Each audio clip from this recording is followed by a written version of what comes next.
imagine.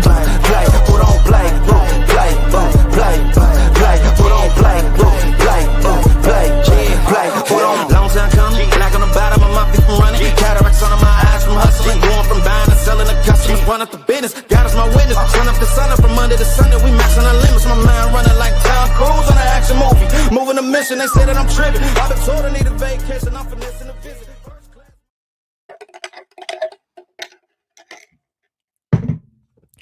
What is up, everybody? Welcome to DFS by the Numbers. This is the UFC 327 last look. We have Jiri Prochazka going against Carlos Ulberg. We got a 13-fight card, and we got a 12-fight card.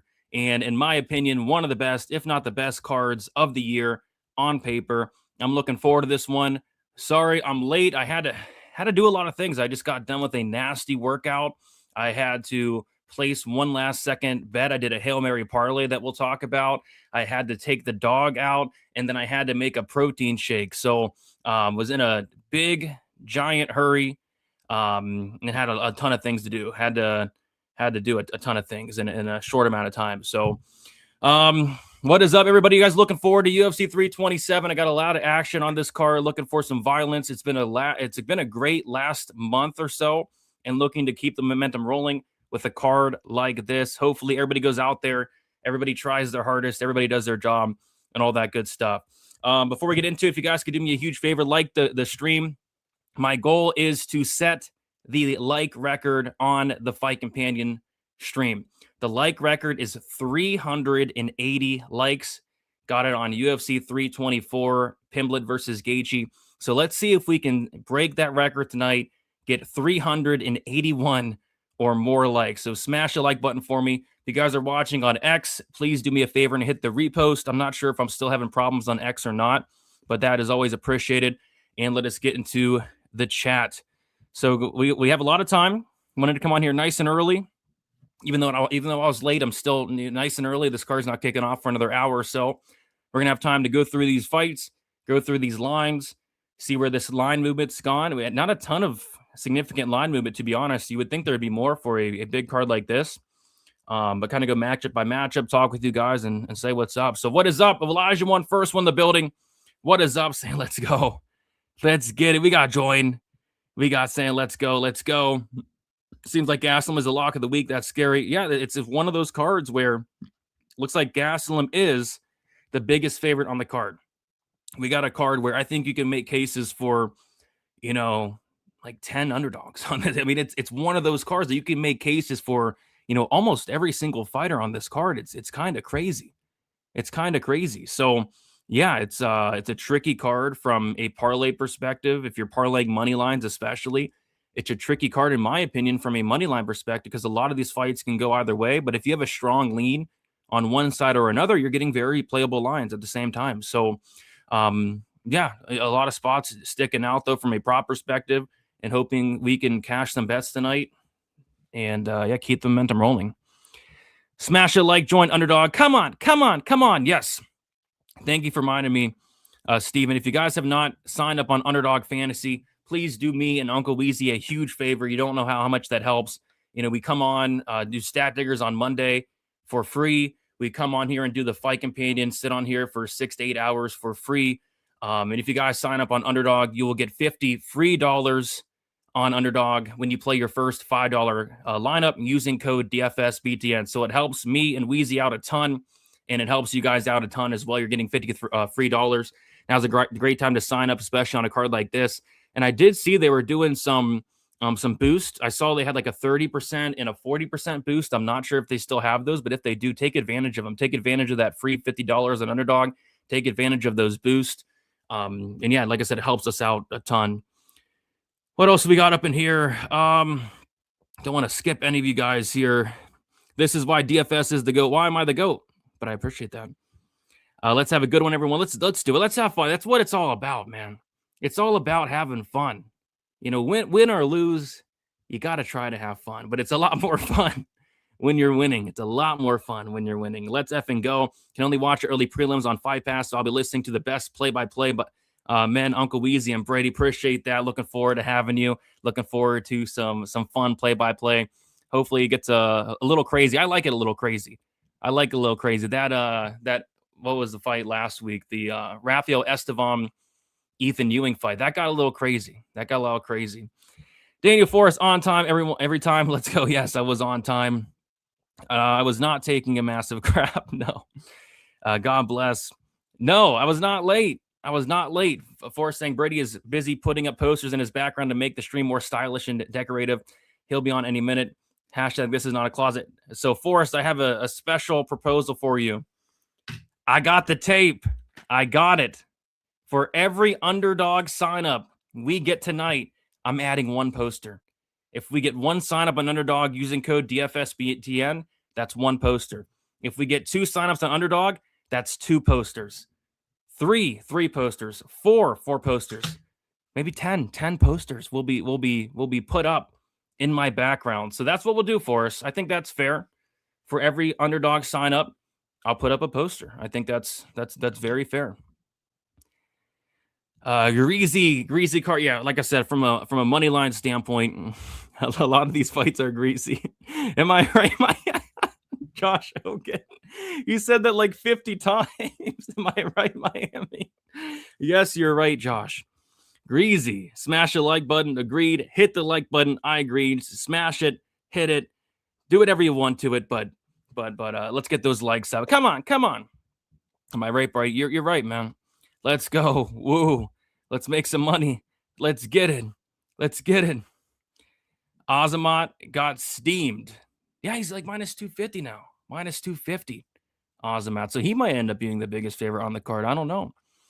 Took a nap, woke up with UFC morning wood. Oh, God. I only do that on Verna fights. Curtis Blaydes definitely isn't a has-been. He was a never was. Ooh. I don't know. The thing with Curtis Blaydes, it's like he's always one fight away from a freaking title shot. And every time he gets that one fight that he needs for a title shot, he gets knocked out. It's happened like 5 times. Hokit minus 115 now. Very interesting. Brady, I'm very concerned about Josh Hokit. Hokit being undersized here. Like, yeah, he might get 3 or 4 takedowns, but eventually he's going to get tired, stop wrestling, and start striking, and he's going to get starched. I don't know what the heck's going to happen in that Hokit-Blaydes fight. It's such a tough fight to call because Hokit's been looking phenomenal, but he's been looking phenomenal against Max Jimenez and Denzel Freeman. So this is Curtis Blaydes. This is not Max Jimenez and Denzel Freeman, but at the same time, you know, I hope that Josh Hokit wins. I think we need a Josh Hokit in the heavyweight division because, quite frankly, the heavyweight division has sucked this year, and we need something new. We need something exciting. And the most exciting heavyweight fight this year was Josh Hokit, Denzel Freeman when he was spanking his ass. He was on top spanking his ass and then gave him the middle finger. That was exciting. We need more of that in the heavyweight division. We got Icky saying, "Let's go." Murzakanov finish only plus fight doesn't go in the main event. Plus 100. I like it. Wanted to add Ribovics significant strikes or most significant strikes at minus 220, but he can get top time for most of the fight. He could, but I think on the feet he's going to get some significant strikes for sure. It's going to be back in the sauna with the boys. Let's go. Let's stack some cash. Let's stack it up. Stat Diggers. Stat Diggers with Uncle Weezy. We go live every Monday. Am I right, Brady? Curtis, round 3 sub. What? 160 to 1? That'd be crazy. Love the channel. Praise from the north coast of Ireland. There we go. What is up, Quarter? Good to see you in here. Checking in from Ireland. One of those posters must be one of a semi-clothed Jessica Andrade. Oh, God. I don't want to get kicked off of YouTube. I hang something up like that. Brady's got the tape. Yes, sir. I've got the tape, man. I got the tape. That's totally fair to put up one poster for every underdog sign up. Let's go. Yeah, I mean, would like to get at least 2 signups, 2 posters, one on the right side of me, one on the left side of me. I think that'd look pretty cool, but we can keep adding posters all night. I don't care. We got Marcus in the building, leaving my hotel to attend UFC 327. Keep up the good work. Nubian Bookstore, Atlanta. What is up, Marcus? Shout out Nubian Bookstore, and shout out to you. Enjoy the fights. I'm very upset that I wasn't able to make the trip out to Miami this year. I will be going next year. Miami's probably one of the favorite places to be. I love Miami. It's always a great time. It's very expensive, but it's always a great time nonetheless. Brady, pretend I'm the like button. Smash me. Oh, God. Hook it by sexual assault. Oh, God. Ribovics is my lock of the car. A lot of money's coming in on Gamrot. I think it could be a close fight, and I think Ribovics has the finish upside. Why semi-clothed? Because, man, nobody wants to see that. Nobody wants. Maybe you want to see that. I don't want to see that. All right. So what I'll do is I got to drink my protein shake. So give me 1 second.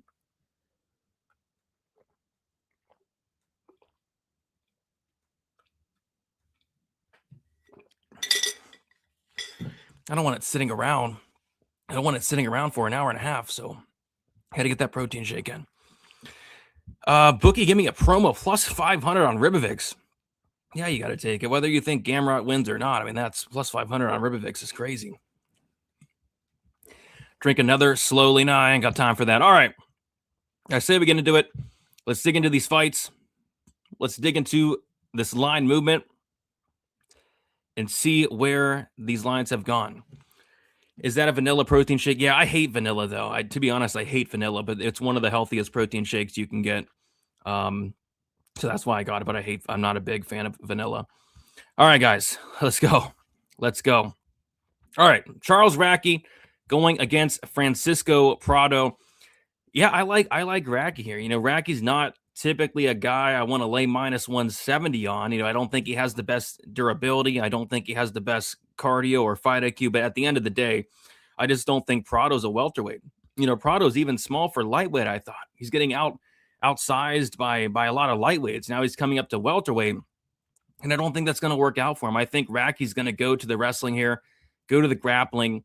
I'm not sure if he's going to submit Prado, but I think he's going to try. You know, I cashed a plus 600 prop on Radtke's submission in his last fight, which it's only plus 550 here, which is interesting. But I kind of think it could be a sub. I could think it could be a decision. It could even be a knockout. But you know, Prado does have a brick for a head. So one spot I was looking at was the Radtke double chance, the submission or decision double chance comes out to around minus 105. Plus 100. I like that. And before I came on here, I did do a Hail Mary parlay, and I threw that in a half unit Hail Mary parlay, that Radtke submission decision double chance, because I do think Radtke should get it done. I just think Prado's undersized, and Radtke should be able to go out there and out-grapple this guy. So, yeah, I like Radtke, but Prado, he's young, he's durable, brick for a head. He has 100% finish rate. There are some reasons, you know, people are liking Prado here, but I'm just not a big fan. Like, I bet Nikolai Veretennikov against this guy Prado. And that's really all you need to know. So give me Radtke here to get it done. Let's get a UFC 327 drinking game going. Oh, gosh. I don't know about that. Brady, I'm definitely not a doctor, but I don't know if you're supposed to drink protein and then sit and not do exercise. No, I exercise before the protein shake. You can take it before or you can take it after, but I'm not a doctor either, so maybe I should have took it before. I don't know, but I like taking it after. Reyes fight ends round 1. Holland fight ends round 2. Swanson fight ends round 3. 80 extra money. Thank me later. I like it, dude. I can see it. I can see it. You don't sub Prado. Prado's never been sub. Yeah, I lean decision for Radtke. But it could be a sub, dude. I mean, Radtke's going to try for submissions. He certainly will try, is the thing. First of a 4 fight doesn't go decision bets for me. 2026 has been a violent near right. Shake my head. The first 8 cards were not violent, but these last couple of cards are violent, man. The violence is starting to finally pick up, which is awesome. All right, let's move on to the next fight. We got Kelvin Gastelum going against Vicente Luque. And yeah, I like Gastelum here. I like Gastelum quite a bit. I don't like the fact that Luque is moving up a weight class here this late in his career. I don't like the fact that Luque really shouldn't be fighting at this point of his career. We've seen him quit in multiple fights now. And, you know, people are saying that, oh, you know, Alvarez wasn't able to finish Luque. Yeah, he did. Alvarez finished Luque twice. Alvarez finished Luque in the first round where he punched him in the eye. And then the ref stopped the fight. They did a review and they said, oh, yeah, it was a legal strike. And then all of a sudden they restart the fight. It's like, what are you doing, dude? And then Alvarez finished Luque in the second round. Luque pulled guard. He covered up and ate 100 punches / elbows to his head, not intelligently defending himself. And the ref just forgot to stop the fight. So, yeah, I thought Vicente Luque got finished twice in that fight. And I think he's going to get finished here. You know, Kelvin Gastelum finishes absolutely nobody, but I just see Luque not being able to take these shots. Against, when Gastelum fought Stoltzfus, Gastelum hurt Stoltzfus multiple times, and he hit Stoltzfus hard. And I don't think Luque is able to eat that same damage. Like if this was, 3 years ago, this would be an absolute war. It'd be a back and forth war here, but I'm just not sure that Luque is up for one of these wars at this stage of his career. So I like Gastelum here. And yeah, it's scary. Gastelum is the biggest favorite on the card. But at the end of the day, I think Gastelum has a lot more left in the tank. Both guys are 34, but in fight years, Luque's 300 years old and Gastelum's 34. So yeah, I like Gastelum here to get it done. And my hot take of the week is Gastelum by finish. But we're not really getting hot take money on that, to be honest. It's like plus 150. So, but it's because Luque I don't think he can take a shot anymore. I don't think he wants to take a shot. So yeah, give me Gastelum here. And hopefully Gastelum doesn't screw this up. It'd be a pretty bad look. Because quite frankly, I'd be kind of surprised if Luque ever got another win in the UFC. Unless he fought Themba Garimbo again. And that's another thing, Milkman. Alvarez put an absolute beating on Luque. So yes, Alvarez didn't get the finish. He still took another 10 to 20 years off of poor Vicente Luque's life, So yeah, that's another thing. A lot of money's came in on Cub Swanson for sure. And let's see, where is that Holland line at? Yeah, Holland's like a borderline approaching favorite territory on some books he's minus 130, minus 120. That's interesting. Huh. That's very interesting. And then, yeah, Cub is now the favorite. And then the Hokit fight's a straight pick 'em. That's very interesting to me.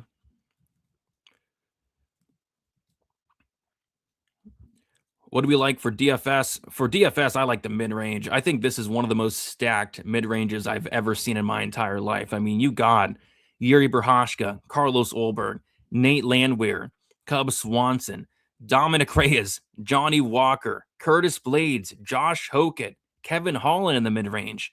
I mean, we have one of the most stacked mid-ranges I've ever seen, probably ever. So just attack that mid-range. It's going to be tough to get a good combination of six winners on this card, because like a lot of these fights, especially in the mid-range, can go either way.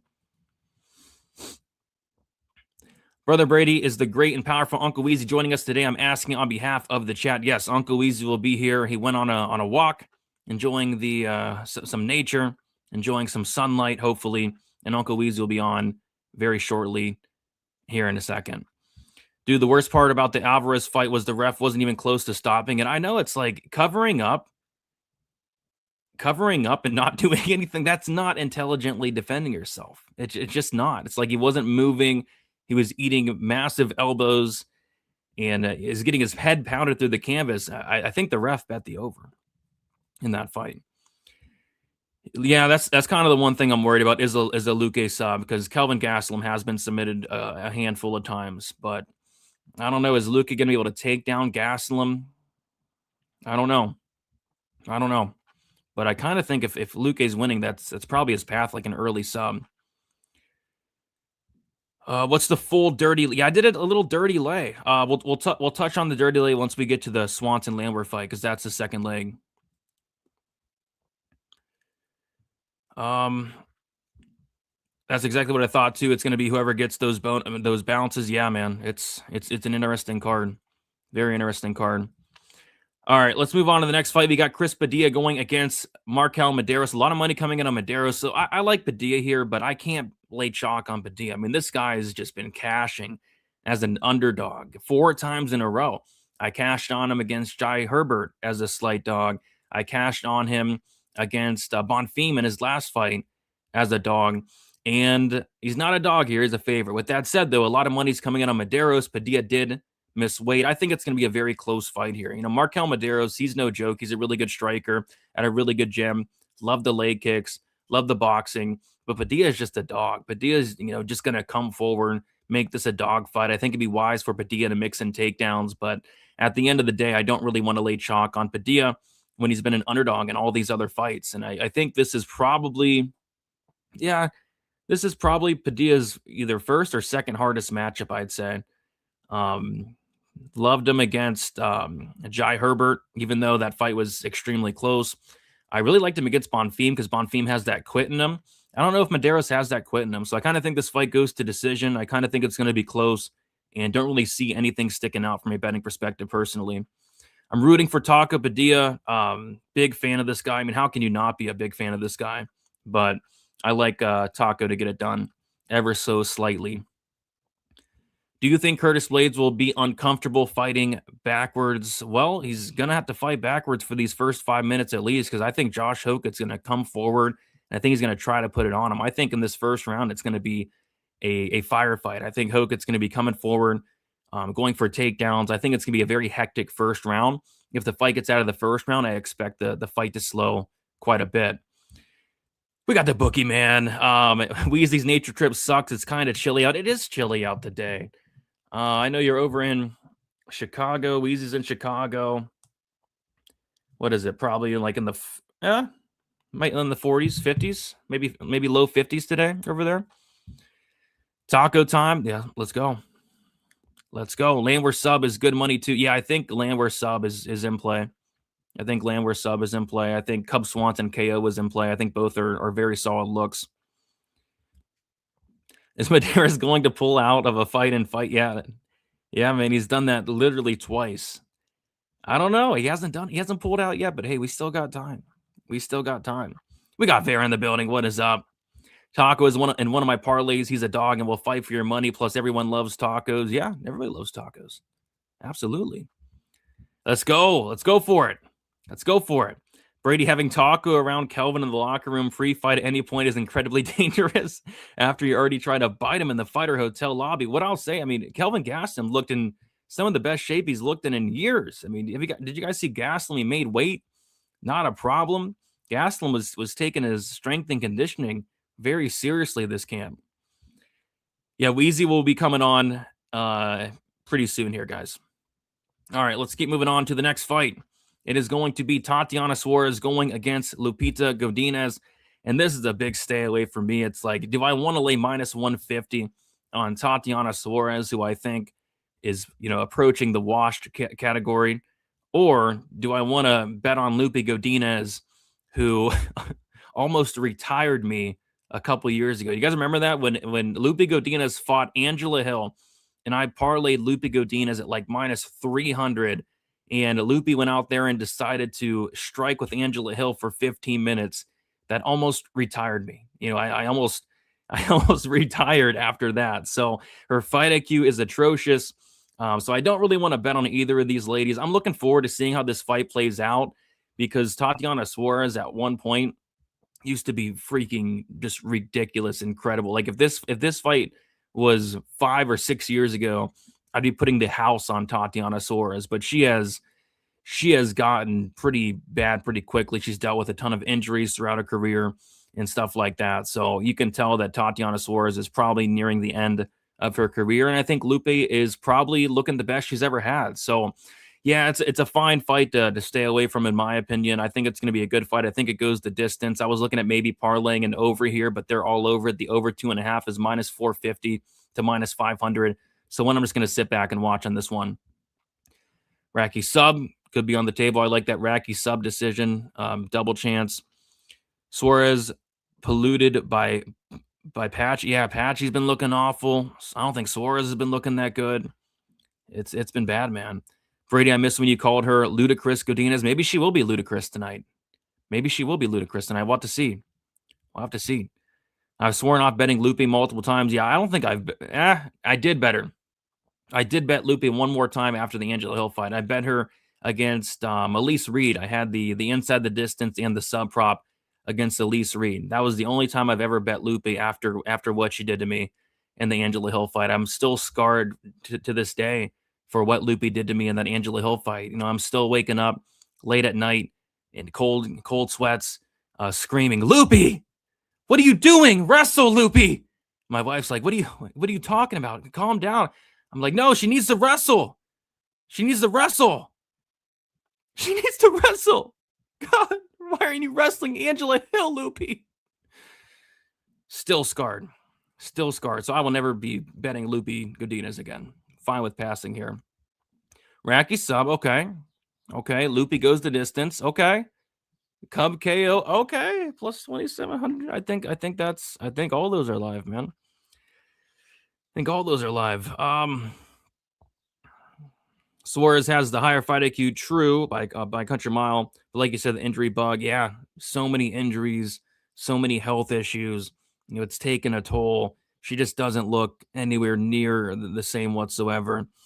We got Justin Cash with the first dono of the night with the $2 dono saying Esteban via KO. I can dig it. I hope so, because I have a bet on that fight that we'll talk about very soon. What is up, Justin? Thank you for the dono, sir.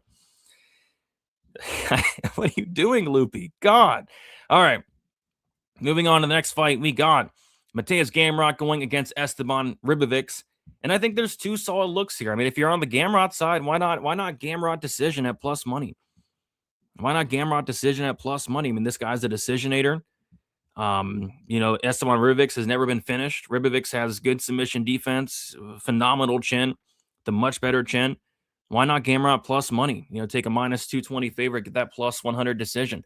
And if you're on the Ribovics side, I actually do think there's value on this money line, to be honest, because I could see like a damage-based decision for Ribovics where Gamrot's getting 5, 6, 7, 8 takedowns, but Ribovics is landing the bigger shots on the feet. But I like the finish only for Ribovics, so I jumped on the finish only.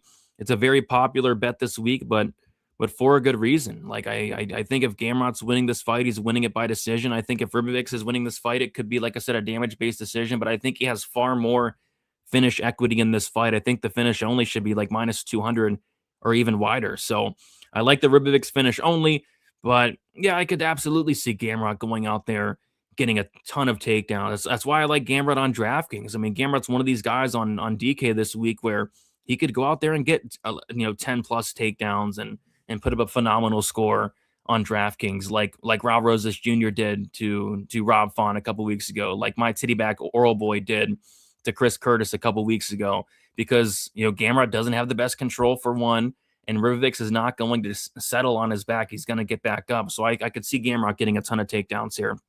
So yeah, let's see how it goes. But I like that finish only this week for Esteban Ribovics. I think that's a very good look. I just can't watch Lupe fight without feeling like I need to bash my head on the wall. You and me both, man. You and me both. This card is actually super good and has a very good name value. Agreed. I think there's a ton of name value on this card. I have a feeling Gamrot backpacks him for 3 rounds of milk everywhere. We could see it. It's going to be hard to control Ribovics, though, but I do think Gamrot's going to get a lot of takedowns. Esteban has the cardio edge, too. Yeah, cardio edge, durability edge, power. I mean, Gamrot got dropped by RDA, 40-year-old RDA. So I think there's a lot of edges that Ribovics has, but Gamrot's very good, and Gamrot can wrestle, and he's going to wrestle. Esteban got this. We got Uncle Weezy in the building saying, "Oi, what is up, Uncle Weezy? Good to see you in here." Uncle Weezy will be joining us in a little bit. Can't wait for it. I just want to see Gamrot get milked. Well, maybe somebody will get milked. Anyone betting on Prado needs to be the first contender for needs some help. I hope so, man. Hopefully, Radtke can go out there and get it done. Rooting for him. And I need him for my Hail Mary parlay. All right, next up, we got Kevin Holland going against Randy Brown. This line's about to flip. Kevin Holland, minus 115 now. He was what, like plus 130? April 5th. Yeah, when I broke down this fight, he was like plus 130. Now minus 115. Randy Brown now minus 105. A lot of money's coming in on Kevin Holland. I don't know, man. I don't bet on Kevin Holland fights. I just don't. It's kind of funny. We got Lupe on this card, and we got Kevin Holland on this card. 2 fighters with some of the worst fight IQ in UFC history. I mean, Kevin Holland has some of the worst fight IQ I've ever seen in my entire life. And I've always said, you can't trust Kevin Holland. You can't trust this guy with your money. And the last straw for me, for Kevin Holland was that Daniel Rodriguez fight.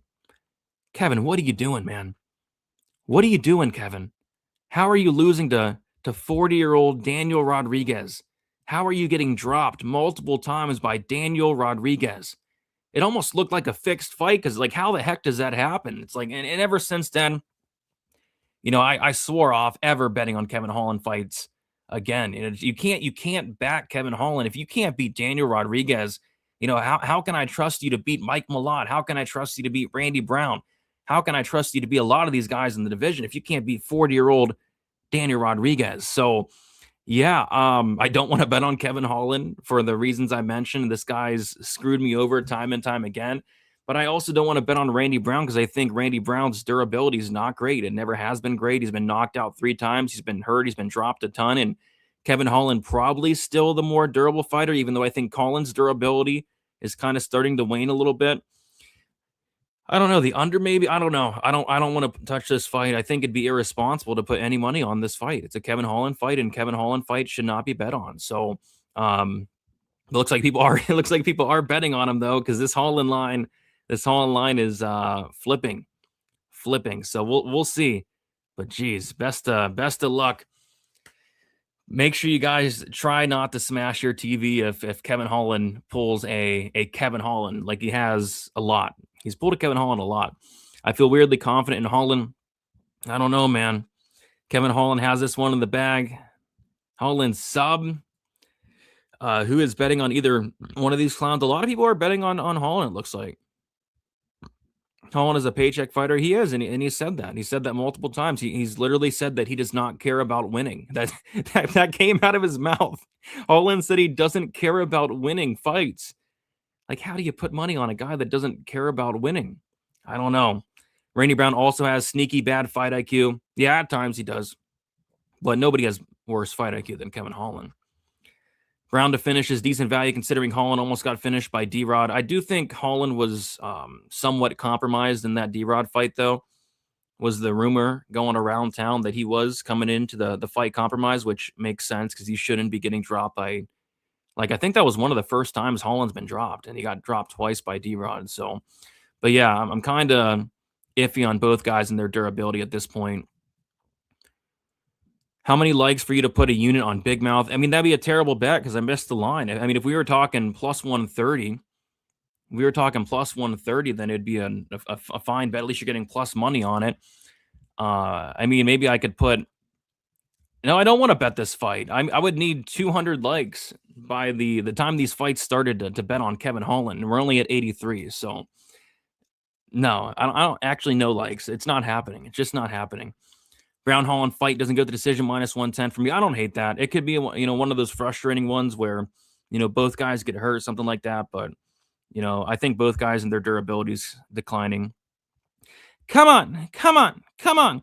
Is it Luque Gastelum fight at 185? It is at 185. We got Wanker with the $4.99 dono. Appreciate you so much, Wanker. He says, I haven't hit a parlay in so long. I forgot what it feels like. Now we have a card with Gastelum, Holland, Luque, and Gamrot. Yeah, if you're doing parlays this week, and I have 3 of them, but moneyline parlays this week, it's going to be tough because who do you parlay? Do you parlay Gastelum? Do you parlay Pico, who has no chin? Do you parlay a 70-year-old and Azamat and Murzakanov? Like, who do you parlay up? Like, what are we doing for parlays this week? I do think there's some solid props to parlay, like the main event fight doesn't go to decision, a great parlay piece. Maybe, the under in the Walker Reyes fight. So I think there's some solid parlay pieces, but parlaying money lines this week, I don't know. I don't know who we can parlay this week. Outside of, I do like Gastelum. Gastelum is a 225-pound catch weight. No, Gastelum, he made weight and he looked good. Fight goes the distance. That's what I'm leaning, but I don't know. Leaning like a Brown decision. I don't hate the fight doesn't go decision in Holland Brown. Yeah, I took a look at the under. It was plus 160, I think. No, it wasn't. It was plus 130. I thought it was wider. But I don't know. I bet on the under in the Holland's fight against Malott and gave me AIDS. I feel bad for the Pico bettors. I wouldn't bet Pico. Yeah, I wouldn't lay chalk on Pico either. A lot of underdogs coming in. I think there's going to be a ton of underdogs barking tonight. I think I picked like 5 or 6 dogs. Maybe more at this point because a lot of these lines are flipping. Oh, God. Yeah. Fight ends round 2. Holland ain't it, and the other dude loves to die in round 2. Okay, could be a fight ends round 2. We saw Brown finish Dalby brutally in round 2. Do it, Brady. No, I'm not betting on Holland. That's just, it's irresponsible. Which fight are you worried most about the ref assignment? Gastelum Luque, because Luque is going to shoot in on a single leg. He's not going to get it. He's going to pull guard, and he's going to proceed to eat 1,000 unanswered elbows and punches. And if it's like Herzog's in there reffing it, Herzog's letting it go to decision. If it's somebody that's for fighter safety, like Chris Taioni will stop that fight. So I think the Gastelum Luque fight. What else? Yeah, I think it'd just be that fight, man. I think it'd be that fight. And then the main event, just because I have a lot of stuff tied to violence in the main event. My son loved your come on story. Come on. It's a great story, man. I'll never forget it. We got Michael with the $2 dono. Appreciate you, Michael, saying, good luck, Brady. Prado win first fight. Thank me later. I hope you're wrong, man. Me and Uncle Weezy both hope you're wrong. I know Weezy's a lot bigger on Racky than I am, but I have a half unit shot on Racky in a Hail Mary parlay. The Racky submission decision double chance. So one of us will be right, and we're going to find out in the next 30 or so minutes. Pico sucks. I don't think he sucks. I think his chin sucks, you know? Hokit takedown ladder going to make me rich. Yeah, what are the lines on the Hokit takedowns? There's some interesting lines for these takedown props this week, like the Gamrot takedown props. You can get like 4 takedowns or so for plus money. Pico takedown props are interesting. Hokit takedown props. I could see a lot of solid takedown props this week. Is he streaming the actual fights? I'm going to be doing a fight companion. I took the over 3.5 takedowns from Gamrot. What do you think? I love it. Pitbull KO plus 750 is going to make me rich. I love it. You got a great line on that KO. You got a great line on that KO. All right. Let's move on to the next fight. It is going to be Pico versus Pitbull. And yeah, I like violence here. I like the fight ends by KO. The fight ends by a KO has been getting obliterated, though. Look at this. The fight ends by knockout, opened up plus 140. It's now minus 135. But you can still get it plus money on some books. I like that because I think if Pitbull is winning, he's knocking out Pico. You know, Pico, his chin is very suspect. He's been hurt a lot. He's been knocked out a lot. I think he's been knocked out 4 or 5 times.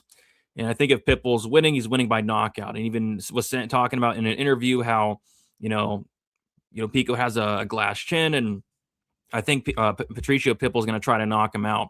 On the flip side, I think Pitbull's durability hasn't been looking great as of late. You know, Yair dropped him badly in the 3rd round.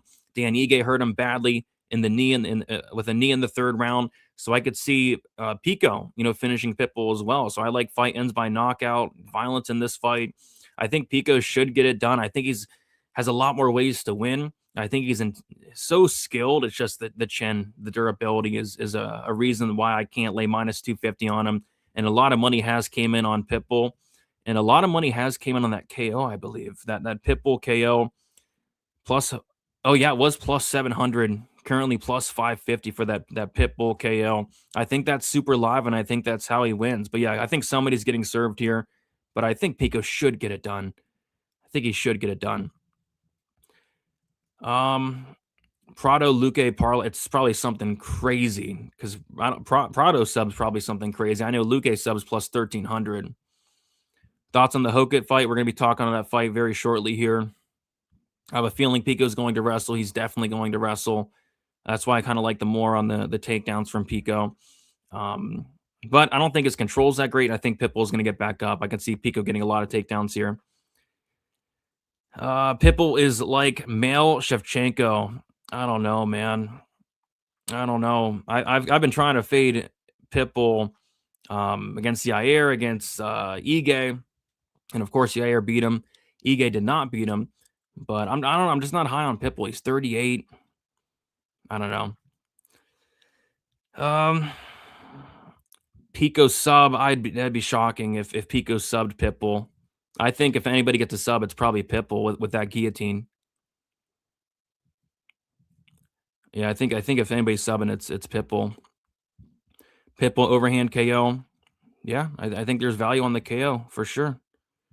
I love this Bellator matchup. Pico before the Murphy KO was looking phenomenal. Yeah, he was, dude. I had the finish only for Murphy in that fight. Me and Uncle Weezy were watching it live, and I was sweating in those first couple minutes because I thought Pico was about to finish Murphy. I thought he was about to break him. I mean, Pico's incredible. It's just he doesn't have a chin, which having a chin is very important. Very important. Gastelum money line plus Jiri inside the distance plus 220. I hope that hits. If it hits, I'm having a good night. All right, let's move on to the main card opener. Before we do so, if you guys have not smashed that like button for me, please consider smashing the like button. Let's get those likes up. My goal for this Fight Companion is to break the like record for the Fight Companion. Right now, the like record is 380 likes. It's a lot. We got it on UFC 324. Let's see if we can break that record tonight. I'm going to be doing giveaways tonight. I'm going to be hanging up posters, hopefully, tonight. We might get some Uncle Weezy stories tonight. We might get, a song or two tonight. There's the opportunities are endless for UFC 327. It's a big card. I'm looking to make it the biggest and baddest Fight Companion I have ever had in the history of my Fight Companion. So smash the like button for me. If you guys are watching on X, please consider hitting the repost. It helps out a lot as well. All right. Cub Swanson, Nate Landwehr. This line has flipped. This line is flipped. Swanson now minus 125. Landwehr is plus 105. I have a lot of action on this fight. I have the fight doesn't go the distance. I love violence here. It's one of those fights where it's like, if this fight goes the distance, it's going to be one of those fights where it's like, how the hell did that fight go to decision? How the hell did Cub Swanson and Nate Landwehr go to decision? Both guys getting hurt multiple times. Landwehr getting some submission attempts. Like, how did that fight go 15 minutes? I was surprised to see the fight doesn't go around minus 130. So I like that. I think Swanson's very live for a knockout. I think Landwehr's chin is approaching dust territory. I think Swanson's very live for a KO. If you're on the Cub Swanson side, Swanson at KO plus 300, I think is a great bet this week with a lot of value. And then I think Landwehr by sub, if you're on the Landwehr side, or even if you're not on the Landwehr side, I think Landwehr by sub is a very sneaky bet this week. It's now plus 900. It's gotten better throughout the week because monies came in on Swanson. Landwehr has very sneaky front chokes. He got one against Ludovic Klein. He almost got one, I believe, in the second round and then ended up getting in the third round.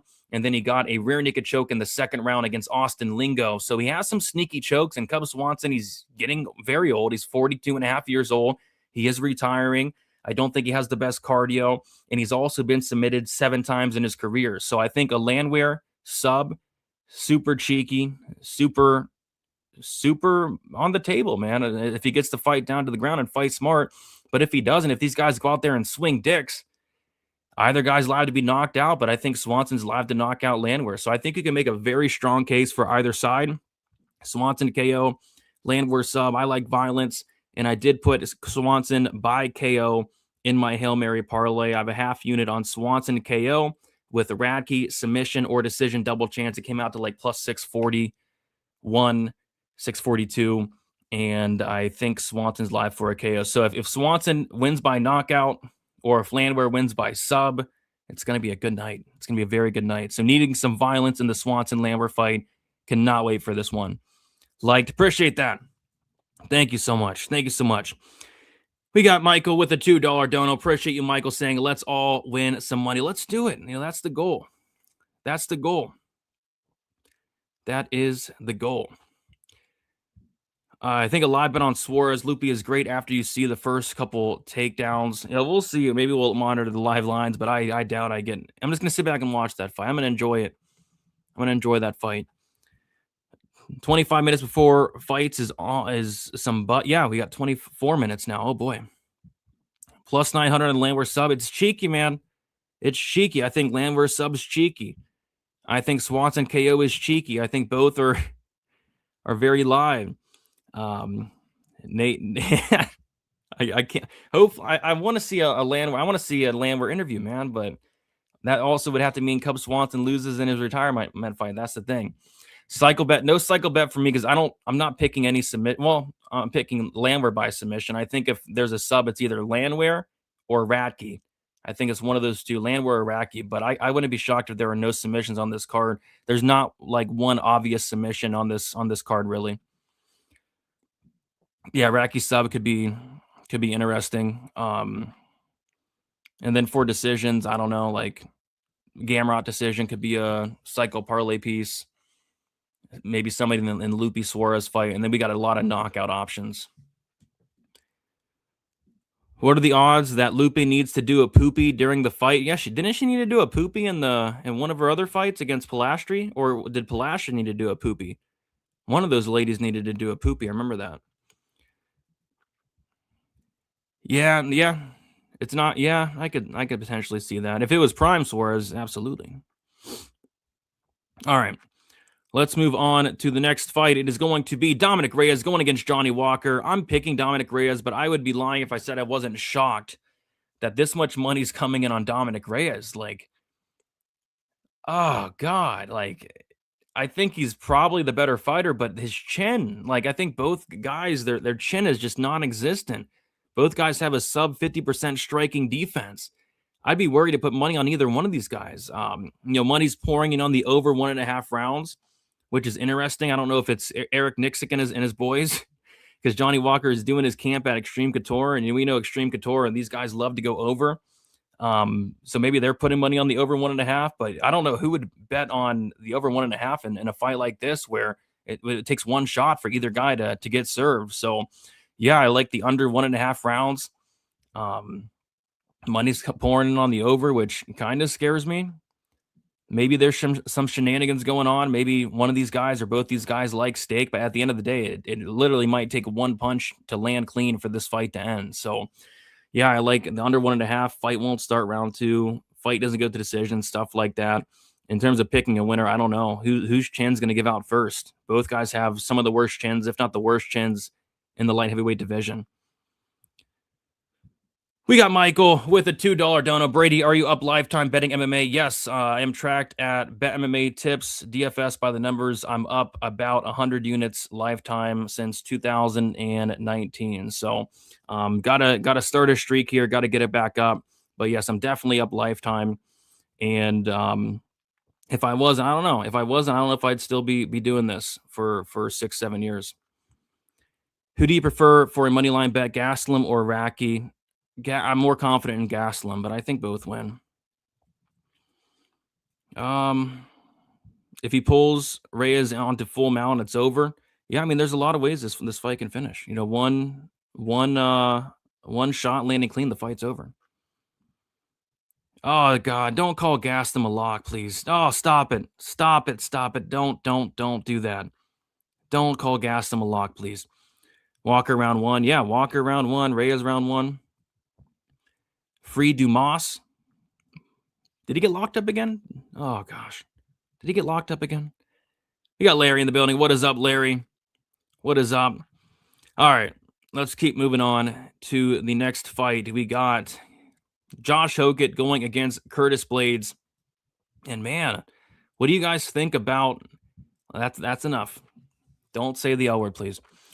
What do you guys think of these Josh Hokit antics? Are you guys a fan of the antics? Are you not a fan of the antics?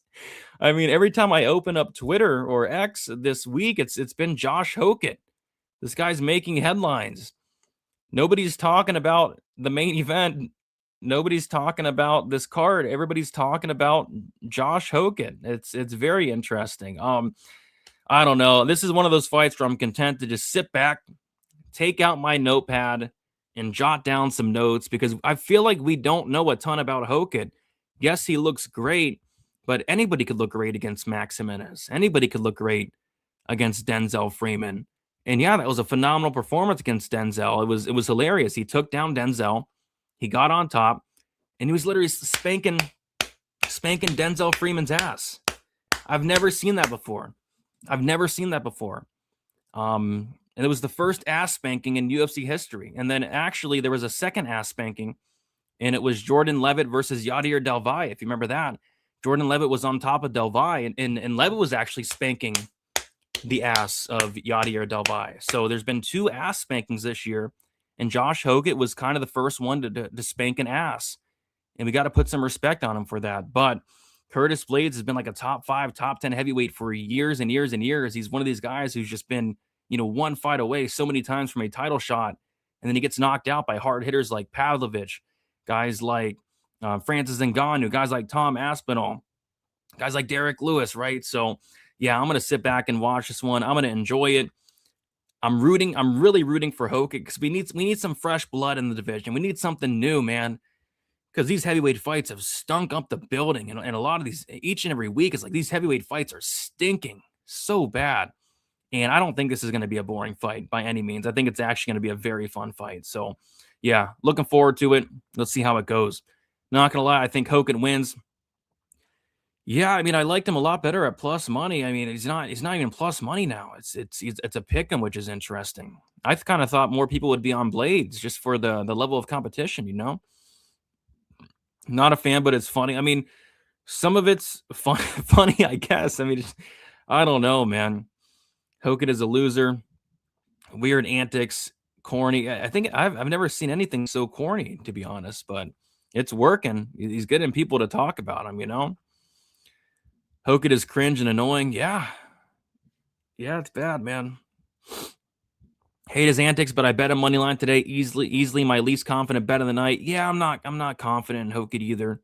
It's just such a big step up in competition. We've seen it so many times where these guys take a big step up and they're not ready. But this is the heavyweight division, so I'm not sure how much that matters, you know?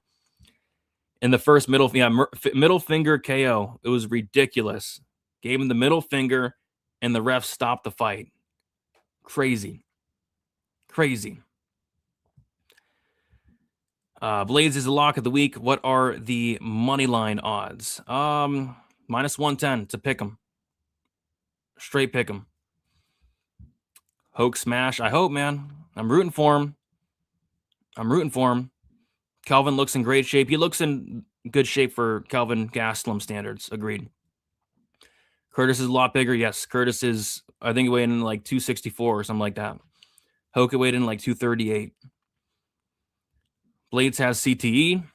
That's a good point, though, for Mr. Ed. I mean, we've seen these football players come in here with some CTE. You know, maybe both guys have a little bit of CTE going on. You never know. I love Hokit. Hokit killing me. Some people like him. Most people hate him, I'd say. Most people hate him. It's stupid, but funny how it's very stupid. I agree with that. It's so stupid that it just works a little bit. It works a little bit. All right, guys. 2 more fights to go. We got Azamat Murzakanov going against Paulo Costa.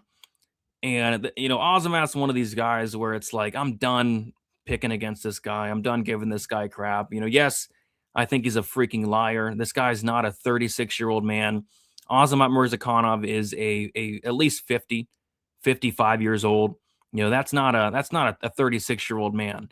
With that said, though, you know, he moves like he's like 20, 25. You know, this guy is extremely quick for the division, and he has a lot of power in his hands. I truly believe that in terms of pure power, you know, Murzakanov might be one of the hardest hitters in the division, like top 5. This guy has absolute dynamite in his hands. And, you know, one thing to mention about Paulo Costa is, yes, he's very durable, but he does absorb a lot of strikes per minute. He absorbs like 6 significant strikes per minute. And if he's absorbing that many strikes against Murzakanov, I think he might get knocked out. So I think Murzakanov is very live to knock out Costa. If Murzakanov does not knock out Costa, though, and this fight goes the distance, I think it's going to be a very close fight. You know, you have the volume of Costa, the better cardio for Costa, but the power of Murzakanov. So if I'm betting Murzakanov, I would just bet him by knockout. I think if he's paying off this price tag, he's knocking out Costa, and I think it's on the table. I certainly, it's not like Costa hasn't been dropped before. He got dropped by Romero. He got dropped by Adesanya, and it's not like Costa hasn't been knocked out before. He's got knocked out before by Israel Adesanya. So, yeah, Murzakanov by KO for me, but maybe a live bet on Costa. You know, if this fight reaches the second round, you know, round and a half, and, you know, Costa's still there, right? Maybe we could take a look at a live bet on Costa because Murzakanov does slow down and Costa slows down a little bit, but not as much as Murzakanov. So, but I like Murzakanov here. I think this guy is the real deal. And somebody brought up like maybe like a Jiri Prochazka Murzakanov fight in the future would be extremely fun and exciting. I think it'd be an extremely fun and exciting fight, like a Jiri Murzakanov fight. So we'll see. We got Michael with another dono. Appreciate you, Michael. Appreciate you. Shitty week already. My VIP DK host is on vacation. Oh, I'm sorry, Michael. Well, hopefully these fights change your week around. Hopefully you make some money tonight. Appreciate you, my guy, for the dono. Means a lot. Evil Volkanovski wins at all costs. Azamat is old AF. He's like 70 years old, Azamat. 70 years old.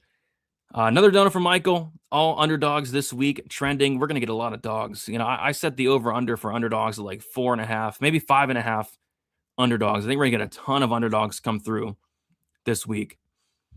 Another fight doesn't go decision here for me, minus 125. I don't hate it. You know, Murzakanov early, Costa late. I don't hate it. Fight ends by KO potentially. I don't hate it. 134 likes and counting. Let's pipe it up. Come on, come on. There we go. There we go. Let's break the record tonight. Let's break the record. Hokit has only fought against nobodies, yeah, to say the least. I mean, Denzel Freeman and Max Jimenez, it doesn't get much worse than that. We got Yes Freak joining in. What is up, Yes Freak? I like Costa decision only a plus 205. That's a crazy line. He's way more active, could edge out a decision purely on volume. That's a crazy line, dude. I like that. I like that quite a bit.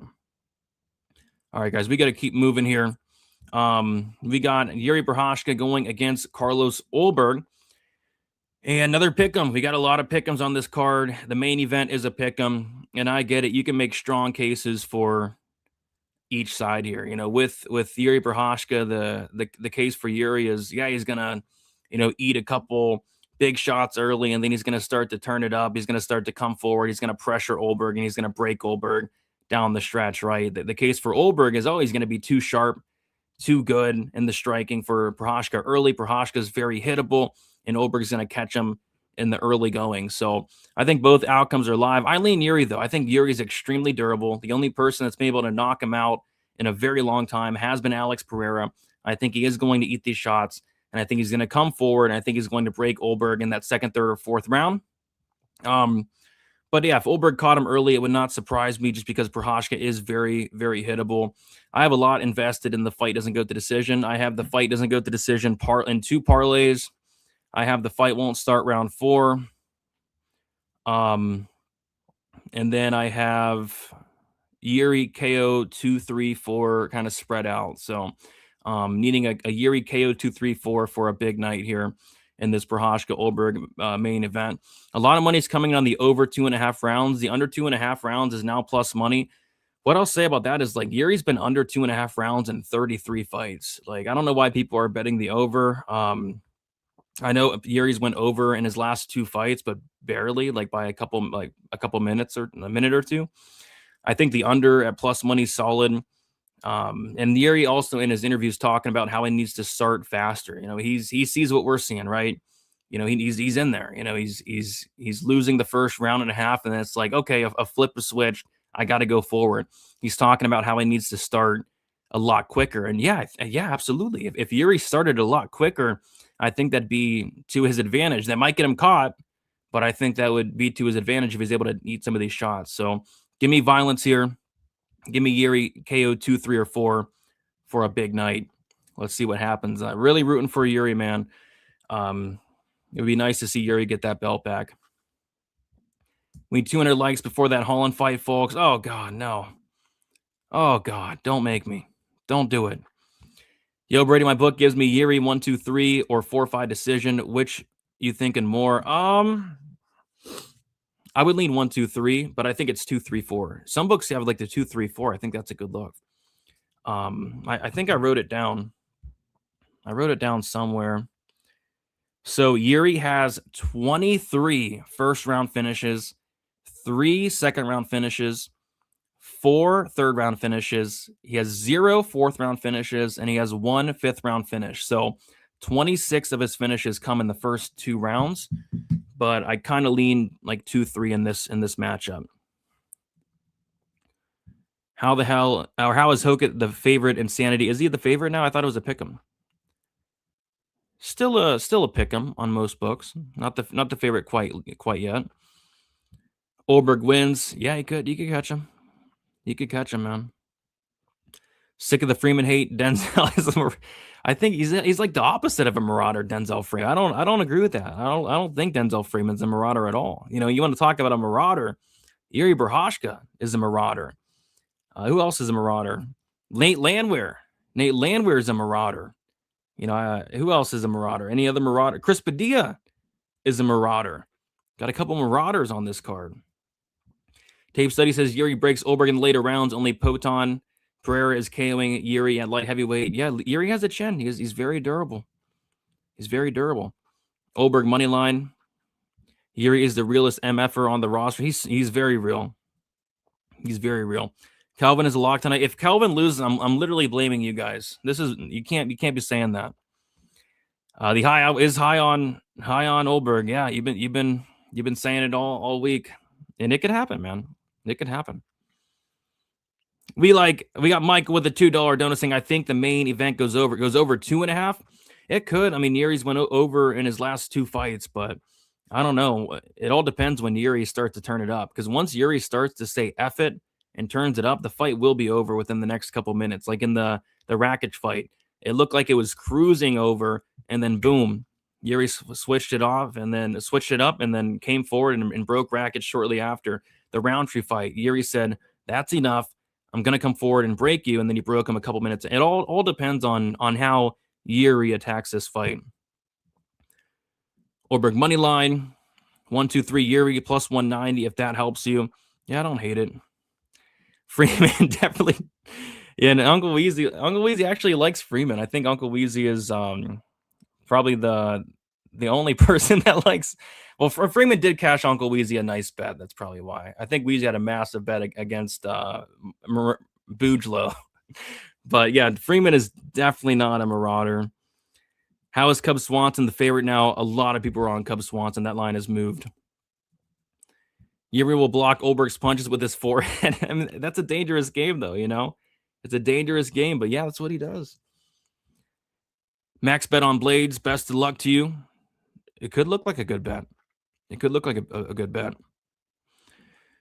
We got Cannon saying, love the content as always. Appreciate that. I remember when I first came across your channel, when you came in Chris's NASCAR channel. Love the growth. Appreciate that. Good to see you on here.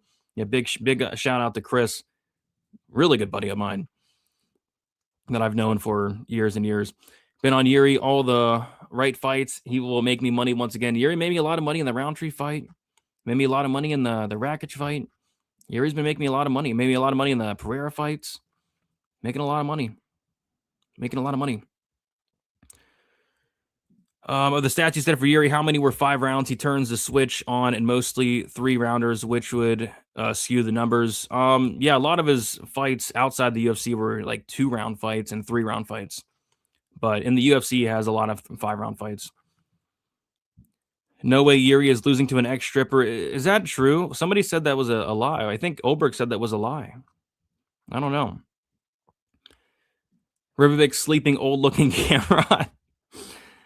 The Roundtree fight was cinema. I'll never forget it. I had the Jiri KO 2-3 there, and I had the fight ends by knockout. It was a fun night. It wasn't looking good, but once Jiri flipped that switch, it started to look very good. So, all right, these fights are kicking off in about 5 minutes.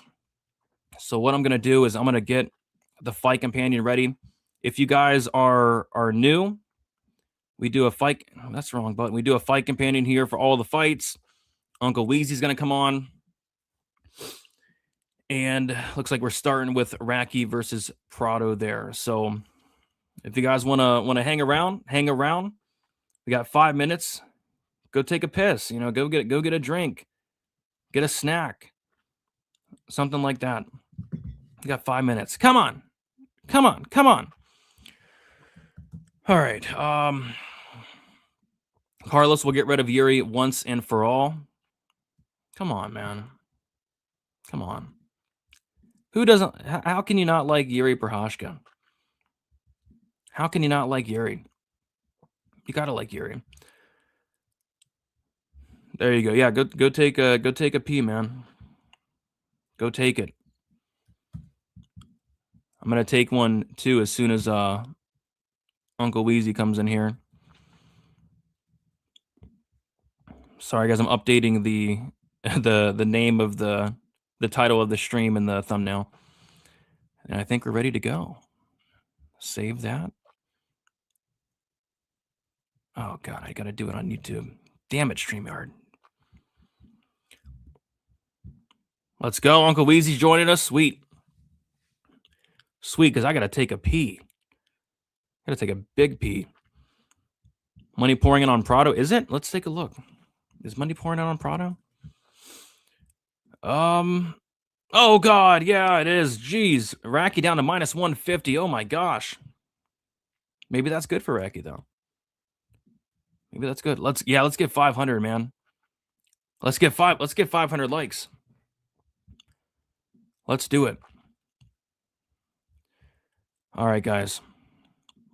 Uh-oh. I'm going to bring in a very special guest. Some of you may know him. Some of you may not.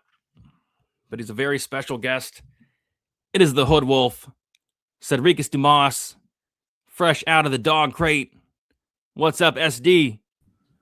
They can't lock me up for long, Brady. They can never lock me up for long. Innocent men don't stay in prison, and I'm innocent. So, and I'm not gonna be innocent of cash and bets though today. I got Radtke to start off. Ass shaving of the week, 3-unit money line bet at minus 175.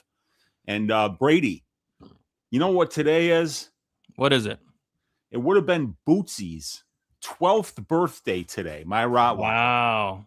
You know, and I miss him a lot. I posted it on Twitter. I posted a video of him howling at an ambulance, and the Bootsy Collins Memorial Dog Pick of the Week this week is Esteban Ribovics, and today would have been Bootsy's 12th birthday. So do with that what you will, but I'm ready for some fights, man. Let's go. That's a sign. Let's go, Ribovics. That'd be awesome to hit that. Heck yeah. Absolutely. Well, why don't you go hit the can here, and I'll get people ready for the first fight of the night. Yep, sounds good. Be right back. Sounds good, man. Yeah, so we've got Charles Radtke against Francisco Prado here. Radtke training out of Valley Flow Striking in Chicago, but formerly a South Florida guy as well. So he's been in South Florida. He's very familiar with the area. And Prado, originally from Argentina, he trains in South Florida now at American Top Team. And yeah, big age difference here. Prado, 23 years old, Radtke, 35. Prado really more of a 55er though, and Radtke has bounced back and forth between 55 and 70 in his career as well. So it's going to be an interesting fight. You know, you got the up-and-coming young kid in Prado, but he just hasn't shown anything at this level yet. His performances up here have just not been good. And I know that he's fought some tough names, but the guys that Charles Radtke are losing to would be, minus 1,000 against Francisco Prado. I mean, like guys like Prates, guys like he got finished by Mike Mallet, who's the main event next week in Winnipeg. While Prado's out here losing to guys like Veretenikov, like Jamie Malarkey, I mean he's 1-4 in the UFC, and his only win is over Atman Azaitar. So I think Radtke's better than this guy everywhere. I think he's going to be the better striker while this is a distant striking range. I think he's the bigger, more physical fighter. I think he's got a little bit more pro or UFC experience, but he's got a pretty big UFC strength of schedule advantage here. So I like Charles to get it done, and I think if he fights smart, he's going to look to grapple here. So we'll see how this fight plays out, but I'm going to bring up my Paramount Plus now and get ready to watch some fights with you guys. Let's go. We got Michael with the dono saying, Weezy, I'm sorry, ATT Prado wins, man. I hope not, man. I hope not. But a lot of money is coming in on Prado, Weezy, which may be a good sign for the Racky bettors because this line is down to minus 145. Chuck Buffalo. Yeah, it's kind of surprising. There was something like that I kind of felt like all week, Brady, that people were saying like that they were expecting this amazing performance from Prado. So I'm not sure why they're expecting that. It's not from anything that they've seen on tape from this young man so far. So we'll see what these bettors that have been back in Prado all week, what they have in store for us here, because some of them seem very confident. It'll be interesting to see how this one plays out. Yep, agreed. And before we start these fights up. There we go. Before we start these fights up, guys, the best way to support us, and we come on here every week for the Fight Companion, is checking out Underdog Fantasy. Use that code DFSBTN. If you use that code DFSBTN when you sign up, you will get $50 in bonus entries when you play your first $5 lineup. So not only are you helping out me, Not only are you helping out Wheezy, you're helping out yourself, getting a 50 free dollars in bonus bets. And I think they still have a 30 or 40% bonus as well. So take advantage of those bonuses tonight. There's a lot of spots sticking out. Something I like on the prelims quite a bit is the Mateusz Gamrot higher than 4.5 takedowns. We saw Loic Rajabov get 11, and Gamrot has really good wrestling, but not the best control. And Ribovics is one of these guys who's not going to accept bottom position. I could see, Gamrot getting upwards of 5, 6, 7, 8 takedowns, especially if this fight goes the distance. So check out Underdog and use that code DFSBTN. It is very much appreciated. Brady, can I throw one in there for the prelims as well? Yeah, what do you like? Yeah, we're not going to have necessarily a graphic for it, but you know what I like is I like Josh Hokit over 1.5 takedown. Well, that's not the prelims though. Yeah, that's the main card. That's the main card. All right, so for prelims, I like Charles Radtke over 1.5 takedowns. Okay. I feel like he's going to be looking to wrestle here in this fight.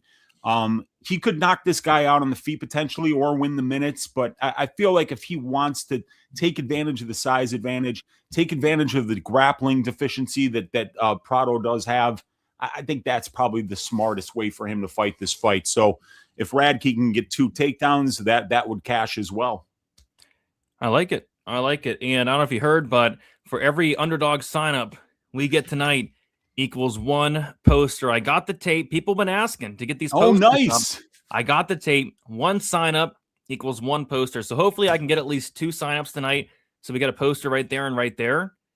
And that'd be cool. But we can get 10 posters tonight. I have 10 posters at least. So for every Underdog sign up using that code, a poster will go up. So I feel like I've been saying I was going to upgrade my background for like the last 5 years, Brady, and I've never done it. So maybe you putting up those posters will inspire me to do some phenomenal decoration. I mean, I still got Tony Montana right here. Yes. I still got the Diabolical Biz Marquee right here. I've got this great family picture of 4 dudes with mustaches. I don't know who they are, but it says family.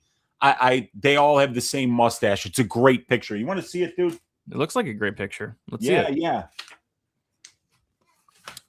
It says family.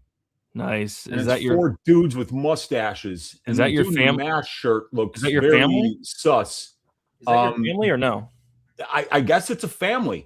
But I saw this in like some kind of a store, and I'm like, oh, I'm buying that, and I'm keeping that picture so people will think it's my family. It's not. I've never seen these people before in my life, and it says family on the bottom. See that? Isn't that nice? Isn't that nice? I've never, yeah. That's something. That is something. 20 signups, 10 signups. I'll shave my 10 signups. We'll both shave our eyebrows. 10 signups, eyebrows gone. Yeah, Brady's got a mouth to feed over there. He's got a kid. We need these signups. Come on, guys. You got to help us out over here. We need them. Brady, I'm going to send you some art. I'll take some art. Nothing wrong with some good art in the background. I can dig it. All right. Who we got tonight? We got John Anik, Joe Rogan, and DC. Pretty good. Damn, that's right. I'm supposed to watch this. Jump to live. There we go. Yeah. Oh, yeah. DC and Joe and Anik. There we go. It's a quality crew. Looks like they're taking their time, though. And we got a Megan Levy there with a nice pink outfit.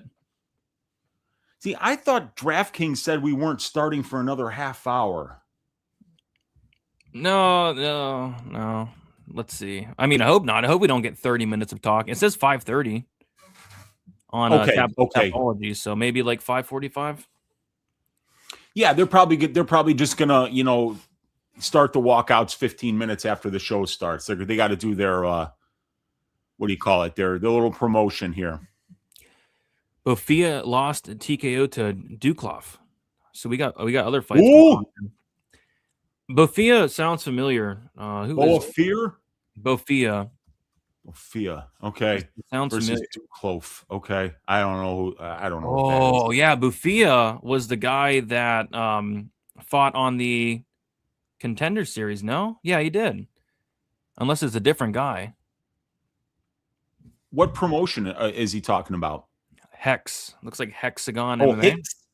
Hicks in Australia?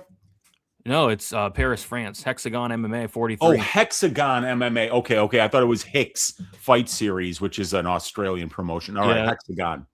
Matthew Duclos versus Ilian Bofia. Yeah, we got a lot of promotions going on, I guess, tonight. I feel like I've heard that name before. Yeah, yeah, maybe. He put on one of the biggest stinkers in Dana White's Contender Series history. It was Did he really? He did nothing for 15 minutes. I'm glad he got finished. Terrible. It was just horrible, dude. Yeah, it was. Man. It was okay. Awful. Okay. It was the worst fight ever, dude. It was so bad. I must have mentally blocked it out. Yes, promo code DFSBTM. Make sure you guys put it in when you sign up, because once you sign up, you can't go back and put it in. Oh, but fee was minus 1,000. Whoa, damn, dude. It is Charles Radtke, the first fight of the night, to shave the ass of Francisco Prado. Yeah, man. I mean, I took a half unit shot on Radtke submission decision double chance. So let's get it, man. Let's get it, man. Yeah, I think he's just better than him everywhere. I was willing to take the shot, because I think he's better than Prado wherever this fight goes. Yeah, except for durability and age, and those are the two things that Prado's really got on Charles here, in my opinion. Yeah, the only thing that scares me is the age, and he is training at American Top Team, and they got that South Florida sun over there. Yeah, I know, but I what I think is going to happen is this guy Prado's a wild man, and when you watch the Radtke Frunza fight, every time Frunza gets a little bit too crazy, Radtke times a perfect takedown, and when you time it when they're coming in, it makes the takedown super easy to get. So I'm hoping that that's what he does here today against Prado is, make this dude grapple. Don't let him just stay in your face and throw hammers, because that's what Prado is going to do. Yeah, don't try to go chin for chin with this guy, because Prado has a chin on him. Look at that head. No, you don't go chin for chin with this dude. This guy's got a head like a cannonball. So I would not do that if I was Radtke. Yeah, I don't want much to do with this fight, just because I'm still scarred from Francisco Prado, Nikolai Veretennikov. Yeah. I bet on Veretennikov there, and I hit the bet. But at what cost? What cost? It was so bad. Both guys so true, so man. It was so some bad. bets. They just you cash them and you're like, never again. I'm giving that money to charity. I'm taking it off of my betting. Off of my track betting record. It was just brutal. It was a brutal fight to watch. Yeah. Oh, God help us. Prado losing again. Prado jawline, Moggs, Radtke. He does have a good jawline. I'm giving that. There's no question. Frunza is a bum. Hey, that bum cashed me a plus 600 submission prop in Chuck Buffalo's last fight. So big shout out to Daniel Frunza for getting himself choked out in round 3 last time out. And if Frunza's a bum, what does that make Prado? I don't know. I mean, that's I'm not exactly sure what we've seen Prado do that Frunza hasn't done already. Yeah, I don't know, man. Let's see here. Get this ready to go. All right, I think we're ready to go. Has it already started? No, we got about 90 seconds left of commercials. Over 1.5 to start. Let's go. Yeah, I think I kind of lean at going over. But who knows? Many awesome Argentinian MMA fighters who should be in the UFC. Luciano Pereira, remember his name? Okay, I remember it.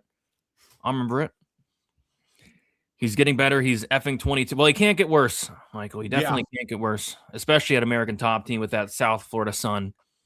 You get in that South Florida water, you're going to get better.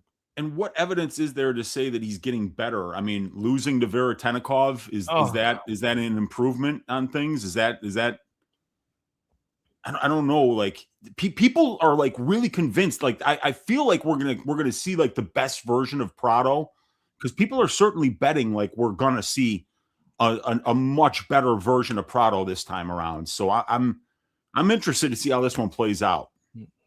Yep. Me too. Let's check where this line's at now.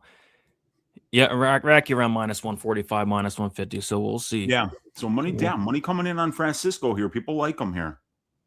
And that 12-year age difference is a real thing. I mean, like that is something that's going to drive a lot of model-based bettors to take the Prado side for sure. Yeah. They're both walking to the cage now. There we go. Can Uncle Doug come up with a UFC drinking game? I want to yell out slurs like Hokit by the end of the card. What? So you want to get really drunk first, huh? Oh my God. Man. Like a good one would be like you take a drink whenever DC starts giving high-level wrestling advice, you know? Oh man, he's got the overhook on the right side. He's got to trip that leg, like whenever you get the high-level wrestling advice or what he's got to do to complete a takedown or what, if you take a drink every time DC does that, you're going to be wasted by the end of the night. or Joe Rogan saying he's hurt. Yeah.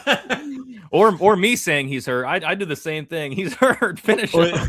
Or some arm bar is like super close when it's nowhere close, like the choke's on the wrong side. Yeah. Yeah. Oh gosh. All right. Looks like Bruce Buffer is announcing these guys. Bruce Buffer, the night bathroom break before the first fight. All right, sounds good. Drink every time you fall asleep. I will not be falling asleep. For the Lupe fight. The price of an underdog signup is equivalent to a combos meal at Wendy's. Yeah, and you get $50 free. You get $50 free. It's like what? That's a lot of combo meals at Wendy's. If Rogan says it's over, it's not over. Yes, every time. Every time. All right, here we go. Charles, Chuck Buffalo, Racky, Francisco Prado. Let's get it. Smash the like button for us. Let's get those likes up. Not a lot of people at the Kaseya Center yet. There's Mark Goddard. Mark Goddard's ready to go. Chuck Buffalo's ready to go. Prado's ready to go. We're ready to go.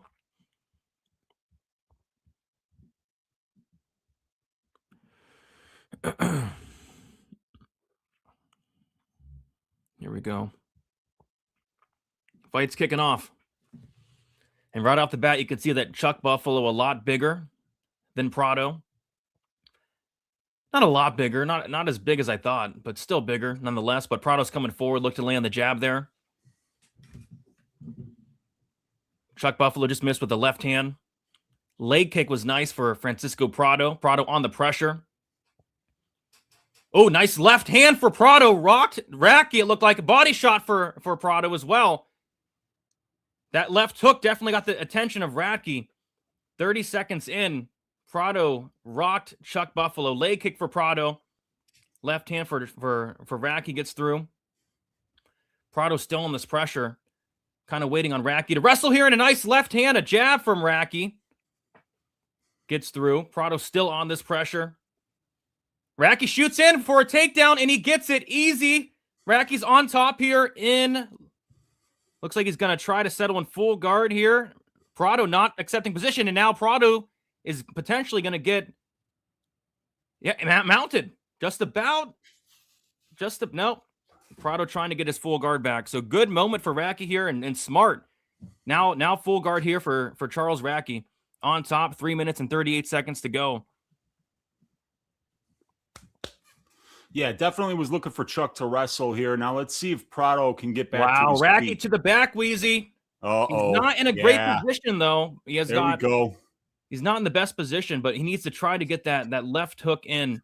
This is where he wants to be, though. This is what his best grappling position is once he gets to somebody's back, he's going to start looking for that rear naked choke, and he's going to start trying to set that up really quickly here. Yeah, he's got that right leg of Prado pinned down, looking to advance to a more dominant position here. Oh, yeah. See, this is black belt level jiu-jitsu here that Prado just simply doesn't have. So let's see if Chuck can keep him down here. See if he can get that left hook in there, Weezy. No, Prado's back up. Wow. Let's see if he can take Prado back down. Use that welterweight strength. Yeah. That he has.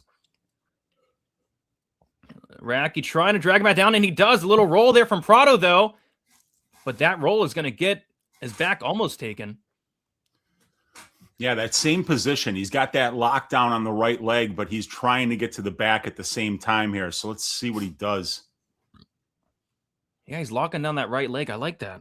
Yeah, that's a tricky little position he's got there. And looks Prado like with 2-on-1 here. That's a smart thing to do. This is good for Chuck Buffalo. This is smart. Very smart. Yeah, and and like when you've got that size differential, that physicality differential, make that dude wear your weight, especially if you're the better grappler, Yeah. Let's see if Charles can land some shots here, though. He's going to need to do some damage from top position, and that'll set up the advances too. Yep. Right now, Prado looked to turn his back. We got a big dono though from Tristan. Appreciate you, Tristan, with the 1999. Drink every time Rogan brings up leg kicks. Love the content, guys. I'm here silently watching every week. Good luck tonight, fellas. Appreciate you so much, Tristan. Thank you so much for the very generous donation. Hopefully, all your bets cash and you enjoy the fights tonight. And I'm enjoying Charles Radtke right now on top of Prado, landing some cheeky shots to the body, going body head, sneaking in an elbow there as well. We are in half guard here for Charles Radtke with 1 minute and 15 seconds to go. Prado had a very good left hook, Wheezy, to start the fight, but since then it's been all Radtke with this grappling approach. It sure has, and this is what I was hearing was going to be the game plan for this fight.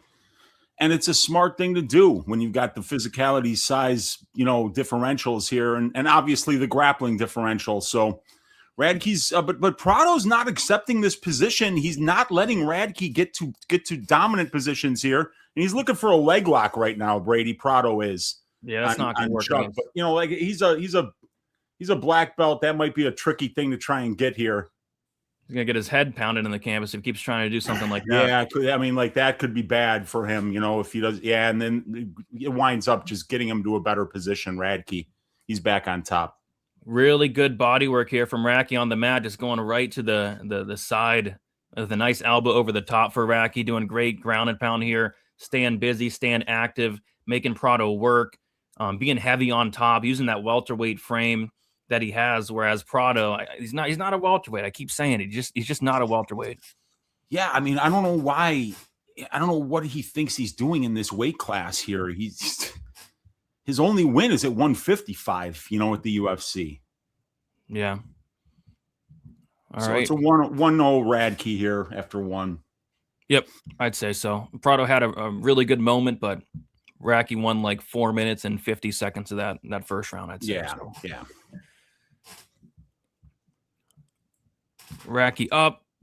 Yeah, I gotta be Radtke 10-9. And plus the judges forget what happens in the first half of the round anyway. So so it doesn't even matter that Rocky They're all got hopheads, Brady. They can't remember 3 minutes ago, No, you can't give that a 10-8. There No, wasn't enough 10-8, damage. Not really. Prado wasn't really in any danger at any point. It's a clear 10-9 in my opinion. I got the fights on TV, but on mute. You guys are really entertaining. Appreciate that, Benjamin. Appreciate that. All right, let's see if Radtke continue this smart game plan of getting the fight down to the mat. I think it'd be very wise. Yeah, and I mean, there was just no resistance on the takedown. So, I mean, I don't know why you wouldn't go back to it. Agreed. Make this dude defend. And he already did get, he felt this dude's power already. So, I mean, he's probably not going to wait that long, Yeah. Round 2 kicks off. Feinting the takedown right away. I love that. Get him thinking about it immediately so that it slows down his offense with his hands. Because Prado's going to come forward and get in your face, Prado just ate a nice stiff jab from Radtke. Just walked into that one. This pressure from Prado is good. Let's see if he can do anything with it. 30 seconds in. It's only a matter of time, I think, before Radtke gets the takedown. This is just too easy. Prado with a nice right hand lands. Oof. You don't want to strike with Prado too long here, Radtke. Jab for Radtke was nice. Yeah, he's landing that jab. I mean, how can you not? Prado has such a big head. It's a big target. That's probably why he can't make 155, dude. Yeah, that head that weighs head probably weighs 50 pounds, man. Yeah. Okay, there it is. Radtke with a beautiful double leg, and he gets it. But Prado back up, but he gives us back.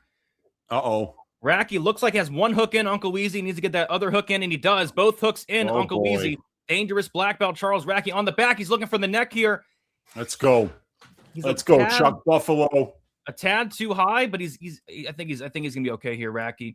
It's a tad high. A tad. He's a little high for sure. But Radtke doing a really good job controlling that arm.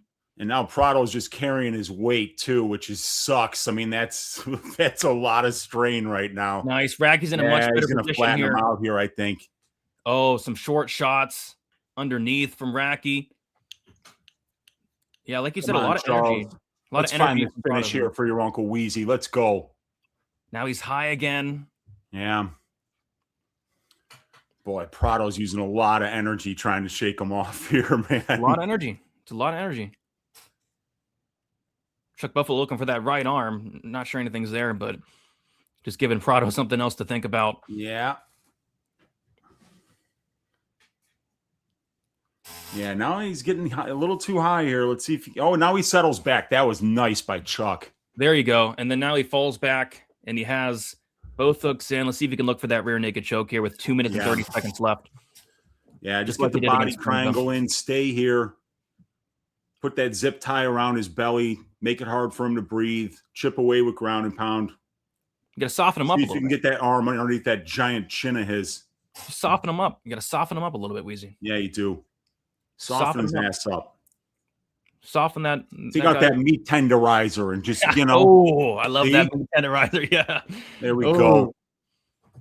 Tenderize him. Tenderize him. We're making chicken piccata, Brady. We got to take that chicken breast. We got to pound it flat and thin here, Then we're gonna take it. We're gonna put in a little bit of an egg wash. We're gonna get some flour around that. We're gonna fry that up. A little bit of lemon. Oh, Prado turns into Radtke, and Radtke ends up on bottom. Uh-oh. That's not good. That ain't good. 140 left in the round. Now, if Prado can do some damage, he could potentially steal the round. And he is landing elbows here. Radtke goes up for an arm bar. What is that? No, nothing's there. Maybe he can use it to stand up. Prado now inside control. No, in half guard, looking for a choke here. See if Radtke can reverse him back. Full guard here for Radtke. Radtke closes his guard. A elbow to the body for Prado. Radtke doing some good damage here from bottom, staying active, which is good. But it's not a great look to be on your back here. Cheeky elbow from bottom for Radtke. Very cheeky elbows here from Radtke from bottom. So Prado on top, not doing a ton. Ooh, another cheeky elbow from Radtke from bottom. Ooh, that was nice. Yeah. Cheeky. Very but Prado's cheeky. starting to land some ground and pound here. Somebody's bleeding. Yeah, somebody's cut open. I think it might be Prado. Yeah, I think Prado's, he is, because he's bleeding on Radtke. Oh, Radtke opened him up, dude. Yeah. Radtke opened him up bad. He's bleeding bad. Yeah, another elbow from Radtke for good measure. Yeah. But a big elbow on top for Prado. More elbows from Radtke from the bottom, though. Elbow to the body for Prado. And that's going to end this round. Yeah, I mean, who do you score that one for, Brady? You got to give it to Radtke. There's a big gash in the freaking head of Prado. I mean, he won it on damage. He won it on duration as well. Yeah. Gash right in the center of the forehead, which is it's a good spot. It's kind of, you want it to be there. And Brady, you know what a massive advocate I am for fighter safety. This fight needs to be stopped. Who are you kidding? You know what I'm saying, dude? I mean, like, if we're really caring about Francisco Prado and his future in this organization, you can't let him go out there with that cut on his forehead. This should be a Chuck Buffalo stoppage win here. I disagree. I have the sub or decision. So I highly disagree. I'm with you. That's fine. That's fine. All right. Fair enough, that dude. Cut all squared up. And let's let the cut man do his job here. That is leaking though. That cut's still leaking. The cut man did not do a great job, Weezy. Yeah, I mean, like, they only give him Q-tips and Vaseline. There's not he can't like stitch him up right there. Hopefully, Mark Goddard doesn't bring in the doctor. Bring in the doctor. Bring in the doctor. This fight's over. No, my sub decision. No. All right, here we go, Weezy. Really bringing in the? Oh no, okay. No. No. You're not going to bring in the doctor for that. But Prado probably needs a finish here, Uncle Weezy. Yeah, he does, forward. Dude. He needs a finish. Oh, good left hook by Chuck. Yeah, oof. Prado's. All right, don't stand in the pocket and bang with this dude, Chuck. I know, just go for a takedown. They're easy, but at body head for Prado. Oh gosh, Prado with the nice shot up top.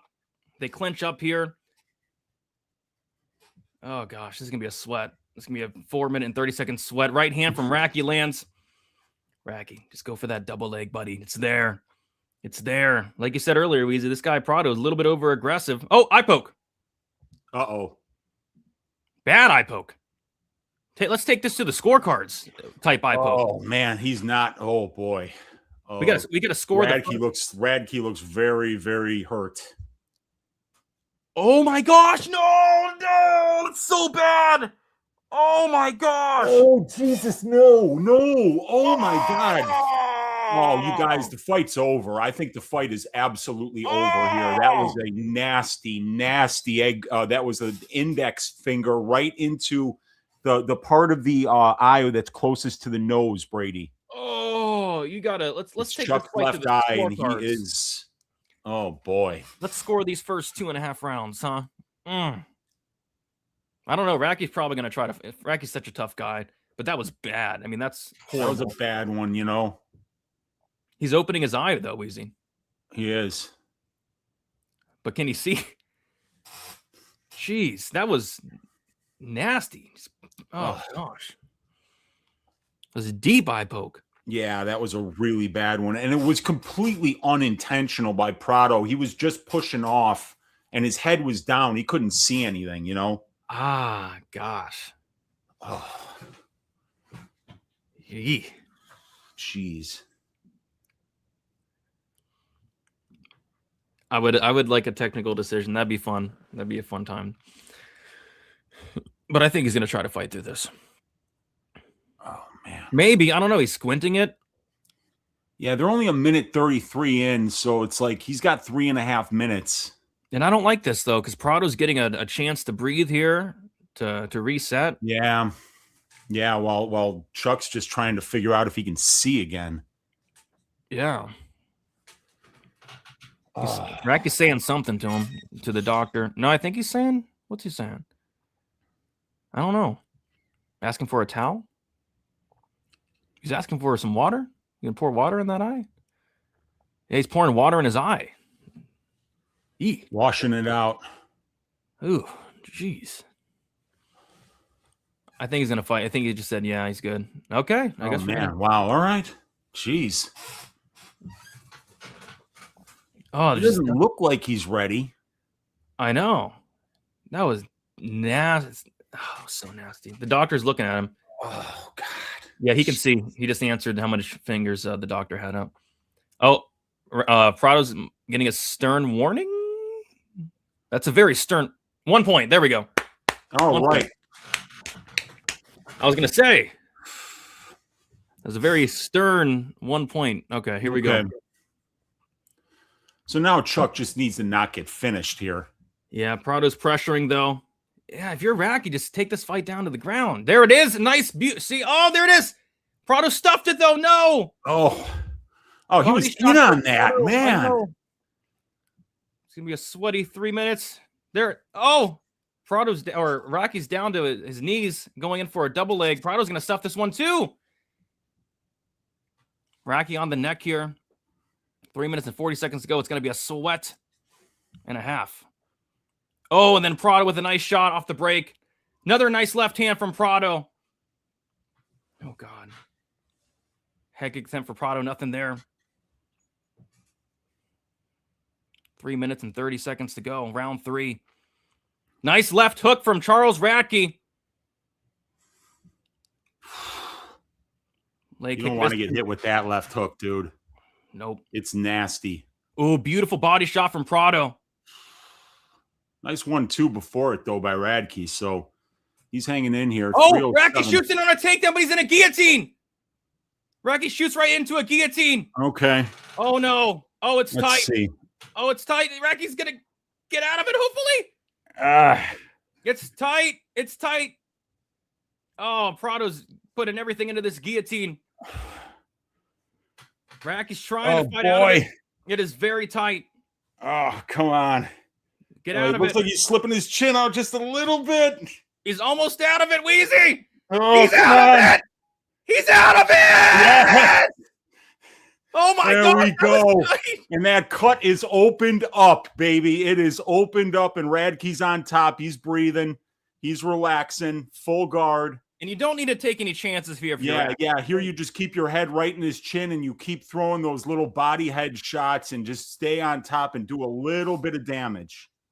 That was scary, dude. That was so. I don't know if you saw how uncomfortable I was. No, I felt like I was the one in the guillotine. I was looking at Racky's face like turned purple. Yeah, dude. That was that'd have been embarrassing for him to get submitted by Prado, man. Well, especially in the third round when they're that sweaty, you know. Minute 45 to go here in round 3. Full guard for Radtke. Like I said, don't take any chances, man. Just chill out.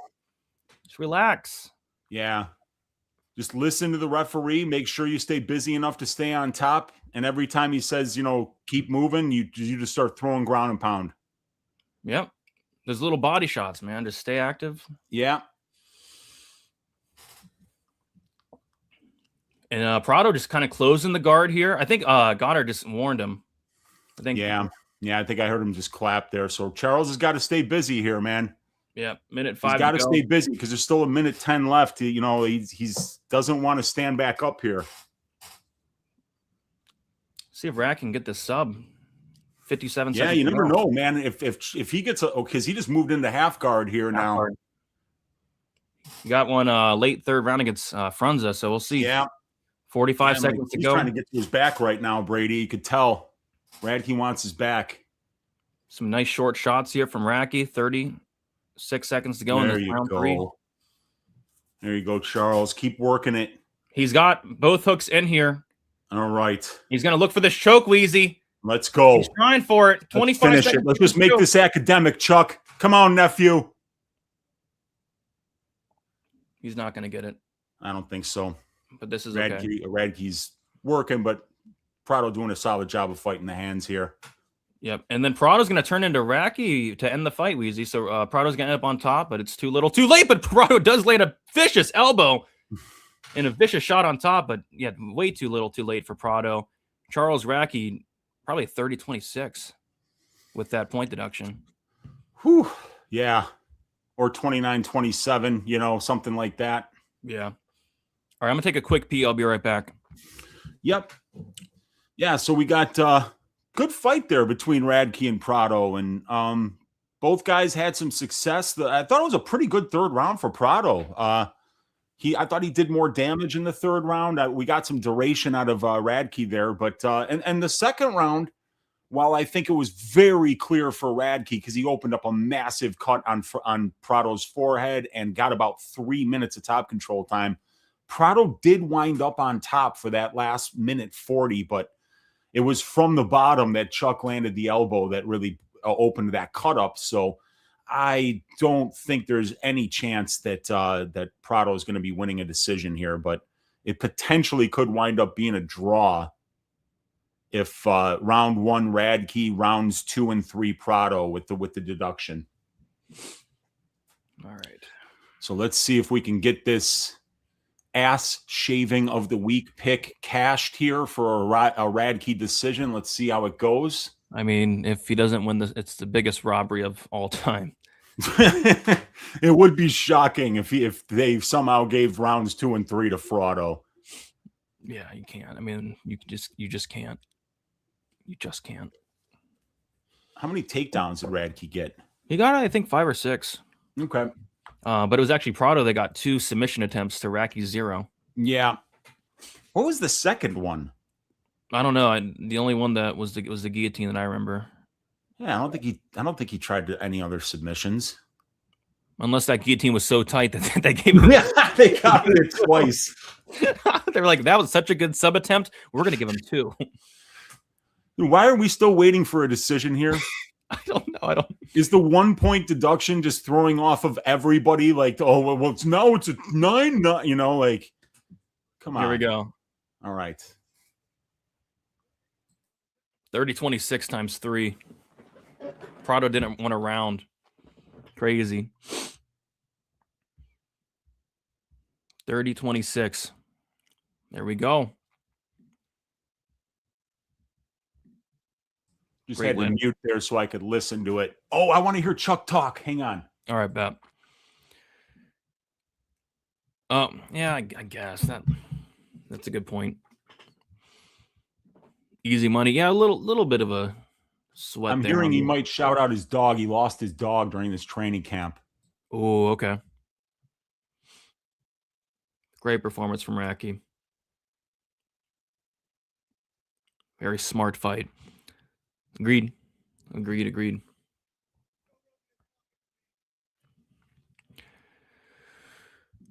When it comes down to Gastelum, K, doesn't matter what round. Yeah, that would be good for me too. Have Gastelum in a parlay. I need Gastelum to get it done. Who won? Charles Radtke. Good fight, and Radtke, great call. Oh, Radtke just dropped a slur. Oh, gosh.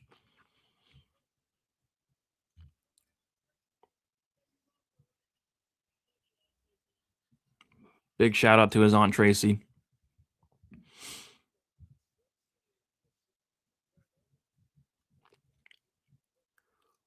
Oh, Charles Radtke doing his thing on the mic, swearing at the crowd, making Joe Rogan say, tell my Aunt Tracy you love her. But yeah, good to see Charles Radtke get that win. That was a big win for me. 3-unit bet on the Radtke money line. First leg of the greasy 4-legger cash, Brady. Nice. Good start, man. I was pretty nervous during that. Yeah, I had a half unit on it, and even I was nervous with a half unit on that fight. Let's go. We got it. There we go. All right, next up, we got Kelvin Gastelum going against Vicente Luque. Yeah, I mean, I like Gastelum a lot this week. Gastelum, he's actually looking in pretty good shape for Gastelum standards here. Made weight without a problem. Was one of the first couple guys to weigh in, which is good. I don't know. I just don't feel like Luque should be fighting at this point. These last couple fights have been such a bad look. So I think Gastelum gets it done. I think he gets it done by knockout is my hot take of the week, even though it's not being priced as a hot take whatsoever. But yeah, need Gastelum to get it done, preferably into the distance, but I do have him in a parlay as well. So let's go Kelvin Gastelum. Don't F this one up, for the love of God. For the love of God. And he's the second leg of my greasy 4-legger, so I'm hoping he doesn't screw this up. I hope not. I want to see who's reffing this fight, by the way. I think whoever is reffing this fight is very important. Because when Luque goes into corpse guard in the second round, we're going to see if they stop it or don't. Love that corpse guard. Luque is dangerous on the ground. Yeah, he has those front chokes, man. Wheezy Brady, I just joined in. I hit the like already. Appreciate that. Yeah, we're trying to set a like record tonight. The like record on the Fight Companion is 380 likes. So we need to get 381 tonight. I think we can do it. All right, let's see where this last second line movement has gone for. Some late money came in on Prado, and no money's coming in on the Gastelum or Luque fight. Still minus 265 Gastelum, minus 225 Vicente Luque, meaning that currently Gastelum is the biggest favorite on the card. So hopefully he goes out there and looks like the biggest favorite. Radtke minus 3.5 plus 100 comes through easy. Prado will be a monster in the PFL. Yeah, I mean Prado needs to go down 2 weight classes and he could be good. Hit the like button or I will milk you. Oh gosh, yeah, make sure you hit the like button. Hit the like button. Hit it. Agreed. Hit the like button. Johnny looks crazy. I didn't see him. Taco Padilla's out. What do you mean? And Julie is stepping in. Get out of here. That'd be hilarious. Short notice. Anshul takes the call on 1 hour notice. Bring him in from India and puts on a master class.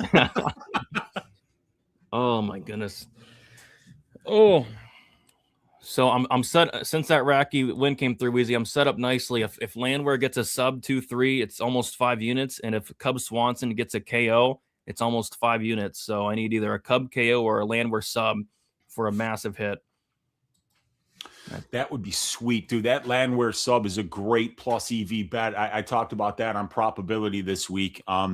That's a really good one, man. And this one here, I was just happy to stay away from it, other than putting Gastelum in the greasy 4-legger this week, just because, like, it's hard to see Vicente winning a fight right now, man.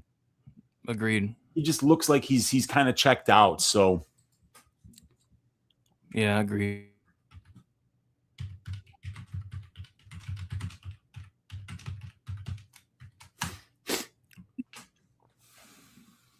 Gianni looked horrible. What happened to Gianni? This is Luque day. I hope not. I hope it's not Luque day. I sure hope not. All right, let me tweet out this fight companion. Yes. I will retweet that shit, as I just tweeted out that the ass shaving of the week, Cassius Brady. Hey. Yeah, so that was good. That's a good start to the day. Yeah, it's a very good start. And I will retweet that. Tag me in that shit. Yep, I just did. There we Do you go. have any you got Gastelum KO, right? Or is it just inside the distance? Yeah, inside the distance, then Gastelum in a parlay. I parlayed him up with the main event violence, so I need Gastelum to, at the very least, win, but preferably win by finish would be nice. That finish, yeah. Nice. Luque is going to cover up. It's just, will the ref stop the fight? You know, that corpse guard's tricky. The tricky corpse guard. Very, very tricky. Yeah, I kind of think if Luque is winning, it might be sub. Gastelum's been submitted a lot. And I think that's probably going to be what Luque tries to do. Even though Luque is kind of talking about how he's going to come in here and go to war. I don't know. I haven't seen Luque go to war in a very long time. Luque said plus 1,200. Yeah, like I said, I kind of think that's how he wins if he does. Luque by K would be shocking just because Gastelum's so durable. I have a lot of on the money line, want to bet KO, but the odds don't feel good enough. They don't feel good enough considering Gastelum hasn't gotten a knockout in almost 10 years. It's kind of crazy. All right, I'm ready. I'm ready for this fight to start. Yeah, when is it going to start, dude? I don't know. We got like 50 more seconds or so. I guess I'm live. I'm refreshing. I never trust this thing to stick up, you know, like. I know, it's not good at sticking up. It's still better than ESPN. Can we just, you know, like the people that are longing for the ESPN era, like, do you even remember anything that happened before yesterday? Do you remember how awful ESPN was, dude? I never really had problems with it, but I know you had a problem with it every week. Every damn week I had a problem with it, and I hated the commercials. You know, like, I mean, during election season, they had this fat prick, JB Pritzker, I mean, always talking, you know, about his campaign and stuff like that. I'd see the same commercial over and over and over again. And it's like, dude, we're paying you. We're paying you $25 a month, and then you spam commercials even between rounds. It's awful. This is $6 a month. Agreed. You know? Shout out Paramount Plus. We're lucky. We're lucky we're not doing deals with these Disney people anymore. Yeah. All right. Now I kind of get to just sit back and enjoy this one here. This fight would have been awesome like 6 years ago. Yeah. Yeah, it would have been amazing. Agreed. And it probably would have been 170-pound Gastelum, you know? Yeah, a couple of years. Yeah, for sure. Would have been a war a couple years ago.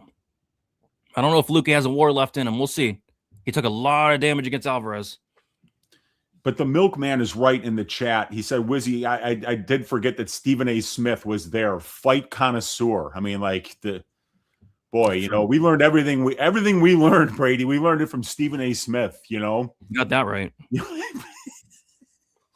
Why do people keep saying that Padilla's out? Is he actually out for real? Is that why they're taking their time? Benjamin Sandman, Wheezy, I can't stand Pritzker. So glad I moved out of Illinois. My brother did too. My brother moved to Indianapolis, and he's so happy, Brady. He's so happy he's out of Illinois. What a stank state. Just terrible. We got Bobby with the dono. Appreciate you, Bobby. Need Kelvin ITD. What's up? By the way, guys, what's up, Bobby? Thank you for the dono. We're about to kick this fight off.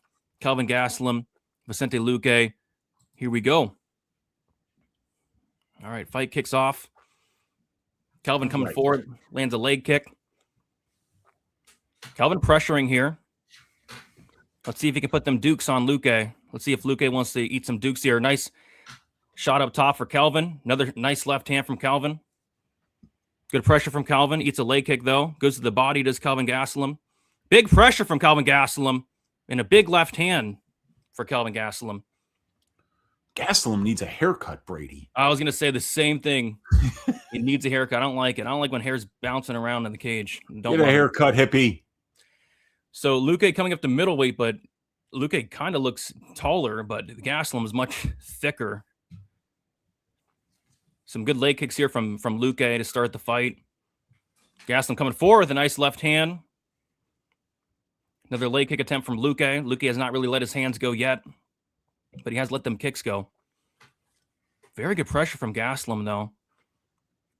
Luque kind of skirting back, covering up here. Dude, people keep saying the fucking Padilla fight is canceled. I didn't see anything about it, but I saw a nice body shot from Gastelum there. Ooh. But I haven't seen anything about the Padilla fight getting canceled. My greasy four-legger's down to a greasy three-legger, Brady. Is it actually off? I mean, if they're right, I still see it listed on Bet Online as a market. I didn't see anything about it on Twitter. Gastelum with the takedown. Stop it. What are you doing? What? Why are you wrestling, Kelvin? I'm surprised. What an idiot. Gastelum's on the neck of Luque here. What is he doing? Wow. This is what Luque wants. Well, I mean, Gastelum's a wrestler too. This is just not smart, though. I remember when he used to wrestle, when he was 170. He used to wrestle back then. This guy shows up in the best shape of his life and decides he's a wrestler now. Yeah, that's kind of shocking, but he's winning this position. Luque is just kind of carrying his weight. He's on the neck. He's making it very difficult for Vicente to stand up or do any kind of damage from this position. Lands a nice little cheeky knee to the body there. I like and that. He's just kind of got his back up. He's holding his back right up against the cage, and he's just on the neck, and Vicente finally stands up. Yeah. I don't know what that was all about. Along the fence here. I didn't like that, but hey, he's winning the fight. So right now, Gastelum is having Vicente against the cage here. Not much going on.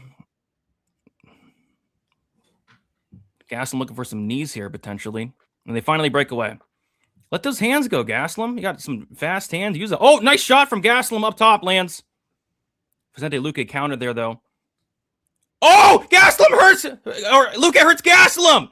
Whoa. Oh my gosh. Luque's on top of Kelvin Gastelum. Big ground and pound from Vicente Luque. Kelvin, what are you doing? You dummy. Unbelievable. You dummy. He's one of the most durable guys, and he's getting dropped by Luque. What are you doing, Kelvin? First he's wrestling, and now he's getting dropped by Vicente Luque. Wow. Kelvin Gastelum, biggest favorite on the card, eating elbows. This is insane. Kelvin looking to throw up a submission. Now he's going to get his back potentially. Oh, he's in a Darce. He's going to get, yeah, he's in a Darce, Wheezy. No way. Dude, I gave out Luque's sub at plus 1,300, and I didn't bet it. Are you kidding me? Man. He knows he's got to stay out of this, dude. Whatever he's got to do to defend this, he's got to go flat belly here. Man, Kelvin Gastelum. Do not let him lock in this choke. He's trying to lock in it, but it looks like Gastelum's going to try to end up on top here. Oh, okay. What happened? He's kind of in it. Fight's over. Vicente Luque. Oh, my God. Wow. Fair enough. He tapped him with the Darce choke. Unbelievable. Wow. Vicente Luque cashes a plus 1,300 sub prop.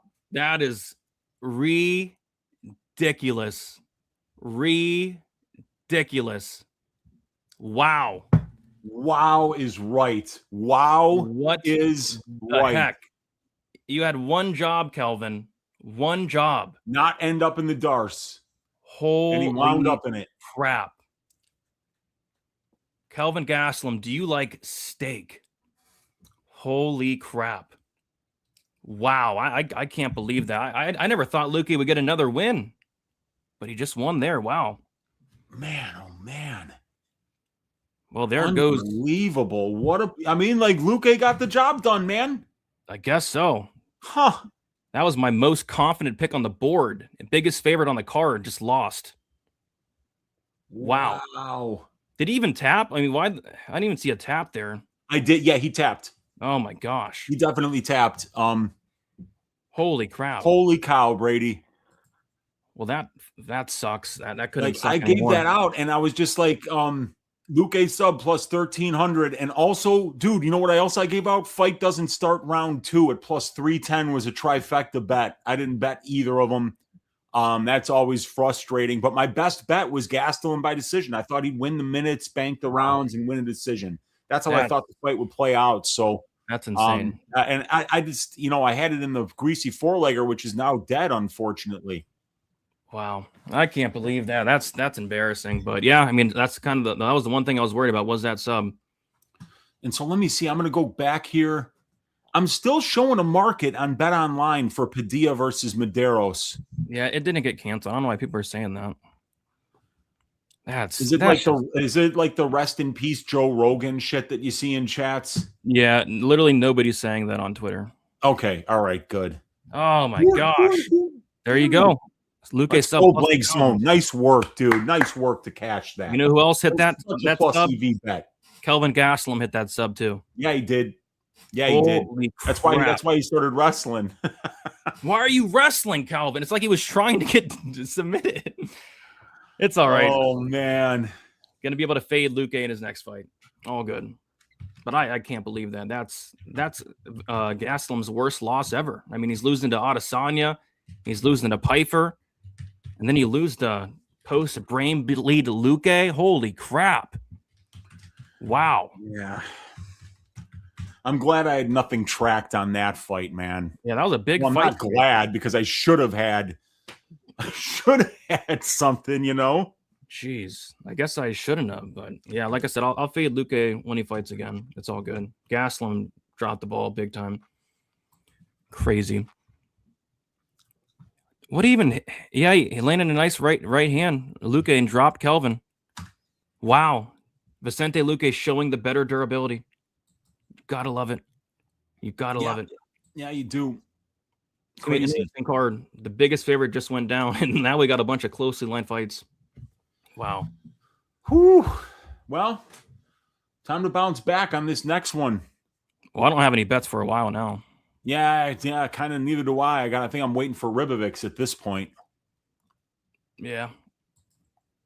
So now I definitely need violence in the Swanson fight. Yeah, that would be nice. I've got that Swanson money line, and I've got the Swanson KO as well. Yeah, parlays are just cursed, man. Thanks, Kelvin. Ruined 2 of my parlays. Yeah, ruined my parlay too. I have 3 parlays. One is definitely ruined.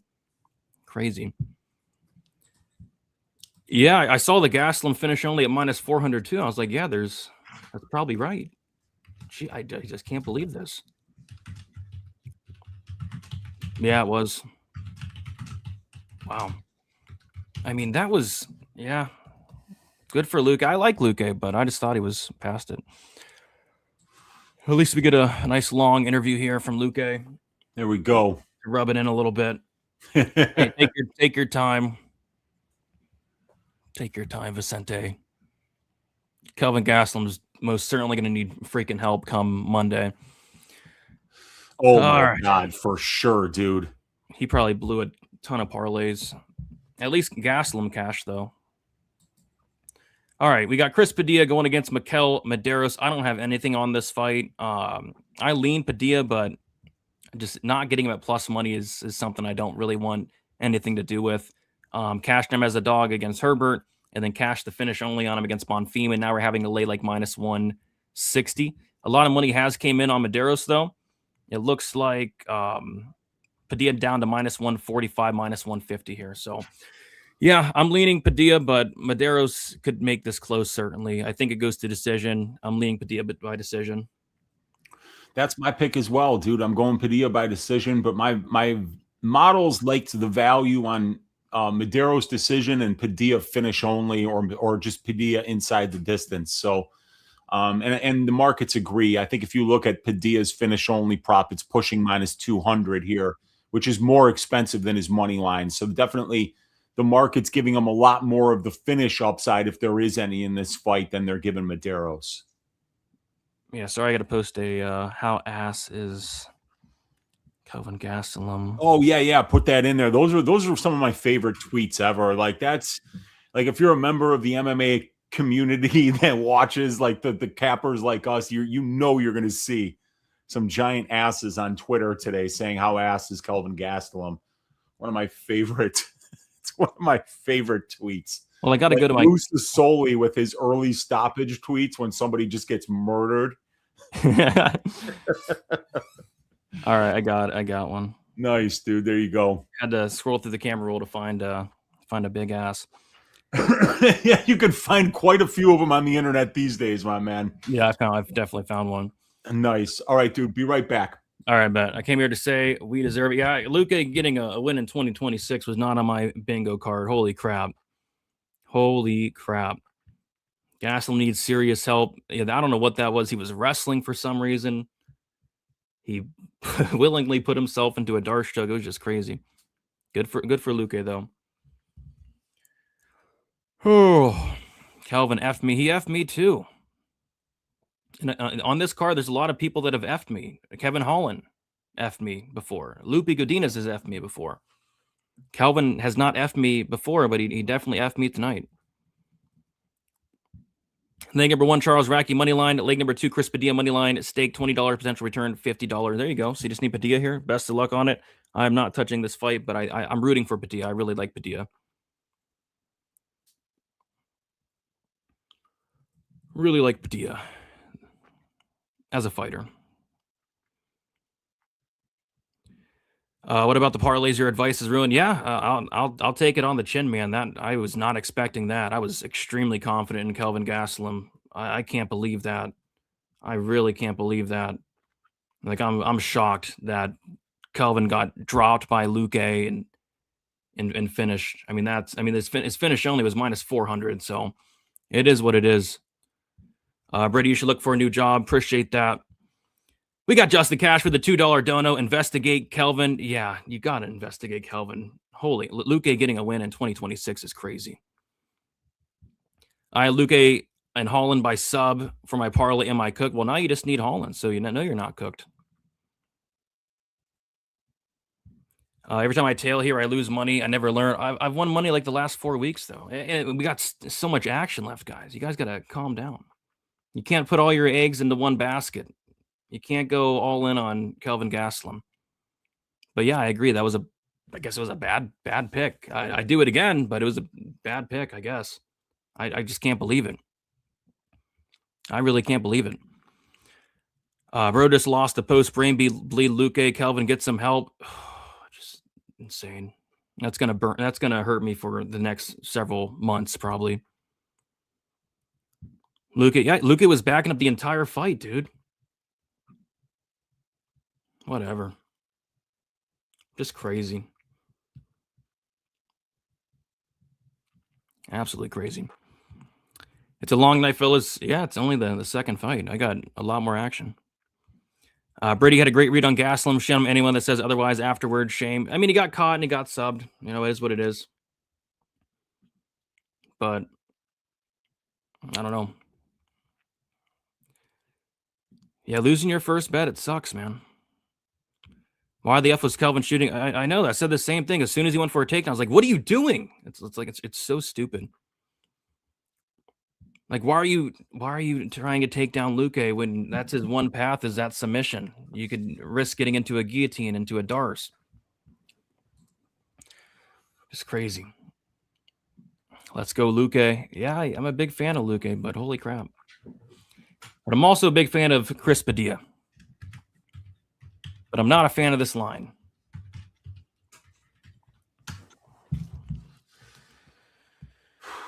Oh, God help us. Yeah, didn't really know what to do with this one, Brady. How about you? You got any attract action on this one? No, I don't have action pretty much the entire rest of the prelims. Well, nothing wrong with that. Well, the Pico fight. The Pico fight. Yeah, that's where we're both on that. I got fight ends by KO for that one, man. I mean, I expect someone to get served. Yep. Oh, wow. How ass is Kelvin Gastelum? I just saw it, dude. Yeah. Jesus yeah, it's Christ.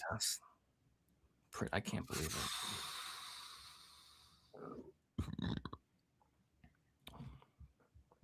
Money coming in on Padilla now. Coming in on Padilla.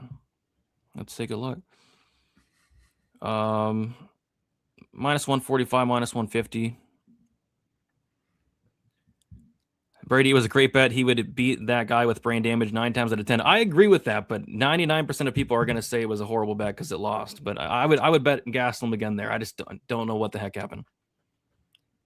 And yeah, like Gastelum he actually looked locked in. He actually trained for this fight and he loses. It's crazy. Mederos by decision. There is no way Gastelum didn't throw that fight. Yeah, where was Gastelum training this camp? Because he wasn't training at Fight Ready.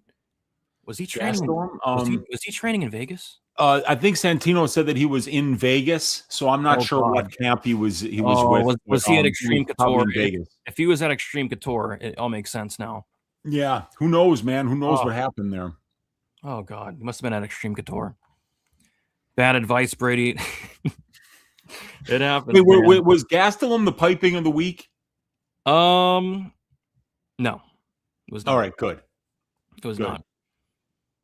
It was not.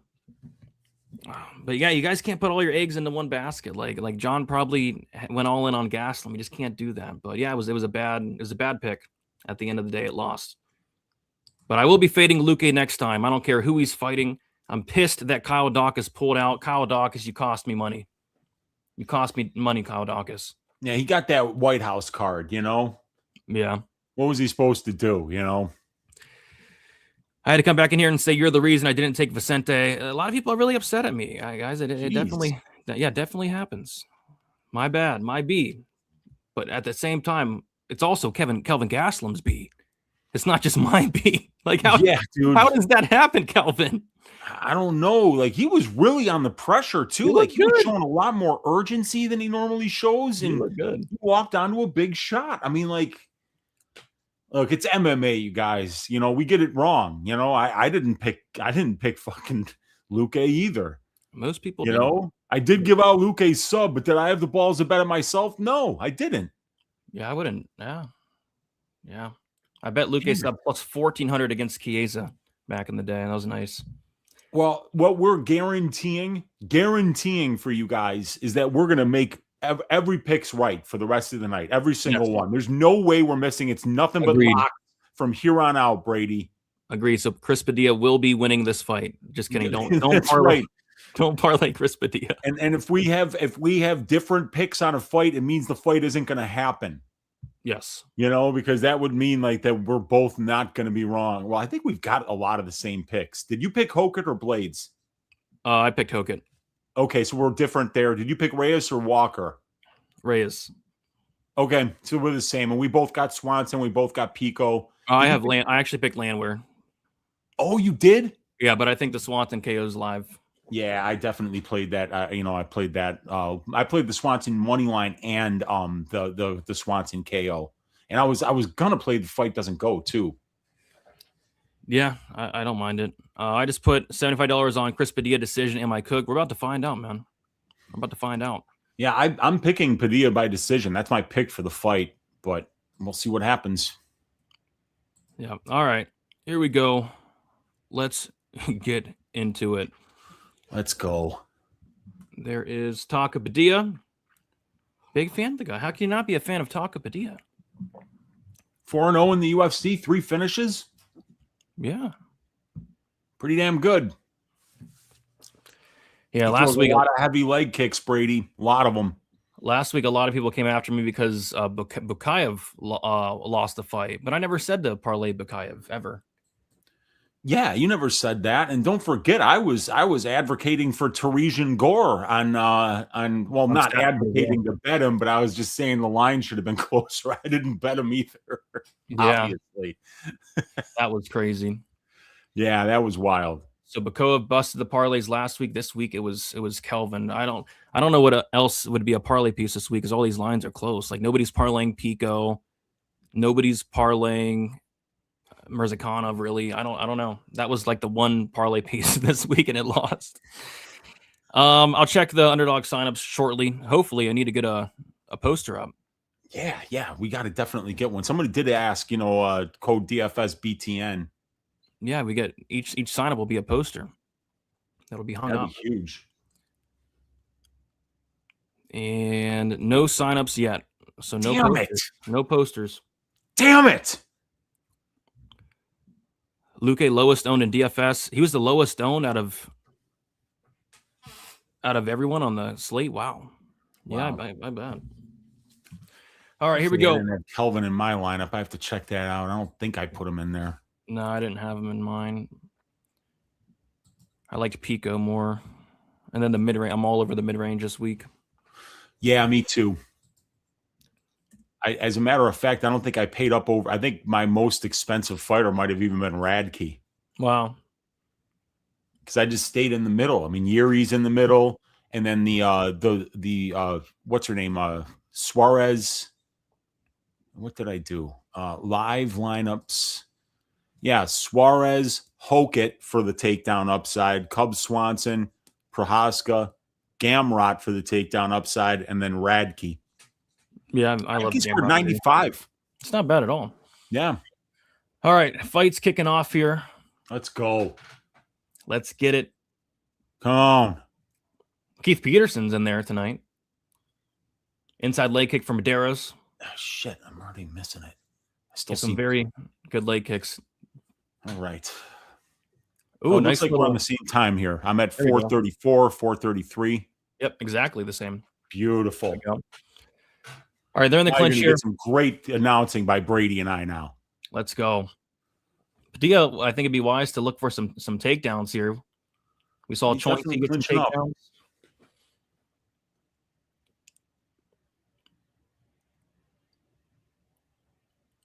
I love the pressure from Padilla. Nice left hand from Padilla. Love that pressure. Some jabs. Nice right hand from Padilla. Kick to the body. MarQuel Mederos catches it. Padilla needs to make it a dogfight. He's going to stay in his face, dude, because Mederos likes to throw a lot of kicks and switch stances. Much harder to do that when you're backing up. Ooh, nice right hand from Padilla and another. But he eats one himself. Yeah. Now in the clinch, Padilla reverses position, eats a knee, gives a knee of his own. Yeah. He's got those sharp elbows in the clinch, too. Just ask Ron Zhu. Yeah, I know, man. Poor guy's eye. I thought he was going to be blind in that eye after that. Can he see yet, Ron Zhu, or still not yet? Some good work here in the clinch by Padilla. Nasty elbow. There's the elbow we just touched on. Oh, yeah. Cheeky elbow. And look at him, man. Just hands up, walking forward, dude. The pressure from Padilla is gonna get to people over a long stretch of time. Yeah, great pressure, nonstop. They're in the clinch. Mederos, who's kind of clinching up here to break off the pressure, I think. Yeah, Padilla's nasty in the clinch. Oh, man. Try to trip him there. Oh, a cheeky elbow from Padilla on the break. Mederos did not like that one. That was cheeky. Man, that was nice. Padilla just moving forward. Dude, he's coming forward like Michael Myers. Yeah. Oh, Mederos don't like this pressure. I'm telling you. He does not like this pressure. Leg kick for Padilla. Still coming forward. Hands up. Pressuring. Pumping the jab. Throwing that out there. In the clinch here. Maybe look for another elbow here. Let's see. Look for another elbow here, Chris. Yeah, he loves those elbows, Brady. Though he's good in the clinch with his knees and elbows in close. Yeah, he's very good. He really does have a very functional MMA game. He can grapple. He can dirty box. He can win minutes and moments out at distance. Oh, this pressure is great. Minute 46 to go, but he does eat a right hand. There's Padilla. Yeah, really nice right hand there by Mederos. Both guys land leg kicks. Padilla still coming forward though, which is great. A jab from Padilla, which was nice. Right hand for Padilla, and a cheeky elbow to follow. Do that one like a jab. Beautiful. Dude, Chris Padilla is just trespassing on MarQuel Mederos' personal space right now, Brady. Yeah, he is. Good kicks from Mederos there. Inside leg kick. A nice jab from Mederos. Padilla still coming forward. Minute 15 to go. Nice jab from Mederos once again. Yeah, Padilla just needs to make this fight dirty, man. Mederos don't like it dirty. Uppercut to the body there for Padilla. Everything Padilla throws is so straight too. Nice, I like it. I like what I'm seeing. So Mederos keeps like kind of clashing into Padilla. He's not really going for a takedown. He's just kind of clashing into him a couple times. Kind of clinching up to try to trying to deal with the pressure. Yeah, he does clinch up there, but Padilla reverses position and lands a nice shot to the body. See, it was actually Mederos with the elbow off the break there. Gave him a taste of his own fucking medicine, and now Mederos is coming forward, landing some shots. But Padilla says, not so fast, bitch. Padilla comes forward, but eats an elbow. Mederos is throwing elbows now. Yeah. Still coming forward. Oh, just missed with that. Oh, Padilla's cut open, Weezy. Oh, yeah, he is. Mederos cut him. Now Padilla's trying to grapple. Now Padilla's looking for takedowns, Brady. Oh, boy. Yeah, one of those elbows. Let's see how badly he's cut. We can't really tell right now. Right on the eye. Where the cut is either. Right on the eye, it looked like. And this fight, yeah, probably on the right side of Padilla's face is what I'm thinking. Oh, let's take a look. Yeah. Oh, yeah, that elbow might have stole the round right on the top of the right above eyebrow. it's above his left eye. He's got a cut above the right eye. It's his right eye. Yeah, that's nasty. That's nasty. Yeah, that is not good, man. The cut man's got his work cut out for him here, Brady. That is gushing. Yep. You know, Mederos cut Hubbard with an elbow in the third round after like losing a few minutes to the grappling. So, you know, this guy's been able to do some really nice work in the clinch as well. So good on MarQuel to, like you said, maybe even steal back that round. Oh, it's just a beautiful step in elbow. And that's going to happen when you pressure like Padilla is. But this cut man did a phenomenal job.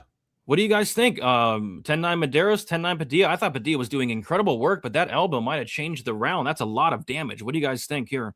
Dude, I don't even know, man. I don't know who won that round. I mean, maybe Mederos did steal it back at the end. Yeah. Yeah. That's kind of crazy because Padilla was hitting him with the elbows, and Mederos says, I got you. Boom. Yeah. There it is. There it is. Round 2 kicking off. Oh, big right hand from Chris Padilla. Beautiful. Oh, another one. Oh, my gosh. How can you not love Chris Padilla fights? Leg kick there. Another leg kick for Padilla. Making it dirty, Weezy. Making it dirty. Pressure, man. The pressure. You know, I love fighters that pressure on the feet. When they have the conditioning to do it, when they have the durability and the output. It's such a great style. It's such a difficult style for some of these cleaners, kickboxers to deal with. They don't like being on their back foot. No. Good combination there from Mederos, though. Yeah, really nice 1-2 counter. Padilla pumping that jab. But Padilla is just doing so much more, Brady. Yeah, he's spamming leg kicks. Oh, nice right hand in close from Padilla, but he eats a couple jabs from Mederos. Jab for Padilla, just missed. Leg kick for Padilla misses. Another leg kick misses. Mederos gets out of the way. Nice jab to the body for Mederos in a nut shot here. Looks like we're going to continue the fight, though. We're not stopping this one. We're not stopping this one. He must have a lot of confidence in his conditioning because he could have taken a breath there if he wanted it. Ooh, Mederos coming forward now, but but he walks right into a body lock from Padilla here, Brady. Let's see if Padilla can find a takedown or if he just wants the clinch. So Mederos' takedown even looks like it's gotten a lot better because Chonsky, Mark the Shark, was able to take him down. Hubbard was able to take him down. Oh, cheeky elbow from Padilla in close. Yes. Oh, Mederos tried to go an elbow over top, and another one. Oh man, they're both throwing elbows, man. These guys are in the wood chipper. Oh my gosh, uppercut from Mederos. Uppercuts from Padilla.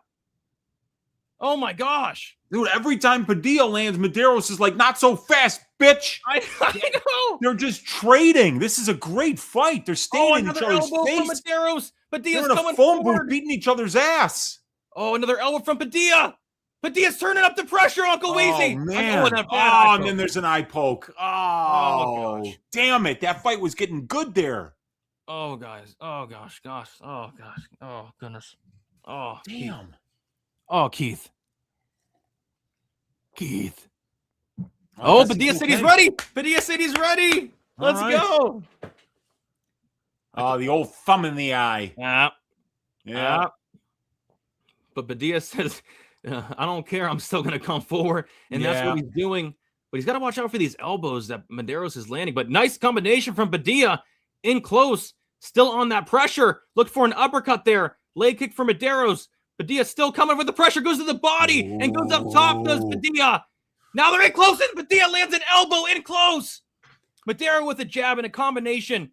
Three-piece combination for Mederos. But Padilla coming back with all the volume. Oh, and a big elbow from Mederos lands. Padilla walks right into it and eats it. And it says, is that all you got, pussy?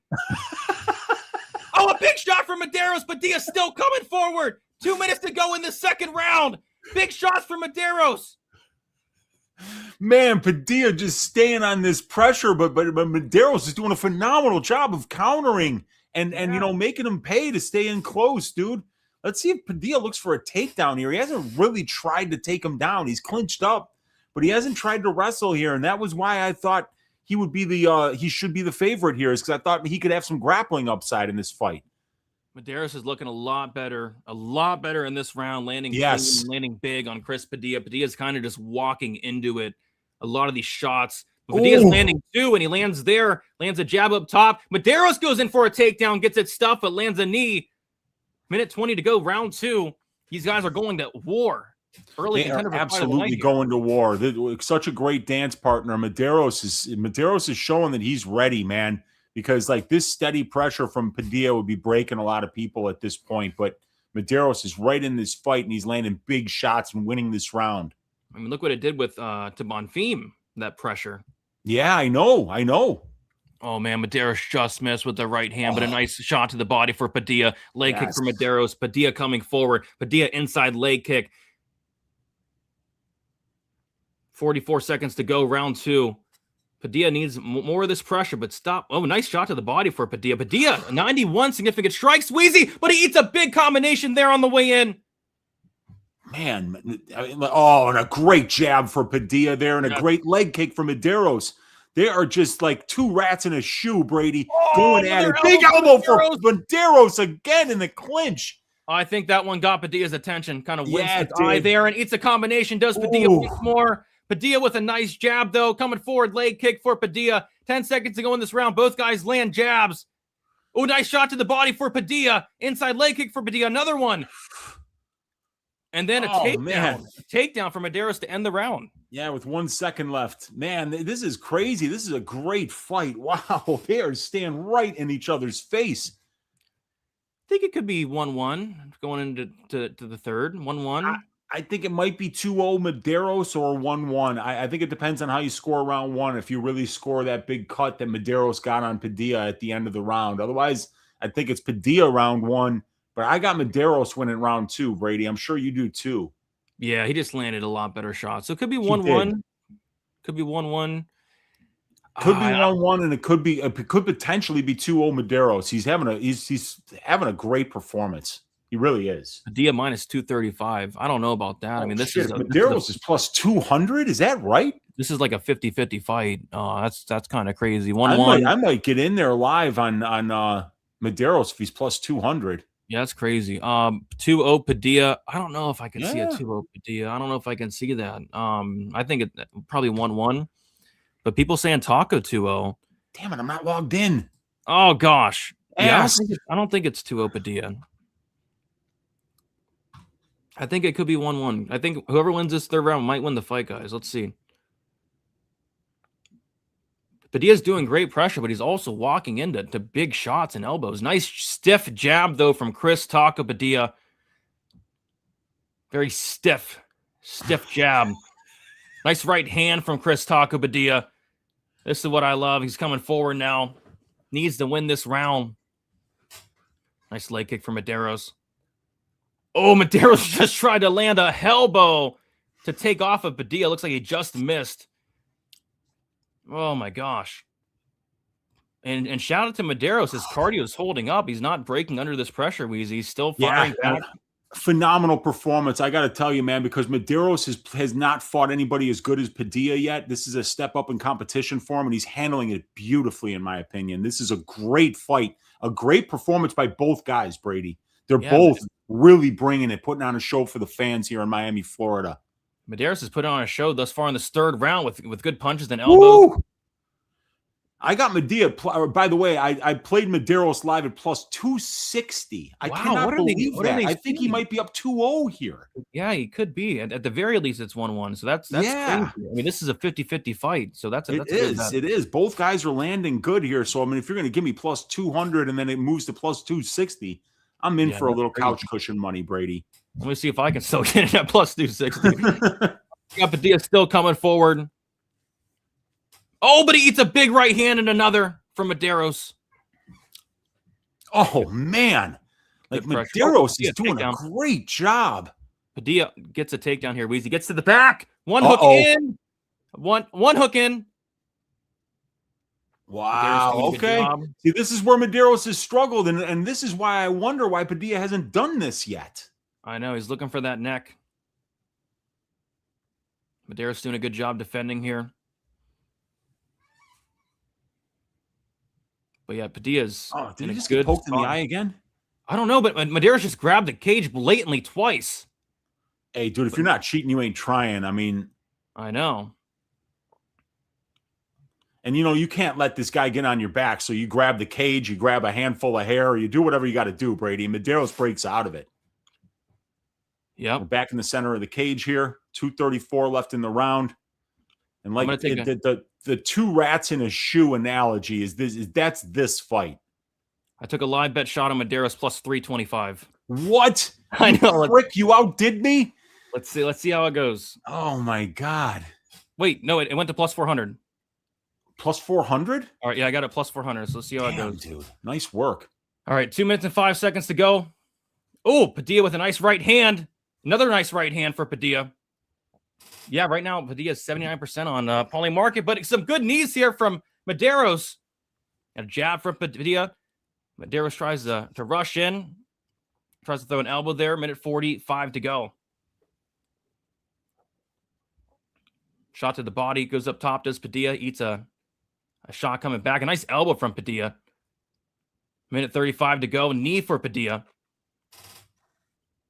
Big right hand for Mederos. And some elbows from Padilla. Minute 25 to go. Round 3. Padilla starting to turn it up and turn it on. Shot to the body for Padilla. Goes up top with an elbow. Mederos is starting to get tired, Weezy, and he eats a body shot here. I think Mederos is starting to break. He eats an elbow, but he does land an elbow of his own there. Oh, big uppercut to the body by Padilla. Really is going to slow down Mederos here. 1:12 left in this round, and Padilla is definitely starting to steal it. Yep. Good body work from Padilla there. Elbows from Padilla in the clinch. Yeah, Mederos getting tired, but a nice stepping knee from Mederos, and there was an eye poke. Oh, man. Mederos plus 900. I'm shocked. Yeah, I guess people are giving Padilla round 1, which I get. But I get it too. I think he did more in round 1, but like that cut that got opened, that could have really switched things. And I think Mederos, that's why. The last. That's why a point got taken. What the heck? What? For what? Oh, come on. For what? Now they're taking points. Wow. All right. Hey, they took one earlier with Radtke on the first eye poke. Was that the first one that he got him with? Yeah, but that wasn't even a bad eye poke. That's crazy. Yeah, because I think Mederos did poke him twice. So there goes my plus 200 is dead. 260. Yeah. Oh, they're well. Taking points now. Usually you're allowed to cheat at least 5 times in a fight. Yeah. Maybe more. 30 seconds to go. Oh, man. Nice left hook from Mederos. Jeez. Yeah, I'm very impressed with Mederos here. I think 90% of people break in a fight like this. Good elbow from Mederos. He showed phenomenal cardio, man. Good elbow from Padilla. Nice leg kick from Mederos. Padilla coming forward, 10 seconds left. They point down to the center of the cage and say, come on, come on, come on. And Padilla clinches up. Oh, but Padilla lands nice knees to the body and the fight is over. Fight goes the distance. Yeah, I mean, it's got to be Padilla with that point deduction, especially. That's yeah, because he won the third round for sure. And the first and second were pretty close. But I had round 2 for Mederos, and I think you could score round 1 for Mederos because of the cut. So it's going to be interesting. This might wind up being a draw. Yeah, either Padilla or draw. I don't think Mederos can't win this fight after that point deduction. Yeah, I agree. I agree with you there. Yeah, that was a bad fence grab. I'll give him that. Oh, there was. Yeah, you're right. You're right. So he was cheating. That's a good point deduction, dude. You're right. For sure. You can't cheat too many times. Yeah, dude, because he did grab that fence a couple of times, like you said. So and then the eye poke and we always bitch that they don't take points, Brady. You know, I know it's good. It's like we can't be hypocrites when they do. You know, 29-28 or 28-28. Let's see. And that's Keith Peterson in that picture there. So maybe he's on his burner phone right now after the fight, watching the fight companion. Padilla would probably do bad things to post car accident Jared Gordon. Yeah, and Padilla's a featherweight. Jared's not moving back down to featherweight, man. And there's no way. Yeah, I think it's probably 29-27. I think that's what we're gonna see. We're about to find out, though. Here we go. Yep.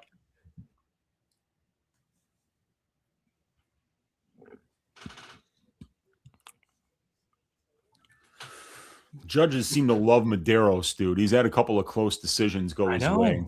I know. I know, but Mederos lost his fight. I think this was the most impressed I've been with Mederos, though. Yeah, agreed. Yeah, if it weren't for the point deduction, I think he'd be live to win this fucking fight. Yeah. You know, if these judges are supposed to score, oh my God, that tomahawk elbow. He looked like Dusty Rhodes. That was like the old Dusty Rhodes elbow back when I was a kid, man. Dusty Rhodes was a wrestler. Is that King Green in the? Is it? I don't know. I think Padilla's a California guy, and I think that's where Green trains out of. Is that? No, that's not King Green. No, that's not him. No. I saw him for a split. It looked just like Green for like a split second. That is definitely not King Green. It's King Green in like 15 years, though. All right, here we go. All right, so let's see what happens here. Should be a Padilla win. One judge scored it a draw. The other judge 29-27. The other judge 29-27. So 2 29-27s, and then one judge scored it a draw. So one judge did give Mederos that wait, so if there wasn't a point deduction, it would have been 29-28. It would have been Padilla. It would have been Padilla still with the point deduction. Yeah, still would have been Padilla. Yep. Yeah. Okay, yeah, because it would have just been a split instead. Yeah, it would have been a split. Yeah, I can dig it. Yep. Yeah, I got no problem with that. I mean, like, it was a close fight. I think that what we'll find out is that Padilla probably won round 1 on 2 of the 3 judges' scorecards. I think Mederos won round 2. And then, I mean, like, round 3 was clear as day. That was Padilla's round. Agreed. The crooked judges are cooking. No, they're always cooking. I think they did fine. Test Padilla for Ipo. He fights like a zombie. I mean, that style is going to break a lot of people. It didn't break Mederos tonight, but Padilla will be cashing a lot of 2-3 props in the very near future. Yeah, he put up numbers, dude. I mean, like, a lot of significant strikes. Yeah. Yeah, whoever scored at 28-28 just scored that cut. Because, but I agree. Padilla did the better work in the first round, but there's a big cut. I thought Padilla actually won Mederos won the last minute of round 1, and that's when he got the cut too. Yeah. Padilla won majority decision. Chris Padilla 5-0 in the UFC. God, I don't think we're gonna get Chris Padilla at dog odds anymore, Wheezy. I think it's past. It is past. Well, he did it 4 fights in a row as a dog or a pick'em. So, this is now we had to pay up a little bit, and he still got the job done, but it was close. Yep. Close fight. Very close fight. Mederos looked pretty good out there. If you had a plus 135 ticket on Mederos, you probably made a pretty good bet. Yep. If there wasn't that point deduction, it would have been a split. So, all right. What do we got next? We got Tatiana. For the people who haven't heard us already, the win was Chris Padilla. Chris Padilla won the fight. Majority decision. Yep. Chris Padilla won. Chris Padilla, champion. I don't know about champion, but he's going to win a lot of UFC fights. He's 5-0, man. At this point, dude, you know how hard it is to put a 5-fight win streak together in the UFC, dude? He hasn't beaten the best guys, but still, man, that's really impressive. Hey, he beat the Black Country banger, Jai Herbert. He did. And I think we're going to see Jai Herbert sometime soon here. I think he's got a fight coming up. Yeah, next week against. Is it next week? Rat Garbage, yeah. Oh, that's right. That's right. Yeah, I thought about parlaying the over too. It's like minus 500 though, but yeah, a finish would be pretty surprising. Suarez fight goes the distance, agreed. Yeah, for me personally, Weeds, I don't know if you have any action on this one, but I'm passing here for 2 reasons. I don't want to lay minus 150 on Suarez, so I just think it's past it. And then I never want to really bet on Luque, who I think has some of the worst fight IQ in the game. So I'm fine with sitting back and watching this one. If this fight was 6 years ago, I'd be putting my house on Tatiana, but I just haven't liked what I've seen from her personally in her last couple fights. So, but yeah, we'll see. I think it goes the distance at a very high clip, and I think it's going to go into the hands of the crooked, corrupt judges. So we'll see what they think. Yeah, I agree. I think it does go to decision, but you never know with Tatiana Suarez. She's got a really cheeky submission game, a really good guillotine, and because she grapples so much, she gets on top of you, she wears on you, and when you try to get back to your feet, that's when she tries to snatch up the submission. So I could see a Tatiana Suarez ground and pound KO. I could see a submission win. I could see a points win where she just kind of gets takedowns top time and just uses that size and physicality advantage that she has over Lupe to win the wrestling exchanges this fight. But I didn't get there on a bet, and I'm kind of surprised that I didn't. Like, this is as cheap as we've seen Suarez in the UFC. And if you can't forgive someone for losing to Wei Lee, like that's on you. So, I mean, I'm still kind of thinking that I should probably throw a little something on Suarez by decision, but I just kind of felt like I didn't need to have money on this particular fight, Brady. So I kind of feel like you and I are on the same page here. Yeah, we don't gotta bet this fight. We'll see. We got the bookie man in the building. What is up, the bookie man? I got Lupe plus 150. Dang, you got some CLV there. Let's see where this line's at now. Lupe is currently plus 135. Okay. Yeah, nice. Okay. I'd like Godinez to take this. Suarez looked terrible in the title fight. She did, but like we said, it is Zhang Wei Li. But yeah, she also looked pretty bad in the Lemos fight, but that is Amanda Lemos. So we're going to find out. This is definitely a step down from Lemos and Zhang Wei Li. Yeah, a lot of injuries from Tatiana, and then of course her being around Patchy probably doesn't help. Luby don't really get finished though. Yeah, I don't think there's gonna be a finish in this fight. Tatiana 35 already. Yeah, time flies. Time flies. She's had a lot of injuries and a lot of time off and not a lot of experience. So, that's always tricky. You know that you don't want to be betting someone when they're on that downside of their career. And sometimes it's hard to time that, as a gambler. Yeah. But you know what? I am good at timing, Brady, when I need to go take a piss break. So I'm going to do that right now, my man. Yep, sounds good. And I'll be taking one whenever you're back. The fight, which fight? This Suarez fight starting up probably in the next 10 minutes or less. Everyone looks terrible versus Wei Lee. That is true, except Valentina. Yeah, Wei Lee was the one that looked terrible against Valentina. That was insane. We got Benito in the building. What is up? Suarez is the female Khabib. She used to be. She definitely used to be. I mean, 2018 Suarez was a different freaking animal. But it is 2026 now, so I don't know. I have not been impressed with Suarez lately. Should I pick Esteban for the parlay? I think me and Weezy are both on the Esteban finish only. Brady, how bad is the Lupe PTSD? It's super bad, man. I'll never forgive Lupe for what she did. I think Lupe, Kelvin Gastelum, is going to cause me some PTSD for sure after what he did tonight. But I think what was even worse was that Lupe Angela Hill fight. I don't think I'll ever recover from that Lupe Angela Hill fight. I mean, had me screaming at my TV, had me smashing my TV. It's like, what are you doing, Lupita? What are you doing, Lupita Godinez? I couldn't believe it. Gamrot's crazy underrated in a way he loses to Ribovics. Yeah, I think it could be competitive. Like, Gamrot by decision at plus money makes sense. But I took a shot on the Ribovics finish only. All right, Wheezy, you are back. I'm going to take a quick pee break. Do it. How far off are we away from this fight right about now? Let's see here. So, yeah, still in commercial, so we still got to wait for a little bit of a walkout and whatnot. But, yeah, I mean, like, when I tried to cap this fight, and I finished up by saying that I thought that Suarez would win, but I felt like at plus 130, Godinez was the money line side. So, I just kind of felt like if I was betting Suarez at plus money on the decision prop, that maybe I wouldn't be making a good bet. And then I just felt like Lupe out wrestling Suarez or not getting taken down probably wasn't going to happen here. So I just wound up chickening out and not making a bet on this one. But it's a high level fight in the women's strawweight division. Both of these ladies are very dangerous.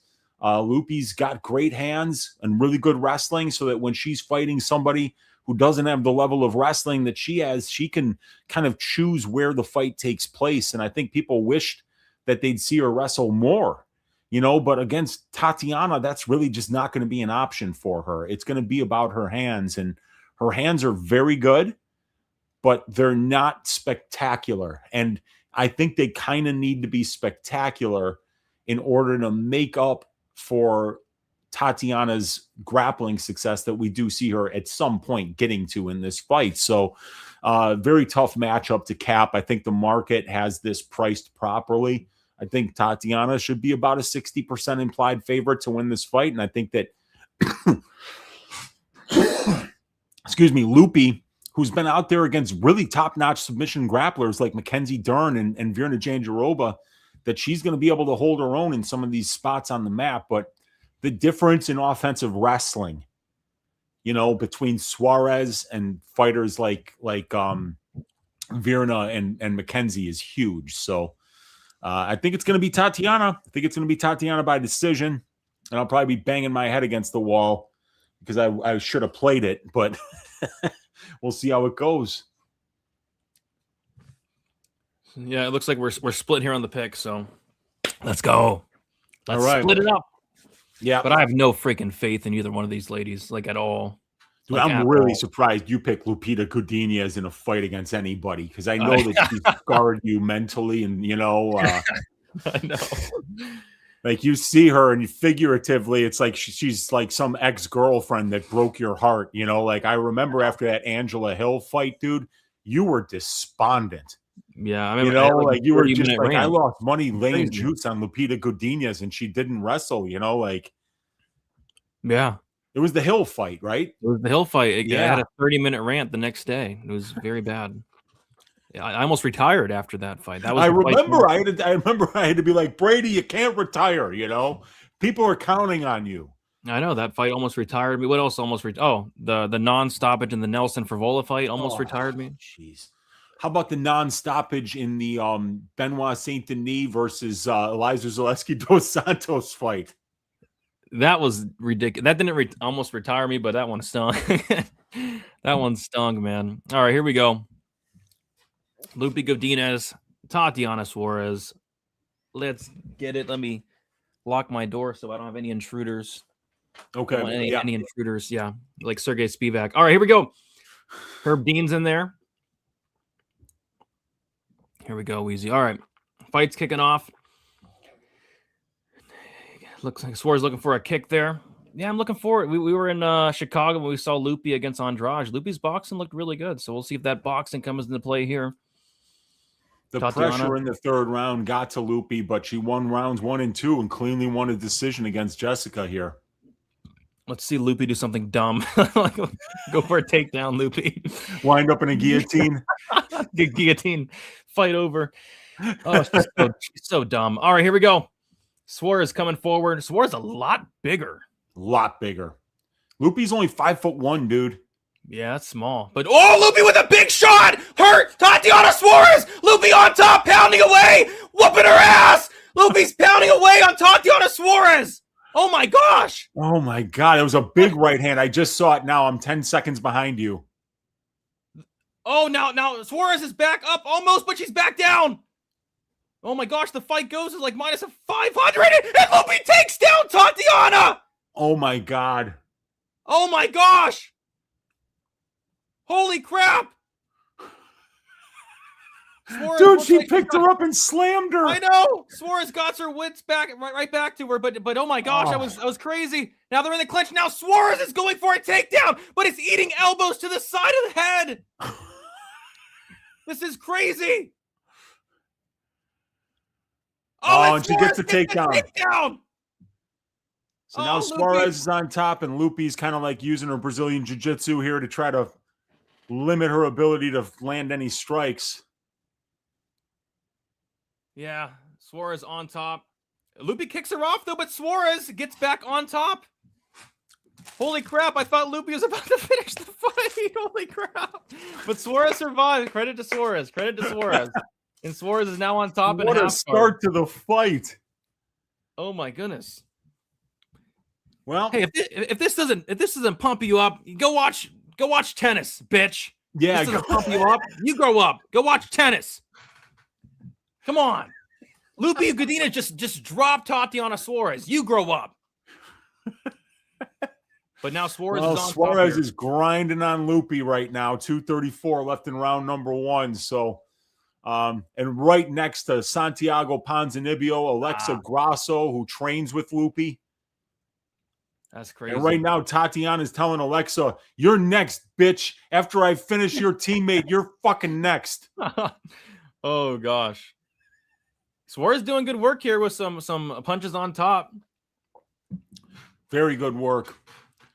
Grinding top control. That's what she does really well. And I think now that she knows, like, hey, look, I got to get to the wrestling a lot earlier in the next round because the Lupita almost knocked me out. So, oh gosh, and Lupe will stay here. Lupe will stay here because she's very dumb and she's not going to try to she's not going to try to get up. So Suarez will win this last 1 minute 45. Yeah, and see if Suarez can keep doing damage because she's chipping away with some shots here on top, trying to score some points. Yeah, Lupe finally got her full guard, which is good, but you're on the bottom, so it's not great. Some punches to the body there from Suarez. Yeah, Suarez needs to do some damage. She wants to steal this round. She almost got finished. Very busy with the ground and pound, Brady, but I don't know if it's going to be enough to steal back from the round because Lupe had Tatiana in big trouble early there. Well, what Suarez got going for her, Weezy, is the refs or the judges do forget the first 2.5 minutes of the round. Sometimes they do. This is gonna have split written all over it. All right, Suarez on top, still in full guard. Minute left. Lupe just content to chill. She's chipping away with some nice ground and pound here, Brady. Wow, Lupe 2 for 2 on takedowns. If you told me Lupe was 2 for 2 on takedowns in the first round, I'd call you an idiot. But yeah. 2 for 2 on takedowns from Lupe. Suarez 1 for 1. Looks like Lupe's trying to separate here a little bit, but she's eating elbows and punches now. 30 seconds to go in round 1. Really big strong finish of the round by Tatiana Suarez here. Very. Lupe kicks off, and it looks like almost an illegal kick there. Hits the face of Tatiana with her feet. Oh, this is a hot position. It's getting a little hot in here. Mm-hmm. 7 seconds to go in round 1. Yeah, we'll see. Are the judges going to score the knockdown early on? Or are they going to score the 3 or so minutes of control time? I mean, that's for them to decide. What do you guys think in the chat? Lupita Yeah, 10-8. got winning this round. Lupita 10-8. Come on. Lupita 10-9. Dude, strawweight fights have been phenomenal lately. Strawweight fights have been very good. And we're going to get some fun WMMA fights next week, too, as well. Yeah, Melissa Croden versus Zheleznyakova. That should be a good one. I took Lupi plus 3.5. We like the screaming. This isn't pottery class.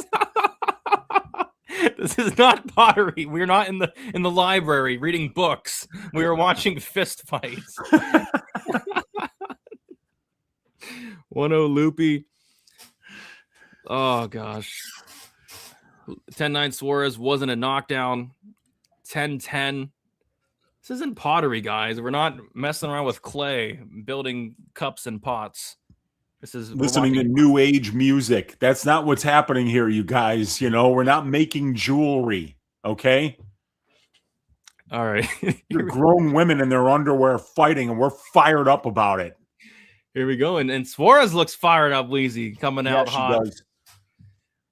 Jab from Suarez here. And if you're Lupi, it's simple. Can't end up on bottom because you're going to stay there, buddy. You're going to stay there. Suarez active with the kicks here. And let's see if Lupi's a little bit hesitant now to let her hands go now that she got taken down. But she almost lands a kick there. That was nice. Head kick attempt there by Godinez. That had some stank on it too, but it was just blocked. Tatiana clinches up here. Godinez lands a nice little shot in the clinch, but you can tell Tatiana wants to hold on to her here. She's got a good knee to the body. She's looking to get to a body lock here, Brady. It's getting dirty. Good knee to the body by Tatiana, and she's trying to wrap up the neck here. Yeah. She is trying to wrap up the neck, and you do not want her on your neck. So let's see if she could turn this into a takedown, and she does. Yeah. She goes for a double leg. This is great for Tatiana. A single leg, it looks like. Very smart. You could tell that Tatiana wanted this position, and she did everything in her power to get it. And now she's here, and now she's on a single leg Wheezy. Now she's looking to trip her down here. Lock. She's so good with them. And she gets right to her back and just dumps her on her head. Jeez. Yep. Lupi's got to get back up, and she does, but she kind of grabbed the cage, and she kind of holds on to it a little bit, but now she's back down. Lupi, if you're Lupi, you got to trying to get to her back now, and got one hook in, Brady. One hook, and there's the second hook. Classic Lupi. 3:30 left in the round, so yeah, this is bad spot for Lupi here, and it looks like Tatiana's going to rack up some more ground control time here. Yeah. Classic. Lupi looked really good in the first minute.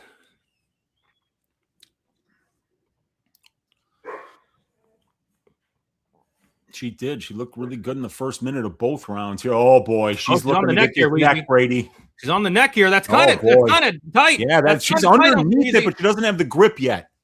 Yeah, she doesn't really quite have the grip, but it is almost one arm there. It is under the neck. It's Lupi's under the neck. Fighting that second hand, but this is going to be. Lupi's doing a good job fighting the hand. Lupi's not in a good spot here at all. Like Tatiana's got her left arm underneath Lupi's chin, but she cannot join hands here. She can't get that choking hand. Oh, it's getting close. You guys, it's tapped. Oh, it's over. It's over. Wow. Tatiana Suarez finishes by submission. Wow. The over was like minus 600. Yep. There you go. You know, like Gastelum was probably a big parlay piece this week. That crashed and burned. The over 2.5 rounds is probably a big parlay piece this week. That fell apart like a Chinese motorcycle. You know, Tatiana Suarez goes out there and gets the job done. Second round submission. Just absolutely dominates Lupi on the mat. That's the Lupi Godinez experience. Experience that I am no longer a part of, and it feels good. Yep. You knew. How many times can a woman break your heart, Brady? You know, how many times, before you say, I've had enough of this. I've had enough. Dude, what was Suarez by sub? It had to have been a massive number considering the over was so juiced. Let me look and see. I thought it was around plus 200-ish. 200-ish? Oh, my God, 430. Plus 430, Brady. But the fight goes to decision was like plus 430. Yeah. People knew that it was either a Suarez sub or nothing. Suarez KO plus 1,800. Lupi KO plus 2,400. Luque sub plus 2,400. So basically, the Tatiana sub was the fight doesn't go. Okay. But it was plus 430. It was better than that, obviously. Yeah, but the fight goes to decision was plus 400. That's crazy. I would think I would get a much better number on it. But yeah, you're right. That's crazy. Man, yeah, great performance for Tatiana there. Yeah, it was. Luque looked career best for the first 60 seconds. Then she got a little overzealous and went all downhill from there. Yeah, it fell apart. And, that's what happens sometimes, but Tatiana's ground game is elite, and she's just huge for the division. And she's got such good wrestling. She's so physical in that clinch. So it was a good performance there.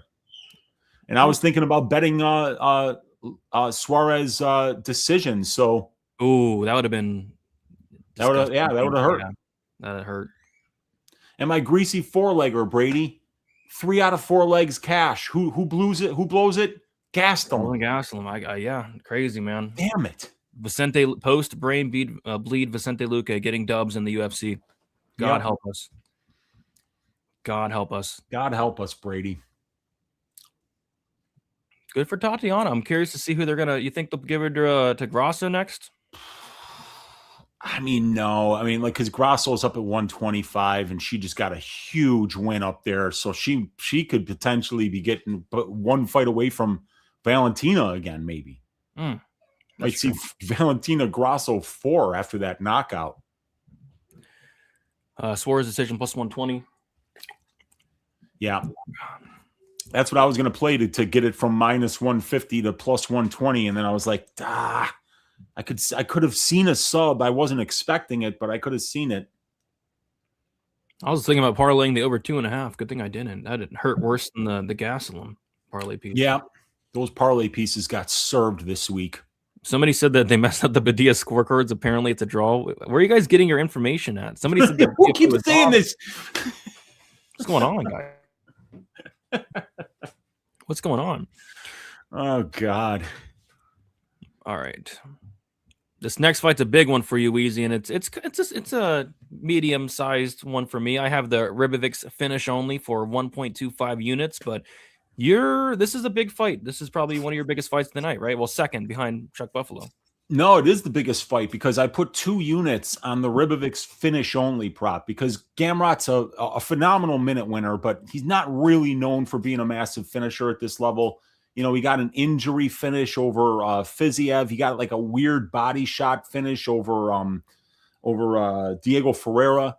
And then there was the Kimura submission on Jeremy Stevens. So I really do think of him as more of a minute winner. And Ribovics is a guy who just puts a crazy pace on his opponents.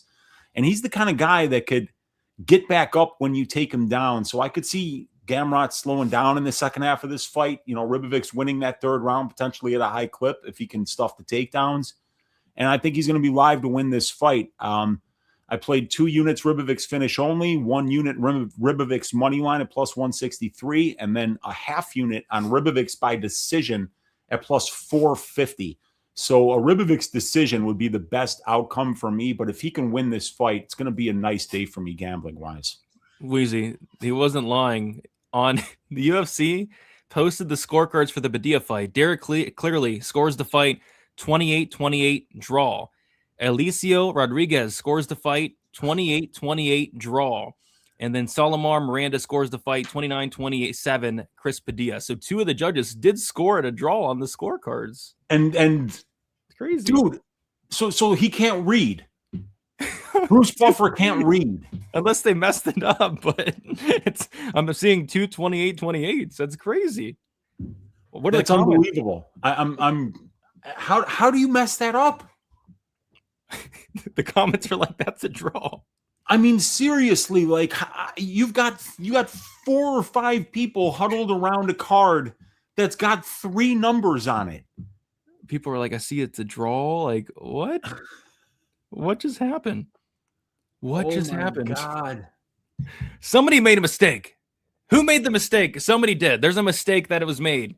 Was it the UFC team posting that graphic of the scorecards? Or was it Buffer reading the wrong scores? Somebody made a mistake, Weezy. I don't know who it is, but what the heck? Those scorecards read a draw.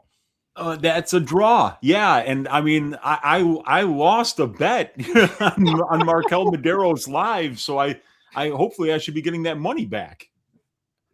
Yeah, unless the UFC made a mistake, but they haven't deleted it yet. They've had over 20 minutes to delete the tweet. Like somebody hit up the UFC guy and be like, "Hey, yeah, like my live bet should actually be a push. I think if it ends in a draw, if you have the I don't know how that works actually for live betting. I don't think that's ever happened, but yeah, that fight could be a draw now. Wow, that's crazy." Yeah, somebody made a mistake. But yeah, they tweeted Chris Padilla wins via majority decision, and then they posted the scorecards, and then it says 28-28. That's crazy. That's wild. That's wild, man. I can't believe that. ESPN has it as a draw, says this guy here. Oh my God. And even on the UFC, the actual UFC website that has the scorecards posted, even on the actual UFC website, it has 28-28 times 2. That's crazy. That's crazy. 7 finish. I don't know. I mean, if Swanson if Swanson wins by KO, or if Landwehr wins by sub, I will sing. That's all I need. I need either Swanson KO or Landwehr sub, because if either of those outcomes happen, it's a big hit. So we'll have that. All right, bathroom break. Be right back. Judge's error. That's what the heck? Oh, look, they're talking about it right now.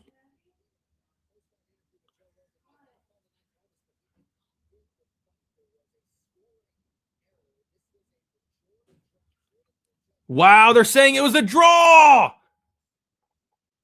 Wow, it was a draw. They're saying it now. They're saying it's a draw. No way. They just changed the result. Holy crap, I've never seen... Well, I have seen it before once. They changed the result. It is a draw. Wow. What is going to happen? What just happened? That is insane. So it was a draw. That's ridiculous. Holy crap. Oh my gosh. Buffer, was it Buffer's fault, or Buffer made a mistake? I think last week or the week before with the Tybura fight. That's insane. So it was a draw. I don't know what's gonna happen. If you have a bet on Mederos, you would think you would get your money back, right? I mean, it wouldn't make sense not to. It was a freaking draw. Yeah, draw. Smart, because they did pay out the Padilla bets. They did pay out the Padilla bets. I'm sure they did. That's absolutely wild. Holy crap. Wheezy. They confirmed it was a draw. It was a draw. It was a draw. They just confirmed it. Oh man! Wow. Oh my gosh! Wait, somebody gave round 3 to Mederos? I'm sorry. It was round 3. Was oh my God, dude! Somebody gave Padilla round 3. Two guys. Yeah, 2 guys gave Padilla round 3. What? That's bizarre. Did Mederos win round 3? Or what am I thinking? No, Padilla won round 3. So somebody gave Mederos round 3. That was what was messed up. Yeah, Alicio Rodriguez gave Mederos round 3. And gave Padilla round 1. Okay. Huh. Weird fight, man. Either way. And then somebody got mad at me this week and called me a crybaby for saying the judges are crooked and corrupt. You got to call it out, dude. I'm not being a crybaby about it. I mean, it's the judges, they're crooked, they're corrupt, they're blind.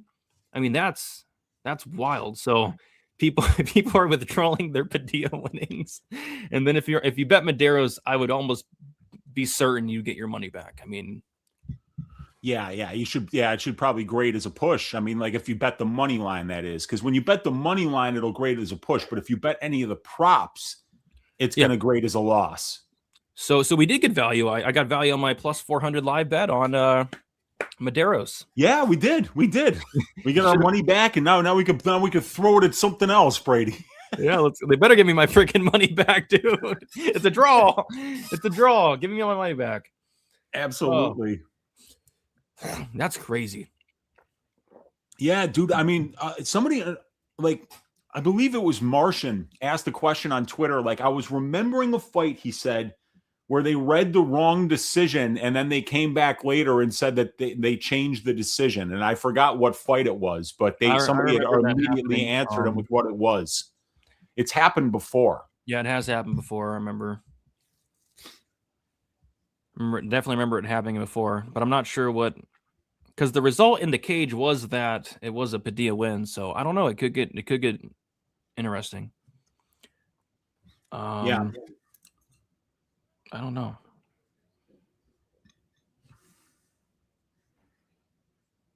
Yeah, I can't wait for this fight, man. Ribovics is must-see TV. It's just a huge step up in competition for him. So I could see this, playing out potentially like Ludovic Klein versus Ribovics. But, I mean, Esteban has got a really good get-up game. So let's see if he can keep to that. How can you forget? I forgot what I ate for lunch yesterday. And I forgot because it was like back in 2019, like 7 years ago.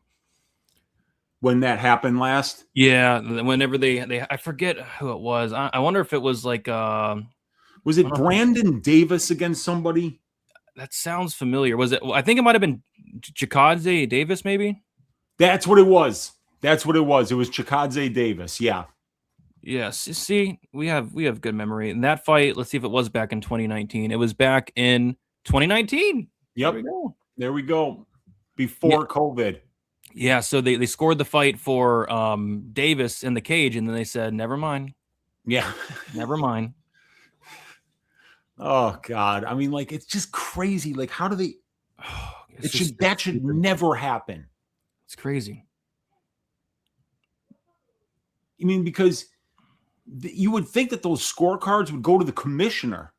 And then when the commissioner heard Buffer get it wrong, he would go running into the cage and be like, no, dude. Yeah. 28 on 2 cards. It's a draw. It's something new every week. We got Kelvin Gastelum losing to Vicente Luque. We got wrong scorecards. We got Lupita Godinez dropping and hurting Tatiana Suarez. That was wild. Yeah. It's crazy. It's absolutely, it's ridiculous. Wow. Fun times so far, Brady. Fun times. Hopefully it gets fun with a Ribovics finish. Got that finish only.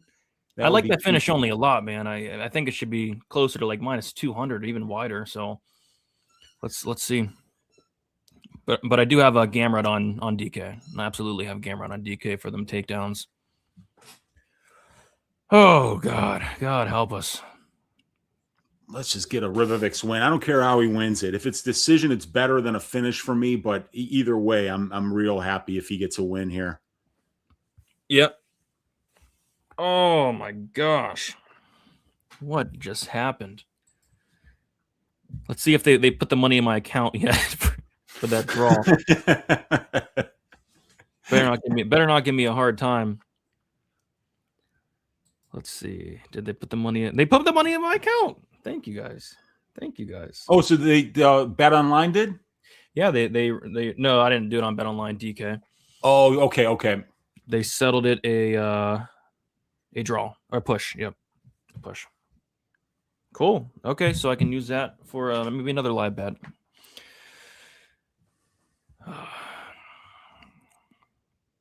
Yeah, it's stupid. It's absolutely stupid.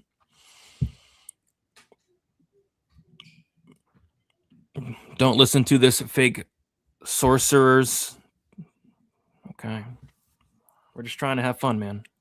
Just trying to have fun. What do you think? What do I think about what? They took the Padilla money back. They took the Padilla winnings. Yeah, some people said they try to cash out and stuff. All right. Yeah, like that's you get that money, and then if you knew that something like that was going to happen, you might just be like, all right, withdraw. Yeah, but they could take your account down for that though, or they'll put your account in the negative. Yeah, I've heard people getting their accounts in the negative for that, so you got to kind of be careful. It sucks though, because like you literally won the freaking bet, and then now it's crazy, man. Like I said, it just should never happen. I mean, like that kind of a mistake, like you've got to know how to read a scorecard. He wants his chat read. There you go. Take it. If you don't know, you get your chat highlighted 1000% of the time. But I try to get to as much chats as possible, guys. Gamer by decision. It's hard to commentate and talk to Weezy, and there's a lot of stuff going on. Luque and Suarez sub. What the heck? You had that in a parlay? Pico money line can cash out 355 or let it ride for 655. I don't mind a 355 cash out, but Pico should win. I don't trust him though, is the problem. I personally would cash out, but I don't know. It depends how much you put in for that bet. Probably not much. What would you do, Weezy? Do you trust Aaron Pico? I don't. That's why I don't love it. I didn't trust him with my own money this week, but I do think the fight's going to end by KO. But I mean, it could be Pico getting KO'd. I don't trust him, dude. I don't trust his durability. Yeah, I don't know what I would do there. It depends. If you want to let it ride, let it ride. But all right, Weezy, here we go. Mateusz Gamrot, Esteban Ribovics, inside leg kick for Ribovics. See if Ribovics can get a knockdown. I mean, this 40-year-old RDA knocked down Gamrot. Yep. He's got to be careful about throwing kicks to the body here on Gamrot, because that's something that could get caught. Yeah. Jab for Gamrot.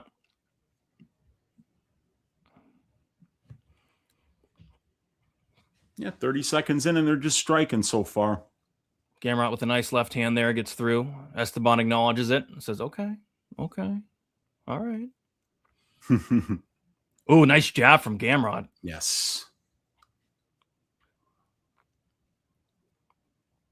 Head kick attempt for Gamrot. Esteban gets the guard up. Esteban tries for a head kick. No takedown attempts yet from Gamrot. And there it is, Weezy. Spoke too soon. Takedown attempt from Gamrot. Esteban's stuffing it. No, he's not. Nope. He's on his back here. And he's inside. So Gamrot already in side control here off of that single leg. And that was Ribovics throwing a knee. And like that's the thing, when you're wrestling, when you're going up against a wrestler like Gamrot, you can't give him your leg like that. Every time you throw a kick, you got to make sure that they're trying to block it. So that means, you throw knees up the middle, you throw body kicks. Those are things that he can use to take you down. And now with 3:30 left in the first, he's on top in side control, and it's going to be very difficult for Ribovics to get out of here. Yep. Bad position for Ribovics thus far. Early round one. Let's see what Gamrot can do here.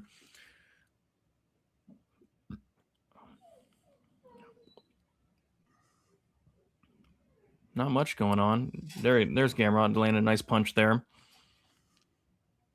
Just kind of trying to control him here, Weezy. Yeah, and Ribovics, like getting in when you're in side control, you got to be real careful. There's a lot of submissions available from these positions, but he's turning into him here, Brady. Yeah, crucifix turning into him and trying to get back to his feet. Gamrot's going to try to maybe get around to his back here, and he's going to go for a Granby. It doesn't work. Try to. I think Gamrot's locking down that one of his legs. It's gonna be tough to get up. This is what Gamrot does so well, Brady. He does it so well. Ribovics is trying to get up though. It'd be wise to kind of get to the cage, back of the cage there, and he's trying to. And Gamrot's trying to prevent that. He's like pulling him back every time he moves towards that cage. There he goes. Now here he is leaning up against it, Brady. Use that cage. Back to his feet. He's trying to work on the lock because Gamrot's still got that seatbelt grip here, and he pulls him back down again. Might get credited with the takedown there. I hope. He does. Yeah. I hope he does. So yeah, good start for Gamrot. Just wearing on him. Kind of looking like the my titty back fight thus far. Yep. Ribovics trying to turn into him, but Gamrot's got a hold of him. Hold that leg, locking that leg down.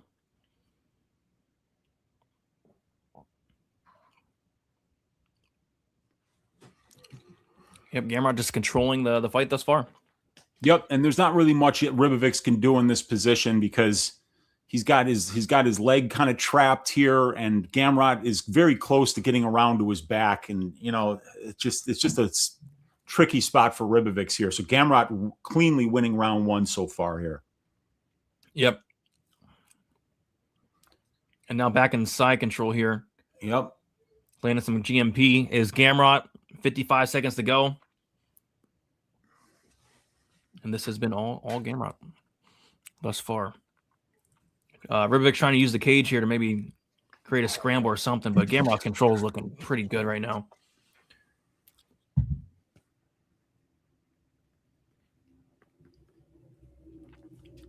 Yep, just side control. 3 minutes of control time for Gamrot. Wow. Yeah, very, very easy round for Gamrot here. 2 takedowns. 3 minutes control. 20 seconds to go. Yeah, and if I'm in Ribovics' corner, I'm telling him, hey man, no more body kicks, no more knees up the middle. It's got to be forward pressure and hands here because you can't let this guy catch a kick because then you're going to get put on your ass and it's going to be difficult for you to get back up. Yeah, towards the end, Gamrot was doing some of those elbows to the side. I think one of those got Diego Ferreira. Yeah. All right, 10-9, Gamrot, simple. Easy fight, easy round to score. I would think it'd be an easy round to score, but you never know. Very easy round to score. Ribovics did no damage there, so you never know what the judges are going to think.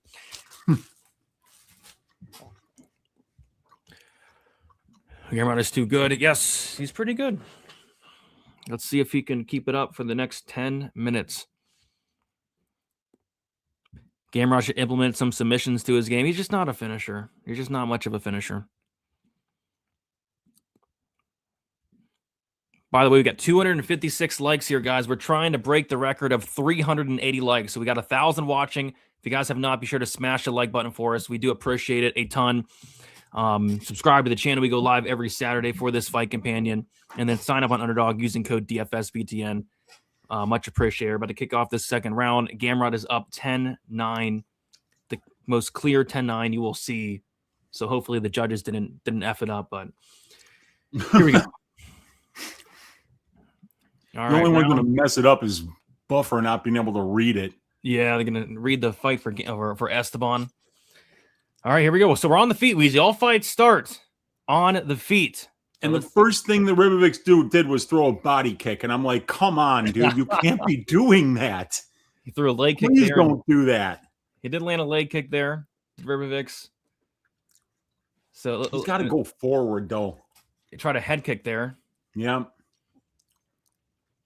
Jab for Gamrot. Yeah, that's the problem, though. If he gets too over-aggressive, he can end up on his back. Ooh, Gamrot just missed with the right hand. Body kick just missed for Gamrot. This is not the typical Esteban Ribovics experience. He's not really throwing much. I think the threat of the wrestling's definitely causing that.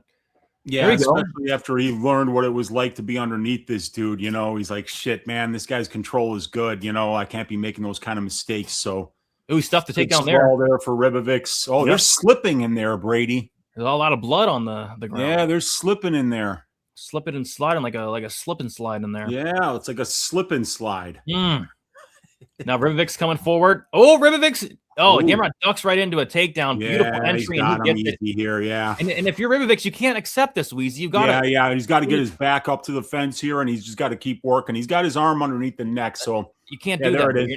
He gets rid of the neck, and he gets his back up to the cage here, and now he's going to try to stand up. He should have been standing up immediately, though. Gamrot, 3 takedowns. Come on, Gamrot. I need like a couple more. All right, back up. Let's get another one, Gamrot. One more takedown, please. Yes, there it is. Another takedown. 4. Okay, good scramble here by Ribovics to see if he can get back up. Great control by Gamrot, and oh gosh, Gamrot both hooks in. Oh gosh. Both hooks in for Mateusz Gamrot. Oh gosh, help us. 250 to go. Gamrot in a very dominant position on the back.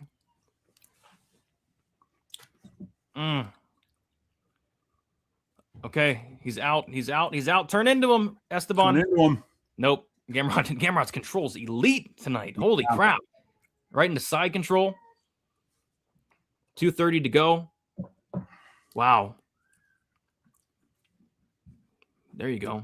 You got 4 already. Let's see if he can get a couple more of these takedowns. Gamrot tried to get into mount, as Esteban says, nope. So Gamrot settles in half guard here. Eats a punch, does Ribovics. 2 minutes to go in round 2. Gamrot looking dominant thus far. He sure is, man. This is vintage Mateusz Gamrot here. Minute winning, takedowns, good control. And he stays busy on top. It's not like he's just laying and praying. You know, he's always chipping away and doing something, looking to pass, looking to set up submissions. Yeah. And this is just a much higher level than what, Ribovics has seen on the ground thus far at the UFC level. And Gamrot's making him pay for the bad takedown defense. Yeah, would like Ribovics to get back up, though, so Gamrot can get more takedowns here.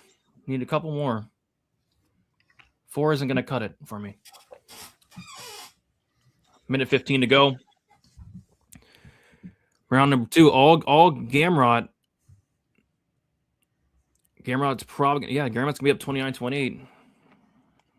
Yes, for sure. Still half guard here for Gamrot. Esteban trying to. Oh, Esteban put himself in a choke. No. I cannot get him. I cannot have a finish here. Fuck. Yeah, it's tight. Oh, it's tight. No. Gotta answer the phone. Answer the phone. Oh, it's so man. tight. No, he's not out. What are you doing? He's fine. He's fine. He's not out, Rep. He's not out. Oh, he taps. Oh, now he taps. Now he taps. Fuck. There goes my day, Brady. Gamrot. 3.5 units. Wow. God damn it. Why is he shaking your head, Ribovics? Holy crap. Oh, my gosh. That's crazy. He got caught, man. He got caught. Son of a bitch.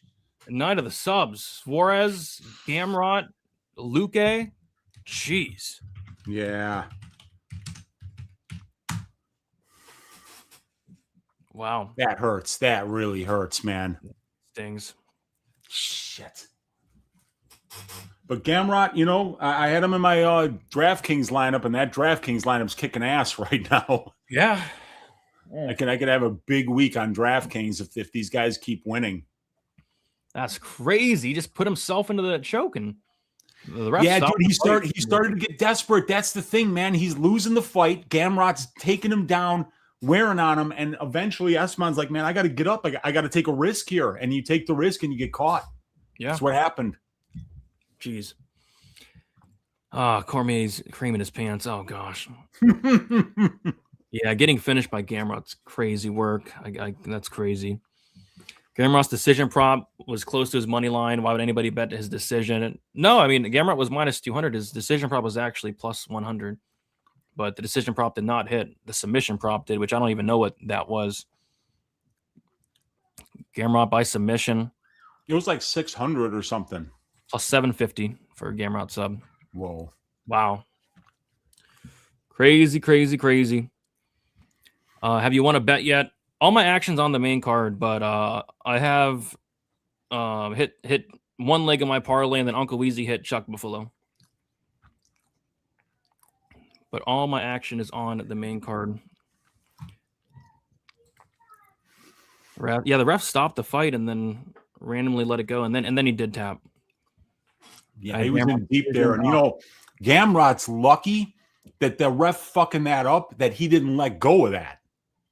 Yeah, I know. Because that could have happened, where he would have, because then it could have been a no contest. It could have been, the ref almost fucked that one up badly for Gamrot. Yeah. What a night so far. Holy crap. Yeah, that's for sure. We got scorecards, situations. We got Gamrot getting finishes. We got Luque winning fights in 2026. Gotta love it. And then we got Kevin Holland fighting. Oh, God. Oh, boy. Oh, God.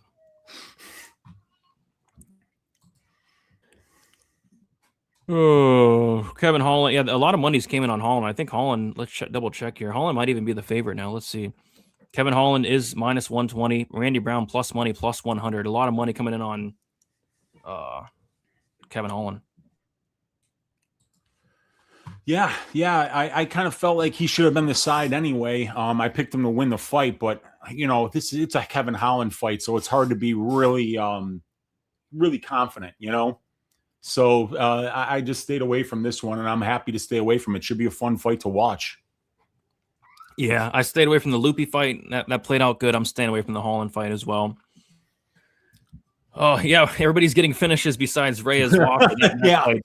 That fight's going the distance. Giving away the night has gone. It's going to be Kevin Holland and KO round 1. Yeah, we could see it, man. Card is entertaining so far. It is. We're getting a lot of unexpected finishes. Kevin Holland beat lumps out of the spot, or beats lumps out of the spot, or going to beat lumps out of the spot. We'll see. I can't bet Kevin Holland. If you're losing a 40-year-old D-Rod, I can't lay any money on you. So best of luck to everybody that did. Bet Holland by KO, but maybe I do the sub. It's been a night of the subs. It has certainly been a night. I didn't think there'd be many subs tonight, but there's like 3 thus far. Yeah, I didn't predict any, or I predicted Chuck Radtke to get one, and he didn't. Prado almost got a guillotine. It's crazy. What do you think of the Pico fight? Me and Weezy both have the fight ends by KO, and I have the fight doesn't go. Holland has never lost 3 in a row. He F's around, but he knows he can't go on a real losing streak and get serious when he needs to. Who won the Ribovics versus Gamrot? Gamrot submitted Ribovics. Wow. Now that hurts. That's a 3.5 unit loss on that fight for me. Going hard on the finish only, and I thought he'd be able to get back up when he got taken down. Not even close, dude. Yeah, that was crazy. Yeah, Gamrot getting a finish is crazy, but Jiri versus Ulberg and Reyes versus Walker goes the distance. Now that would be brutal. Rude Boy catches Holland clean. Yeah, maybe. I don't know. I know for I don't trust either one of these. I don't trust Kevin Holland's fight IQ. I don't trust Randy Brown's chin. So, and now we're probably gonna have a big break, Weezy, because I don't think they were expecting a Gamrot fight to finish. We're gonna have a big, massive break. I don't think so, man. I don't think so. This has not been a good day. Yeah, agreed. But I have bets on I think 5 out of the next 6 fights outside of the Holland fight. So all my action's coming up. Hopefully the finishing continues. My DraftKings lineup: Suarez 107.96, Gamrot 113.5, Radtke 95.4. So I need Hokit, Swanson, Prochazka. And if I can get wins out of those 3 guys, it's probably going to be a big day on DraftKings for me. It's not bad at all. Not bad. All right, another quick bathroom break for me, man. Bet. Just got back from work and I saw the clip of Padilla winning the decision. Let's go, God. Oh, God. Oh, God. Yeah. Yeah. Not good. Not good. Not great. Not great. Yeah, Padilla did win initially, but they changed it to a draw, unfortunately. Not good. Detroit 0-1 on an 0-1, but 5 bets to go, starting with fight doesn't go decision right here. I don't mind some violence, but I just didn't really want to put any money on a Kevin Holland fight.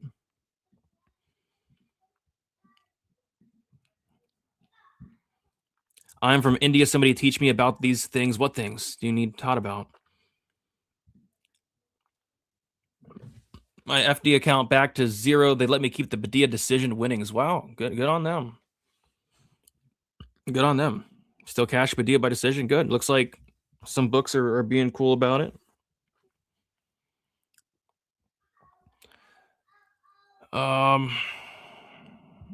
Same judges for that Tibura Fortune fight was another instance where they scored the fight, or they read the fight. Buffer read the fight for Tibura, and then they said never mind. I wonder if it was Buffer's fault again. That'd be crazy. That'd be 2 in the last 3 weeks if it was Buffer's fault.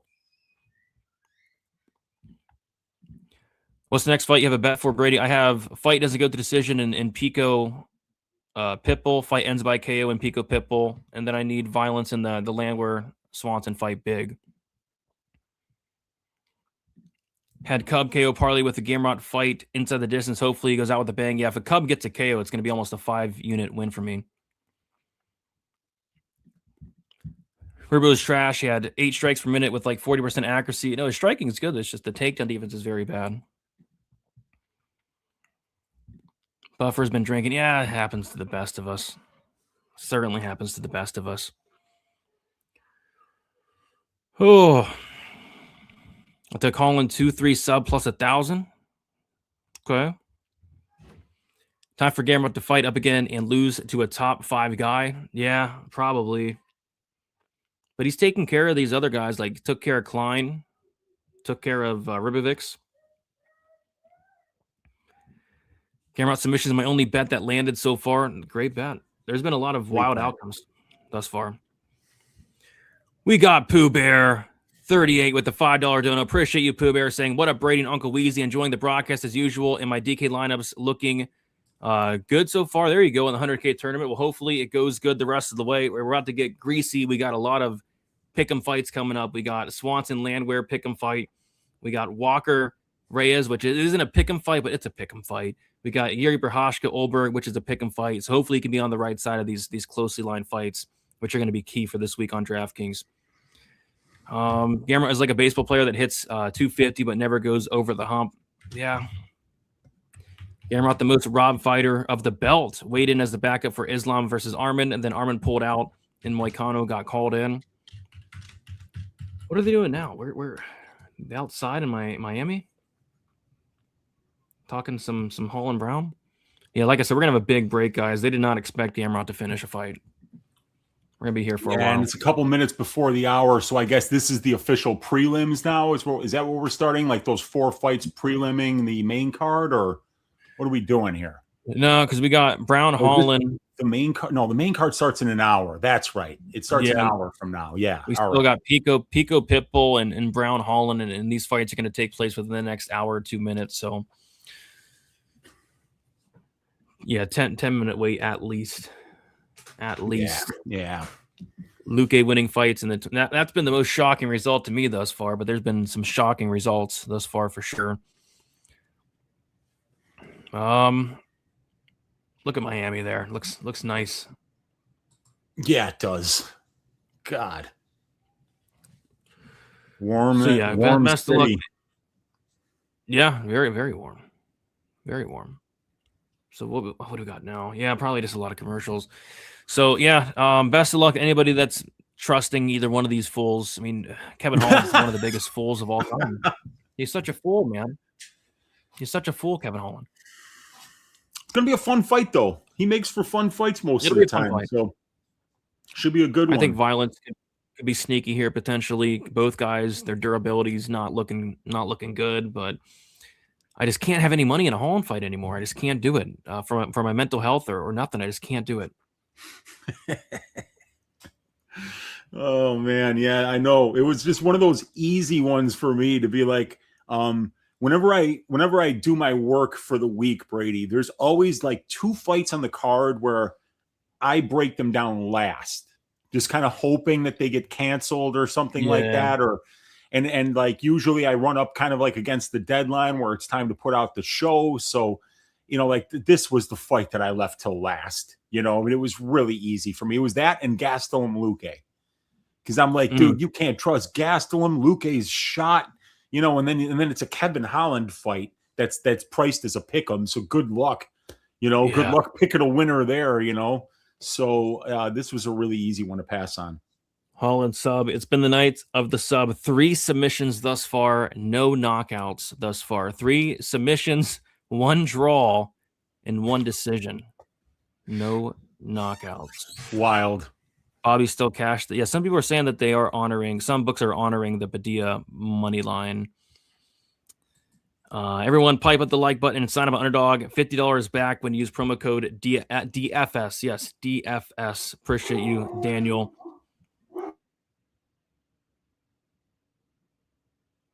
There we go. Tim Johnson. Best watch party had Pico Pitbull win inside the distance and a classic Cub KO at plus 500. I love it. Yeah. A Roman Coliseum there. I love that. Rome is one of the most beautiful cities in the world. Yeah, if Cub wins by knockout or if Landwehr wins by submission, there will be a party at Blaydes. Let's go. Let's go. Yep, DFS BTN. That is the code, yes. Appreciate you, Tim, for the dono. Sorry I had to hold for barking. Oh, gosh. We both picked Murzakanov, yes. Yeah. Yes. Yeah, Murzakanov probably one of my more confident picks on a card with not a lot of confident picks. Murzakanov's up there. But yeah, the biggest favorite lost thus far. The second biggest favorite, Wheezy, is Aaron Pico. Yep. Coming up here in a little bit. And he was the biggest favorite. Yeah, a lot of money came in on Gastelum, but it also came in on Pico's opponent. So like Pico got relegated to number 2. Wow, and Brady has to keep muting because the dog is fired up over there, barking, because a lot of dogs are barking today. You had Gamrot by sub, or she had Gamrot by sub. No, she did. Fantastic. Yeah. Why didn't she tell me? I don't know. All right, I'm going to take a quick pee, and then I'll be back. All right. Yeah, so this is going to be... What is the next one? It's Pico? Oh no, it's Holland Brown. Jesus. We're still waiting for this. It feels like we've already been waiting for like 10 minutes. Oh my God. Yeah. Well, I don't know how long it's going to take them for them to get these guys actually in the cage, but it's something I just don't have a lot to say about. You know, Kevin Holland fights are very volatile.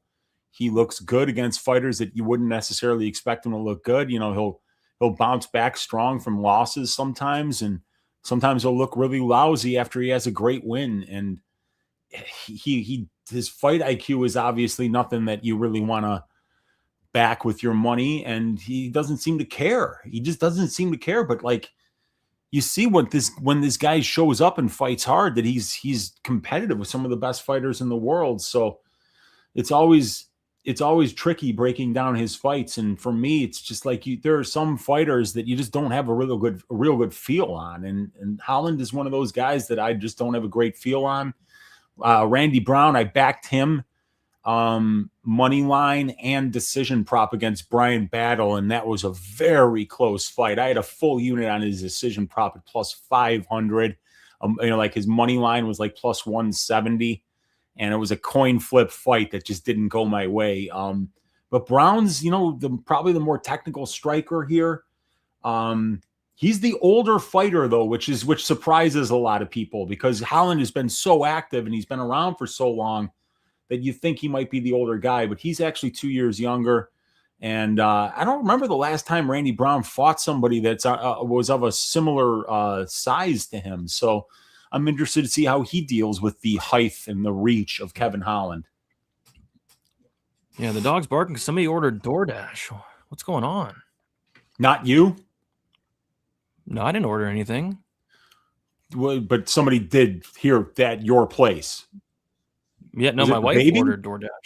Oh, yeah, okay, okay. I was like, I didn't know if maybe the baby stole your credit card. No, nothing like that. Are we still not fighting? Like, what's going on? No, we're still not fighting, dude. They were really banking on a Gamrot decision. Holy crap. That fight was like 20 minutes ago.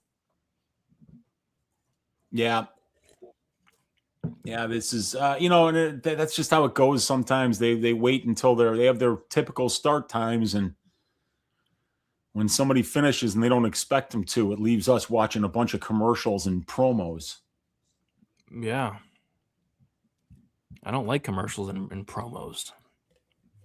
Need some action. Need some action. My sportsbook took my Padilla money, then give it back to me. Yeah, all I know is I got Bet Online changed the grading on my bet. Gastelum and Brady's wife both had the sub line. Yes. Gastelum, I bet he's eating phenomenally right now. One of the biggest, juiciest steaks in Miami, Florida. Oh, maybe a nice lobster. Oh, nice juicy. Some of the juiciest lobsters you'll ever see. Kelvin Gastelum's eating right now. Hope you enjoy. My bet got canceled. I got my money back. That's good. Yeah, I got my money back too. Padilla screw job. A lot of people got screwed. Like, I feel bad for the Padilla bettors because they cashed the bet. I mean, they won the bet. Yeah, that hurts, dude. And then it's a draw. Yeah. And then the Mederos bettors are like, they get their money back. But yeah, it's just it's crazy. DFS, you got some wings. I'm down. Lemon pepper, most definitely. I don't think I've ever tried lemon pepper. I'm more of a garlic parm guy myself. Weezy, what kind of flavor wings do you like? Usually go with the straight buffalo if I can get them that way. And then but there's I enjoy a lot of different flavors. There's a lot of good stuff. We got the sex spots. Yes. I might have to get some more mods in here. They get crazy during the main card, the sex spots. Yeah, dude, we used to have some really good ones that came into my chat. Some really good triple X sites, Brady. I mean, like, you think like that there would be raunchy or like buggy or anything. No, it was real quality stuff, real quality stuff. Yeah, the milkman will take care of them, though. The milkman will take care of them. Appreciate you, milkman. Yeah, Gastelum's on the way to Salt Bay's steakhouse and do the little sprinkle. Yeah. There you go. Shooting takedowns of Vicente Luque is crazy. There we go. Appreciate that, milkman. All right, so they're finally about to start, Weezy. Thank God. Let's go. Finally. Jeez. Biggest break in action I've ever seen in my entire life. All right, there's Randy Brown taking off the pants. And I like that how he sat down to take off his socks there. I remember I had a bet on Alexei Oleinik in his retirement fight, and like he was trying to take off his sweatpants, and I knew when I saw him struggling to take off his sweatpants, like he almost went down. I was like, oh boy, I'm not gonna win this. This bet is dead in the water, man. So good to see Randy Brown doing something responsible, sitting down to take off his socks. You're 6'3", homie. No reason to bend all the way down there to take off your socks. Just sit down, Agreed. Save your energy for the cage. Yeah, the sex spots, man. They're gonna show up in full force. You don't worry. They'll show up. Oh, that sounds rough, Keith. That jalapeno honey, I don't know. I don't like honey. I'm scarred from honey because I had this medicine that was honey flavored and it was just the worst thing ever. I'm scarred from anything honey. Oh, really? Forward. It was just so bad. The NyQuil honey. Oh, don't get it. Don't. Yeah, dude, I remember I've had that before. It's disgusting. It's so bad. It sounds good. It sounds good. I know because you think honey and like I like honey. It doesn't taste like honey. It's a cruel joke. Is what it tastes like. It tastes like a cruel joke. Well, there's Kevin Holland right now in good spirits. It looks he's already talking, Brady. Let's see. I can't believe he lost it. I'll never live that down. Losing to D-Rod in the year 2025.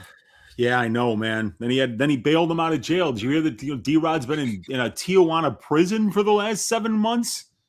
I saw that. And you know what? It's hilarious because like somebody in my Discord mentioned that like, yeah, dude, and the people at his camp were saying that he was backpacking in Peru to cover for him. Like, oh yeah, he's backpacking in Peru. You can't get a hold of him, And that's what I always used to say when I went on like a week-long bender, Brady, was like, I'm going to be backpacking in Peru for the next week. So I'm going to be unavailable, So I just think it's hilarious that, like we all think we're these different people, but like, when we're making excuses, we do like the same dumb shit, I don't know. I think we're a little bit different from D-Rod. He's been to prison like 20 times. Yeah, like I guess like there's a lot of things that can happen in Tijuana where you can wind up in prison, but did you need to be there in the first place?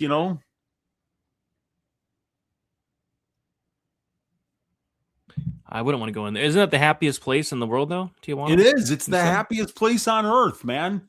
There was a Simpsons episode where Krusty the Clown ran a day camp for the kids that they wound up were doing slave labor there. So to make it up to the kids, he took him to the happiest place on earth, Tijuana, Mexico, and they had a grand time there. They had a really fun time.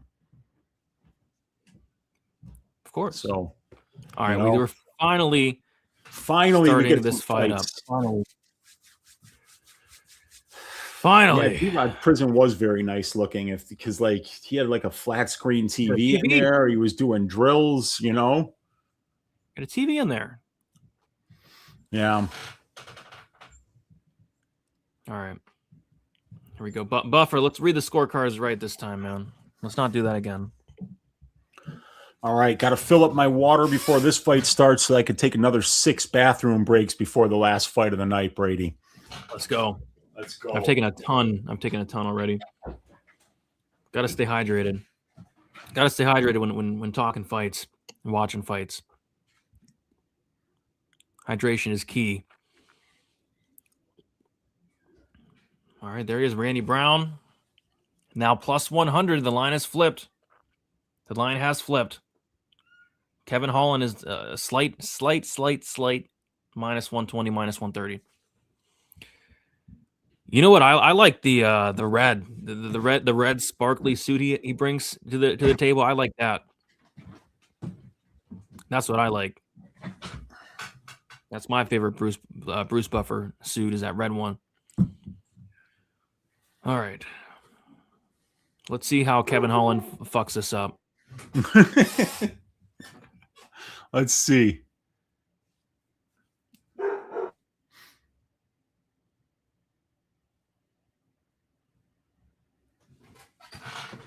It's a bad situation at the Brady house. My kids being bad, the dog's being bad, everybody's being bad right now. So hopefully everybody goes to sleep in the next 30 minutes. And we'll see if anybody goes to sleep here in the Holland-Brown fight. Here we go. Fight kicks off. Both similar builds here. Both very long and lengthy. Leg kick just misses for Kevin Holland.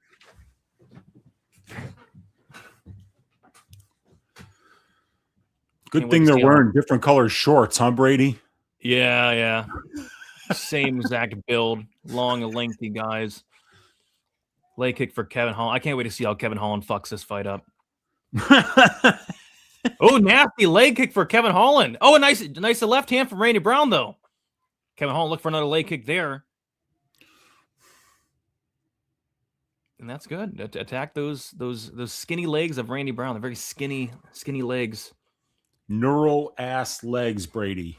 I feel like people don't take advantage of those legs enough, and Kevin Holland has thus far, about a minute in. Well, you know you can count on Kevin Holland for really good fight IQ, Brady. That's one thing. Kevin Holland just gets out of the way there. Another leg kick for Kevin Holland. Not much on it, though. Randy Brown missed with the left hand. Both guys kind of just trying to find their range right now. Nice leg kick for Kevin Holland. Almost eats one upstairs. Brown pulls back. Brown almost lands there with the right hand. Just misses. Yeah, Brown's still trying to find that range, and he goes to the body. Nasty body shot by Randy Brown there. Really dug into that one. Inside leg kick for Brown. Brown with a nice left hand, Uncle Weezy. You're like 3 seconds ahead of me. I hate when that happens. That was really nice, but Holland is super durable. He is durable. He can take a punch. Yeah, he ate that. That was clean, though, by Randy Brown. Good leg kick by Kevin. Yeah, it was. Yeah, right in the center of the cage. You're standing on a napkin, Brady. Oh, my gosh. Brown loaded up on that shot and missed. Whoo! That was like a Waldo Cortez Acosta overhand fastball there. That was what he throws. Oh, nice right hand from Randy Brown. Padilla, it ended up being a draw. They screwed it up, dude. All right, halfway through this first round, just about. Randy Brown definitely with the biggest moment thus far. Yeah, a little bit of a mouth below the right eye of Kevin Holland right now. Yeah, that was a big shot that he landed. Kevin Holland just ate it like a flapjack. Oh, Kevin Holland went up top with that head kick. Yeah, Kevin Holland definitely has some damage. Holland misses with the left. Leg kick for Kevin Holland.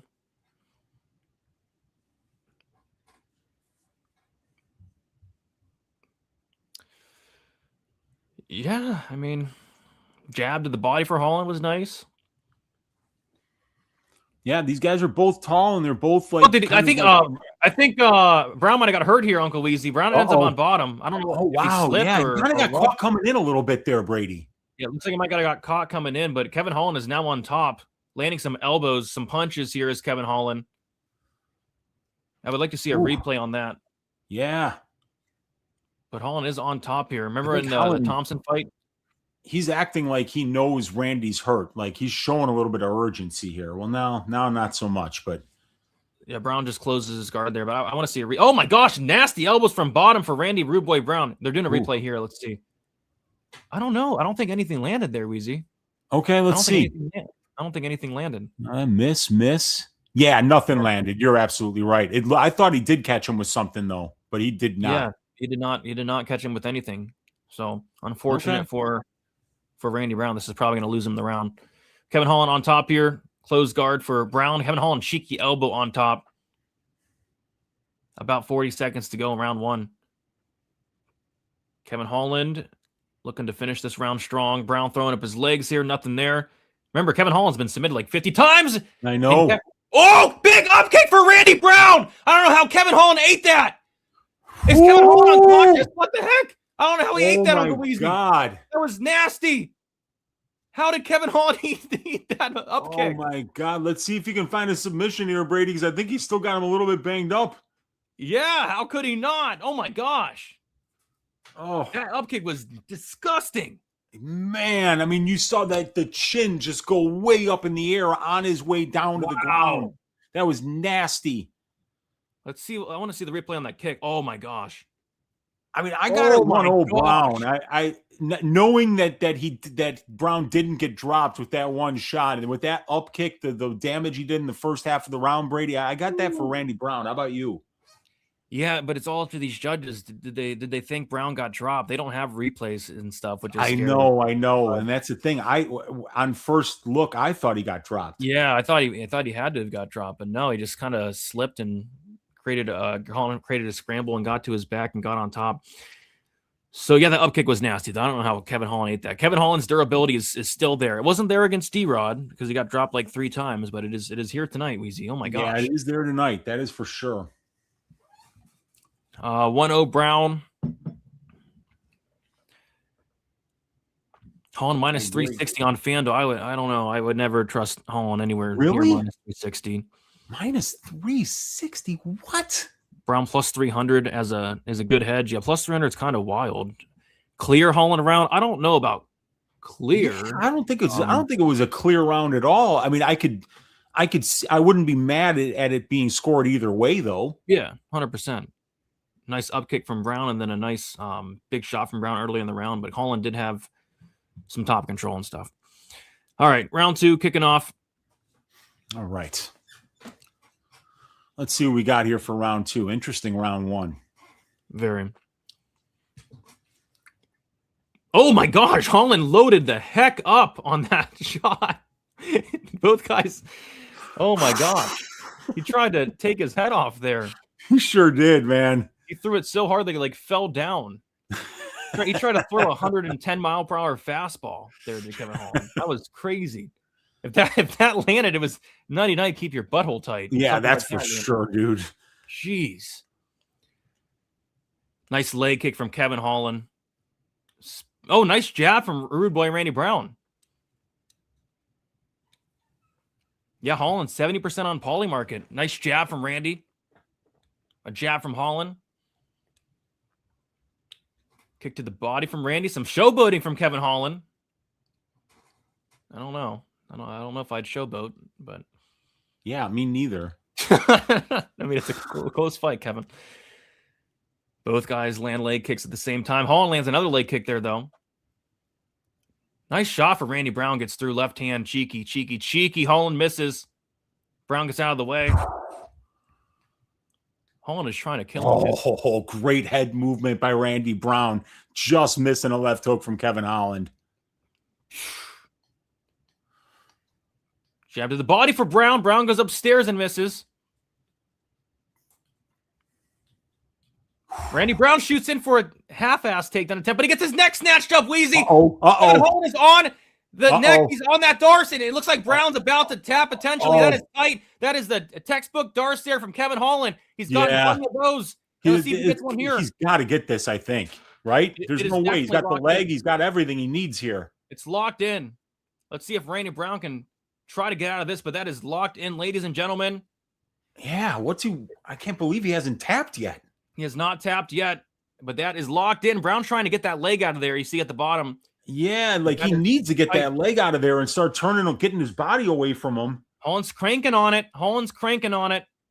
But it looks like Brown's going to be okay here. He must not have the right he's cranking on here. it more, Wheezy. Oh, it's really like more of a guillotine Japanese necktie now that he might be going to. He might put him out here. Oh, he's going to put him out. He's cranking on it. Oh, he's got that leg and that arm. How is Randy Brown not tapping this? Wow. Some heart from Randy Brown. He's trying to get those legs out, and he does, Wheezy, but he's still in a very bad spot. Oh, my God. How is he not out? This dude's got gills. I know. And he's out thus far. He's out, but Holland's trying to adjust it, and he does, but he's out. He's out. Randy Brown is out. Holy crap. Oh, my God. That was as tight as it gets, but a spinning back over from Kevin Holland. Randy Brown eats it somehow. Holy crap. Oh, crazy. Leg kick for Kevin Holland. Oh, my God. Head kick for Kevin Holland in a left hand. Minute 30 to go in the second round. Holy crap. How did Randy Brown survive that choke? I don't know. You've got to be so gassed right now, Brady. I know. Holland put 100. See if Kevin can keep his hands up. His hands are at his waist. Oh, no. Holland shoots in for a takedown now. Uh-oh. Brown stuffs it. Holland trying these spinning back elbows, dude. A couple of landed, too. Oh, big shot from Kevin Holland. Both guys look tired. Both guys deep breath from Randy Brown. Look at the clock at Randy from Randy Brown, Wheezy. Yeah, now man, Randy Brown kind of just going backwards here. Gets his neck snatched up again, Uncle Wheezy. This is a high-paced fight. Oh, Holland looking for a guillotine here. Oh, boy. Brown gets out of it. High-paced fight indeed. Crazy. Yeah. What a scrap. 40 seconds left in the fucking second round here, and these guys are going at it. A lot of momentum shifts in this fight, Brady. Crazy fight. Good fight. Really good fight. Definitely. But I can't believe Randy Brown survived that choke. I mean, not many people survive that. No, that was gutty. Oh, I'm looking for the neck here. Nothing there, though. And then Brown almost gets a takedown. Almost. And he got his neck out of there by trying to go for the takedown, so that worked. It served a couple of purposes. Yep, so, yeah, it could be 2-0 Holland. At the very least, it's 1-1. You absolutely, positively got to give that round to Holland there. That was crazy. Yeah. If I had a Holland sub ticket, I'd be smashing my TV. I'd be so upset if I bet Kevin Holland by sub there. You don't even know. Oh my God. Can you imagine? Like that Darce was locked in and he finishes that choke all the time. I can't believe he didn't tap to that. They finished it on Luque. Yeah, I mean, that's crazy. 2-0 Holland. Yeah, it could be 2-0 Holland for sure. Minus 1,600 on FanDuel. Wow. Which is scary to lay on Holland, but we'll see. Oh gosh, he had a Holland sub ticket. I'm sick. I'd be too, dude. I don't, that's crazy. That choke took the win out of Brown's sales. Yeah, it looks like it. Brown's looking at the clock. You know, Brown's typically a guy that has good cardio too, so that's crazy. Yeah, and that was locked in. That was money. I mean, but geez. If Holland throws a rear-legged head kick, Brown is going to eat shit and die. He's biting so hard on the leg kicks. Yeah, he is biting hard on the leg kicks. Brown's heart is insane. You got to have heart to survive that. All right, Weezy, round 3 kicking off. Oh, Maddie Bet says Holland subbing the cycle. You got to be kidding me. Ooh, yeah, I'd be smashing my TV. Yeah, both guys definitely tired here. Let's see, which one of these guys wants it more. It's been a hectic paced fight. Hectic. Inside leg kick for Brown. Holland running that mouth, Brady. Yeah, and why? Oh, another spinning attack from Kevin Holland. He's doing the. That's like number 7. The Nicolau or the Stuart Nickel did a lot of spinning attack. Oh, big right hand from Kevin Holland. Brown eats it. Jab from Brown. Oh my gosh. Brown, both guys showing some durability. Brown eats another left hand from Holland. Nice little cheeky uppercuts from Holland there up close, but a right hand over top from Randy Brown. Anytime these guys throw, it's like you're holding your breath because both guys, their durability's just been failing them lately, you know. But Holland's durability seems to be back after that D-Rod fight. But a nice left hand and a right from Randy Brown. Randy Brown's kind of turning up the pressure, and he needs to, Weezy. He needs to. He might need a finish here.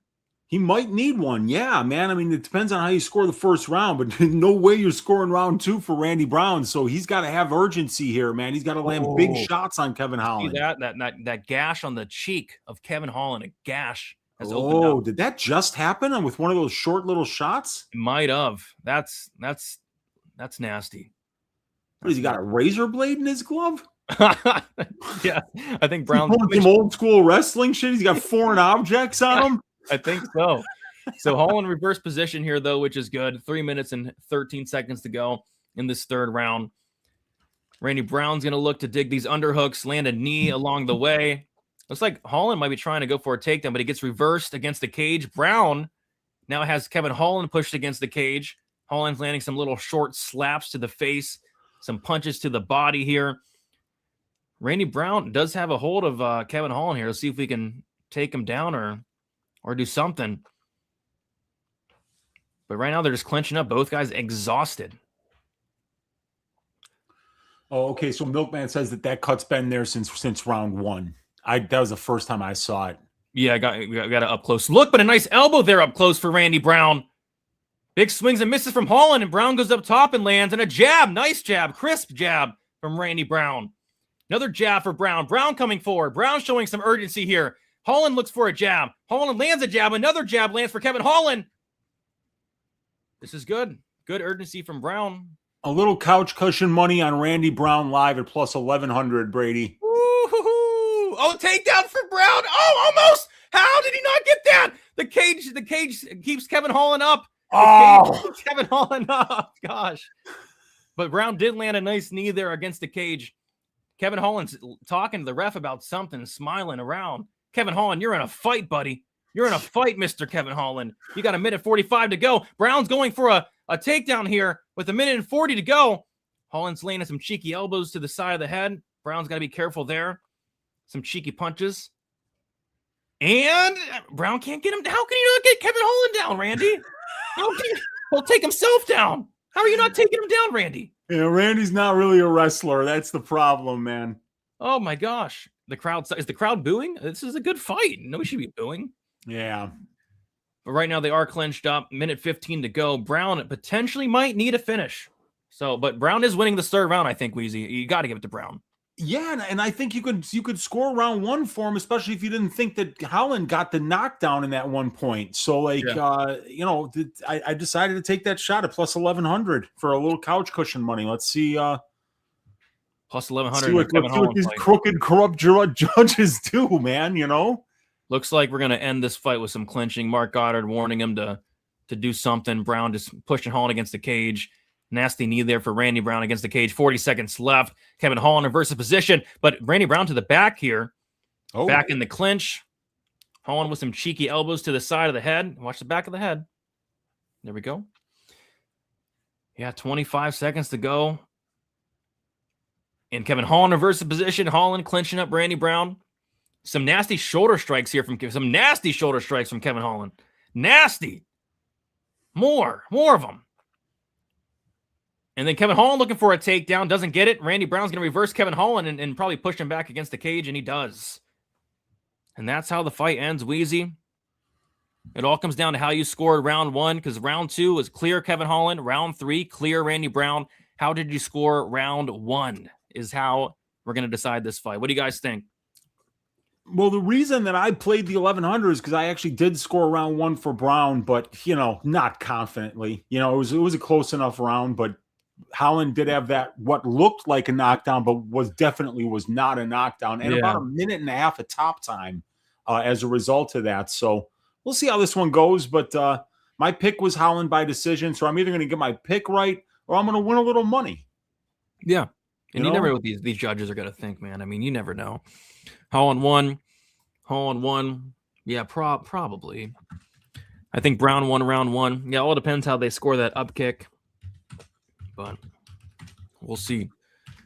That was an insanely paced fight for two welterweights. Absolutely, it was very insanely paced. Let's see how long they take to read this decision. Bruce, you gotta read this correctly, buddy. Got to read it a little bit correctly here. I will win big if Brown wins, but he lost. What are they doing? What are they doing now? They're hugging each other. All right, I think they're taking their time. They need to get this right. They need to get this right. Yes, let's get it right for Wheezy. Here we go.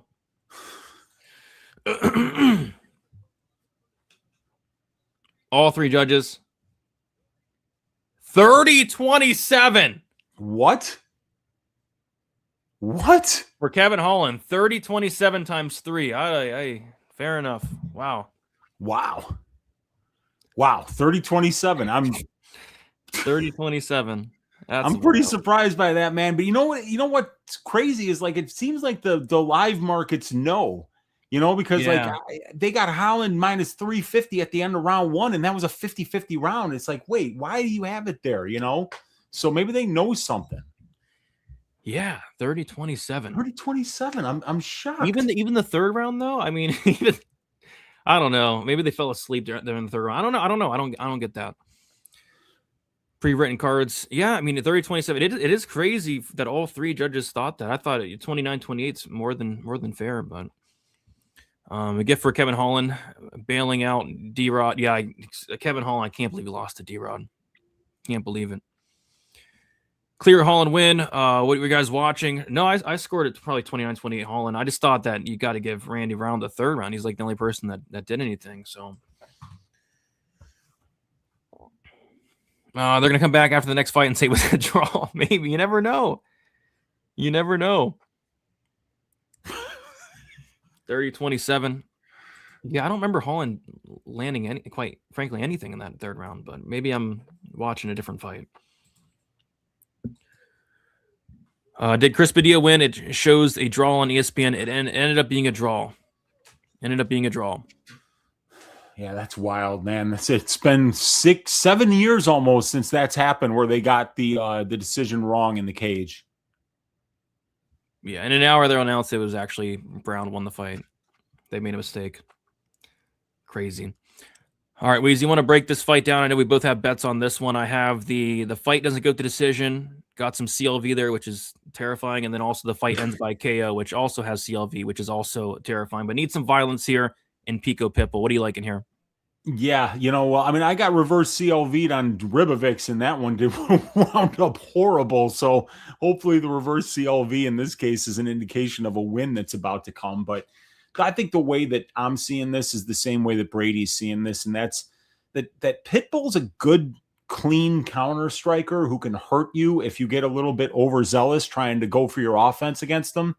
And I like Pico's offensive urgency. This guy is constantly wrestling. He's moving forward. He's pressuring. He's mixing the strikes with the takedown attempts, and he's doing damage when he's on top and looking to advance position. I love the pace that Pico fights at. I love how well-rounded he is. His boxing is way above average. His wrestling is way above average. His conditioning is way above average. He's the younger fighter. He's got a lot more upside. He's bigger. He's longer. He's got basically everything here, but it's that chin, Brady.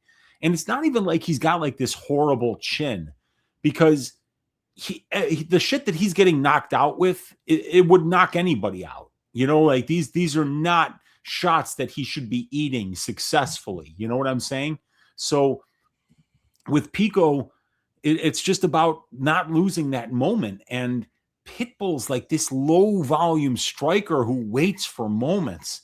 So, I really feel like if Pico fights like we're used to seeing him fight, which is aggressive, that somebody's going to get knocked out here. Yeah, I hope so. Need some violence, man. We haven't had a knockout yet, Weezy. We are due. We are due for a KO. No knockouts yet for UFC 327. We are due. Yes, no doubt about it. Yeah, I mean, as long as Pico fights the way he fights, man. I mean, that pace, that pressure is absolutely ridiculous. As long as he's not like humping legs for 15 minutes. So, yeah, I got fight ends by KO parlayed up with the fight doesn't go to decision in the main event at plus 171. So, yeah, hopefully somebody gets a knockout here. It should be a fun fight. It's an Aaron Pico fight, and that dude always goes for it. So I'm looking forward to seeing what he's got for us here today, because we were there last time in Chicago when he made his UFC debut, and it was a great fight up until he got caught. And it doesn't mean that it didn't wind up being a great fight, because it was. It was one of the best knockouts of the year, but it was brutal, and it's going to have its toll on Pico. So let's see if he's ready to go here. Yeah, I had the Murphy finish only in that fight. I was like, this is not good. I thought Pico was about to break Murphy with that crazy pressure he was on. I was like, this is not good. This is not good. And then boom. Yeah. And then boom. It's gonna be a great fight. I'm looking forward to these next two fights, especially Swanson, Landwehr, and then this fight as well. I've had both these fights circled for phenomenal potential fight of the night type fights. Yes, he looked good against Murphy, as weird as it sounds, considering he got knocked out. I thought he looked incredible the first couple of minutes, and then he got caught with that elbow. Sometimes you get caught, Brady. That's what happened to Ribovics today. He turned the wrong way. He made a mistake. He got caught. Kelvin Gastelum made a mistake. Yeah, he got caught. You got caught. You got caught tonight. Yep. Sometimes you just get caught. Pico is a real marauder. He is. I will give you that. I got Suarez, Holland, Pico, Walker, Blaydes, Prochazka. I can cash for profit. I think I might cash one of my bets before the Walker fight. Yeah, if you're hitting parlays on this card, good on you. This was a tough card to parlay money lines, because every fight's pretty much a pick 'em outside of the Gastelum and Pico fights, and Gastelum already lost. So yeah, Gastelum lost. We got Bobby with a $2 dono. Appreciate you, Bobby, saying got 20 on Pico to win. $50 glass cannon, glass chin. Yep. There we go. Appreciate you, Bobby. Yeah, let's see. Glass cannon, glass chin. Pitbull himself called it Pico has a glass chin. So he's talking some crap. He's talking some smack. We'll see if he can back it up, though. See if he can back up that crap he's talking all week. Yeah, man, because I remember the Yair fight where he didn't do anything for 15 straight minutes. So, let's see if he can back it up this time. He's going to have to throw his hands in order to knock someone out, Let's see if he's got it in him. Yeah, I was there live for that Yair fight. I fell asleep. Ugh. It even made Yair look bad, even though Yair put on a masterclass. Like, he's still, it was just too easy for him. I know. Alrighty. All right. So the baby's asleep. Check.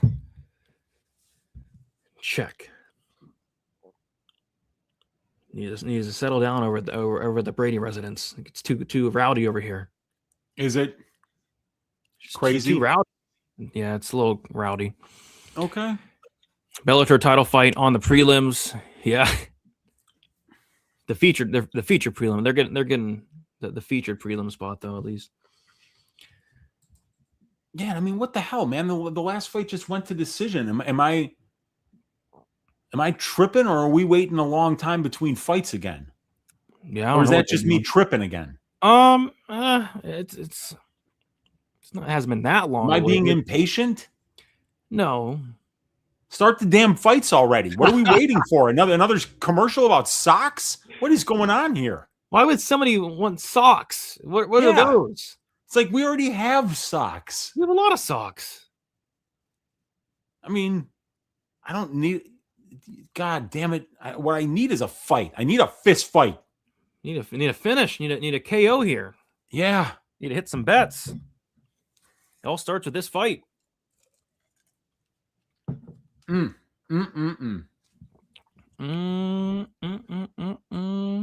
Okay.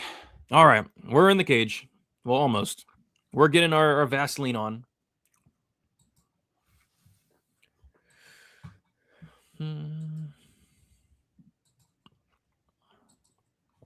There it is.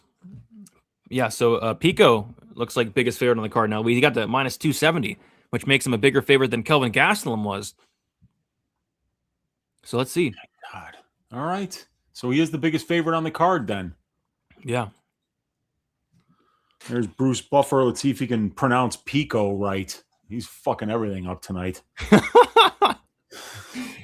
He could F up a cup of coffee tonight, Wheezy. Yeah, I know, man. That's hard to F up. It's going to probably call him Ron Pico. the Key and Peele skit. Ron Pico. Yeah, man. I'm like, he also probably would have had to pronounce Albuquerque, New Mexico, which couldn't have went well for him, you know? Oh, poor Bruce, man. He's trying his best, man. He's like Harry Carey, only he's not a severe alcoholic. So what's his excuse, you know? Oh gosh, it's been brutal for Buffer these past couple weeks. Brutal for Buffer. All right, Pitbull with the sword. Let's see if he's going to be Pitbull or if he's going to be Freire today. Oh God, Keith Peterson's reffing the fight. No, yeah, that ain't good. Ain't good. Dang it. Somebody's going to have to land clean. Otherwise, he's not stopping it. Somebody's going to die. Fight ends by KO. We're already cooked, Brady. Rip it up. We're already goddamn cooked. Fight, are you ready? Fight. Here we go. Fight kicks off. Where's that pressure at, Pico? Where's that pressure at? Show me that pressure. Now's not the time to protect your chin, nephew. Live crowd. Make them cheer. You don't want to play into Pitbull's game, which is doing nothing, and letting Pitbull just do a little bit more. Yeah. But that's what he's doing thus far. But he's 30 seconds in. Give him time. I mean, this is how Patricio always fights. He kind of just stays right in your face and does nothing. He just wait, and you could tell it's like, shit, man, he's right here in front of me, and he's just waiting for me to throw. Yeah, I know. And when I throw, he's going to throw. You know, like you know it. Yep. Oh, nice left hand from Aaron Pico, but a nice right hand from Pitbull. Oh yeah. Oh, both guys land there. Little stumble there from Pico. Short little check left hook for Freire lands. Big overhand right. Lands. Oh, big shot from Pitbull. Okay. Big down from Pico. Pico's kind of shaking it off a little bit here. He definitely got hit there. Yes, he did. And now Pico's going for a takedown. Uncle Weezy, he does not get it. He does not get it. Pitbull landed some big shots there to start the fight. Oh, Pitbull just missed with the right hand.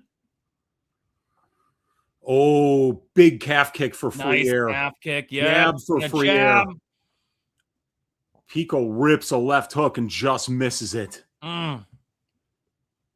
Good front kick up the middle for Pico. I don't know if it landed or not, but it was certainly close. Dang, every time Pitbull lands, like, you got to hold your breath. Yeah. He's still got pop, you know? Yeah, left hands for Pico get through.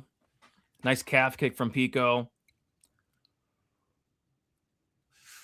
Calf kick. Oh, nasty calf kick from Pitbull. Nasty. And then a big right hand from Pitbull. Pitbull's looking good thus far. For a 30-year-old featherweight. Looking good. He's more Pitbull than Freire tonight so far. Yep. But, you know, Pico can catch him too. You know, that's why I love the fight ends by KO here, is that both of these guys have power. Good takedown for Pico. Nice. Absolutely perfect timing on an overhand right by Freire, and Pico ducks under it and gets the double leg, and he's in Freire's guard. 2:27 left in round number 1 here. Looking for some ground and pound from top position.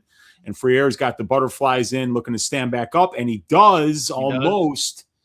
But Pico's wearing on him right now. A little bit of a seatbelt grip here. Freire's on one knee along the cage, looking to get back to his feet, but Pico's just kind of wearing on him here. Not really landing anything, but he's kind of trying to get a hook in, kind of trying to keep height on Patricio. And Patricio gets back up, and we're back to the center of the cage. 155 left in round number 1. That's where we like it.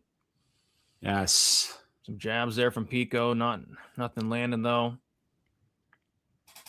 You can tell Pico doesn't want to really get hit. Yeah, at this point, dude, you know he's got to be aware of it. Yeah. Head kick attempt from Pico. And those calf kicks from Pitbull have been nice. Let's see if he keeps going to him. Oh, good one. Nice. 2 down the middle by Aaron Pico. Very nice. His best combination of the fight. I'm waiting to see that left hook to the body that Pico throws where he just absolutely winds up on it. Yeah. Some calf Tries kicks. to smash your liver to bits. I'd like to see Pico open up a little bit more. Yeah, he's the counter punching of Pitbull is slowing down his offensive output from what we're used to seeing. Yeah. Oh, geez. Pitbull almost lands a nice right there. Tried. I like that tattoo from Pitbull too. I like it.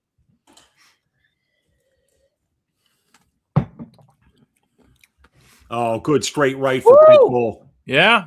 Oh, they're trading, Brady. They're trading.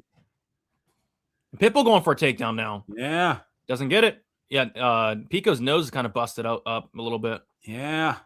Now Pico wants a takedown here. Yeah, it does look like his nose might be broken, Brady. Yeah. Some knees here from Pitbull. Oh, Pico just missed a left hand. Yeah. He's torquing his hips into that one, man. He wants that. Oh, God. And that straight right that he's throwing is nasty, Brady. He just missed with that one a few seconds ago. 3 seconds left in the round.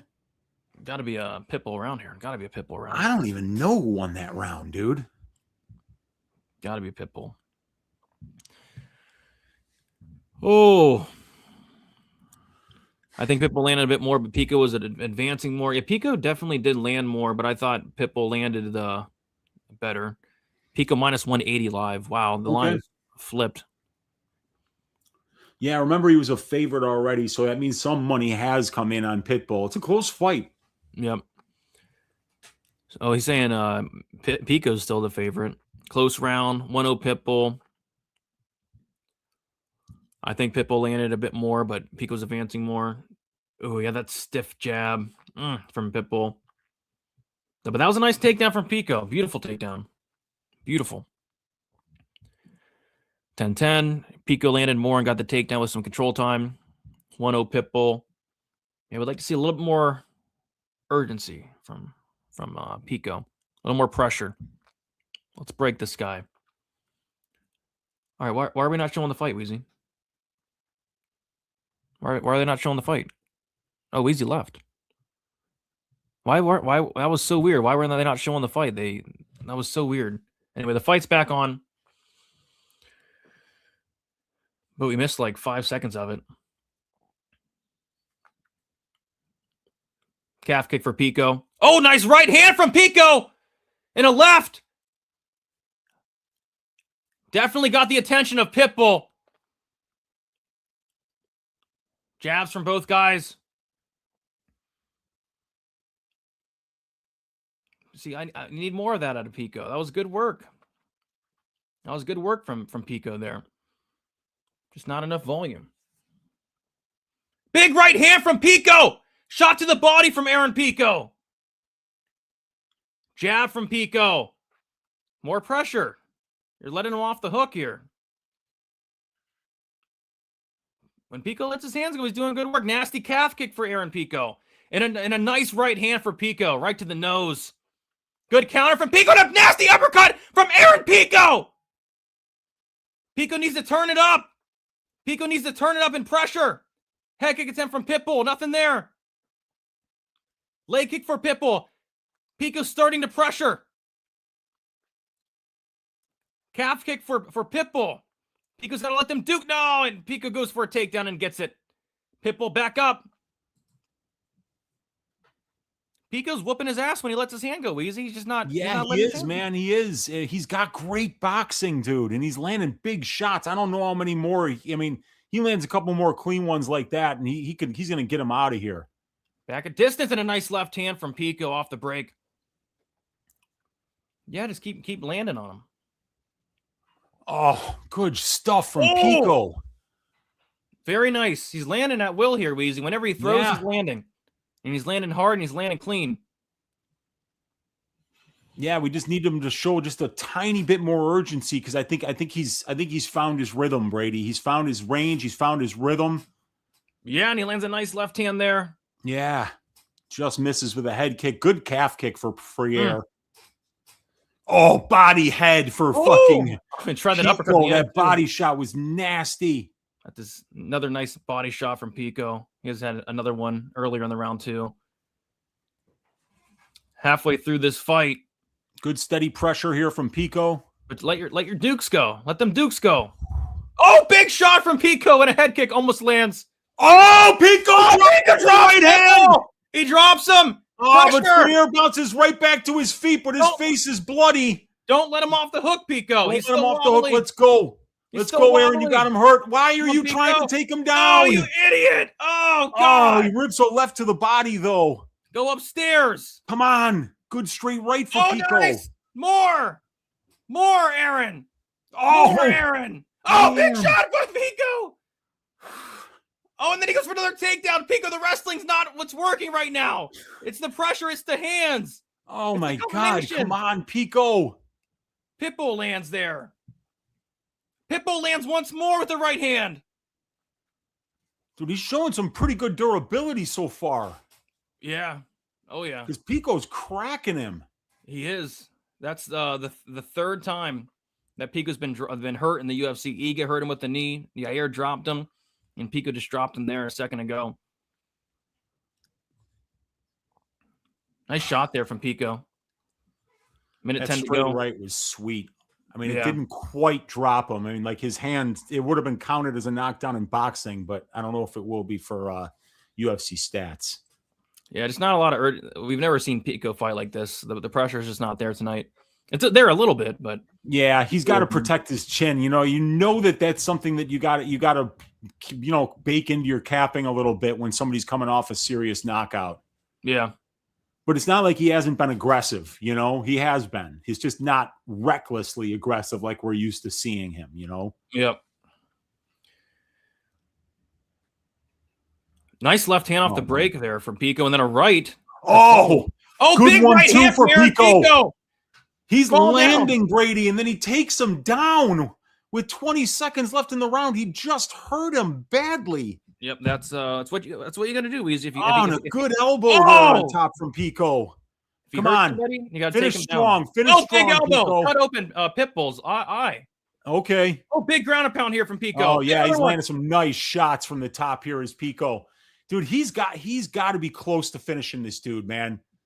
I would think so. It just needs a little bit more urgency, a little bit more, man. And the finish will be there. This is going to be a bad beat if we don't win. This fight ends by KO, man, because he is tagging this dude. This man is 38 years old and got knocked out by a Japanese dude a couple of years ago. I know. So hopefully Pico can put him away here. Vicious on top, yeah.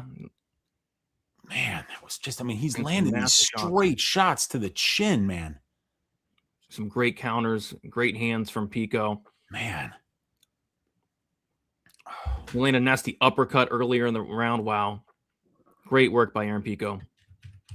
Great work.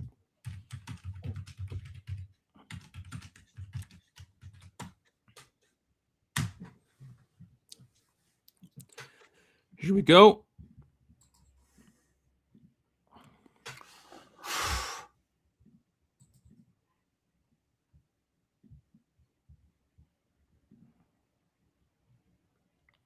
Here we go, round 3. All right, let's go.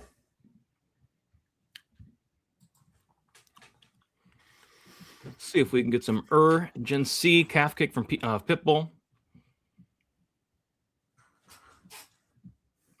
Nice jab from Pico there. Another nice jab from Pico. Oh, nice uppercut. And the body shot to the body. I love it. Yeah, Pitbull did not like that. Kind of give it a wince. Both guys land jabs. Pico lands another jab.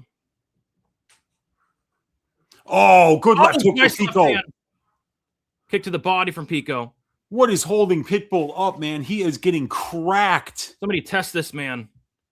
USADA.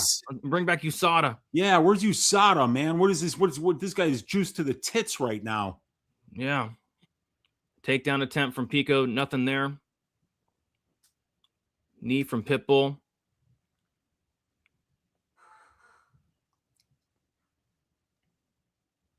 We are clinched up. 3:50 to go.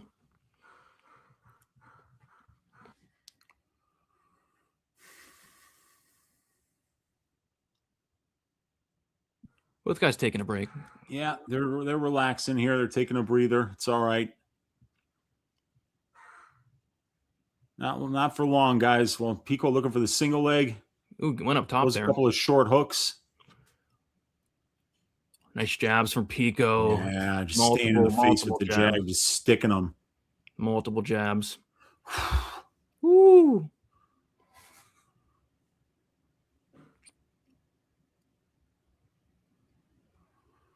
Hey, he's trying to knock him out. Yeah, dude, he's landing on this guy.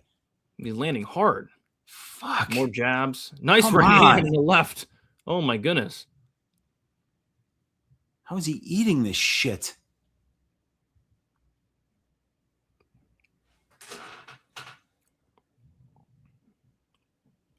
Dang. Another nice right hand from Pico, and he goes in for a takedown, gets it stuffed easy, though.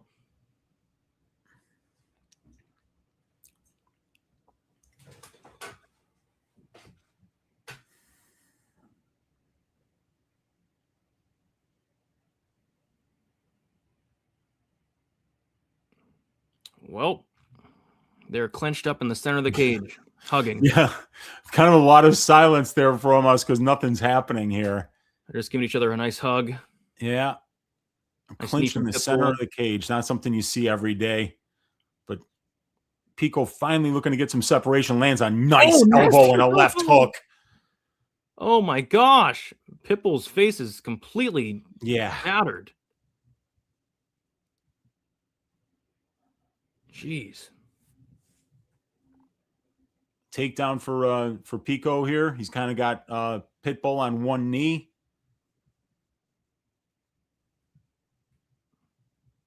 Pitbull stands back up. Pico looks to get a hook in. Almost, yeah, takes him. Pico's just wearing on him now. He knows he's winning this fight. He doesn't need to take a whole lot of risk here. Yeah.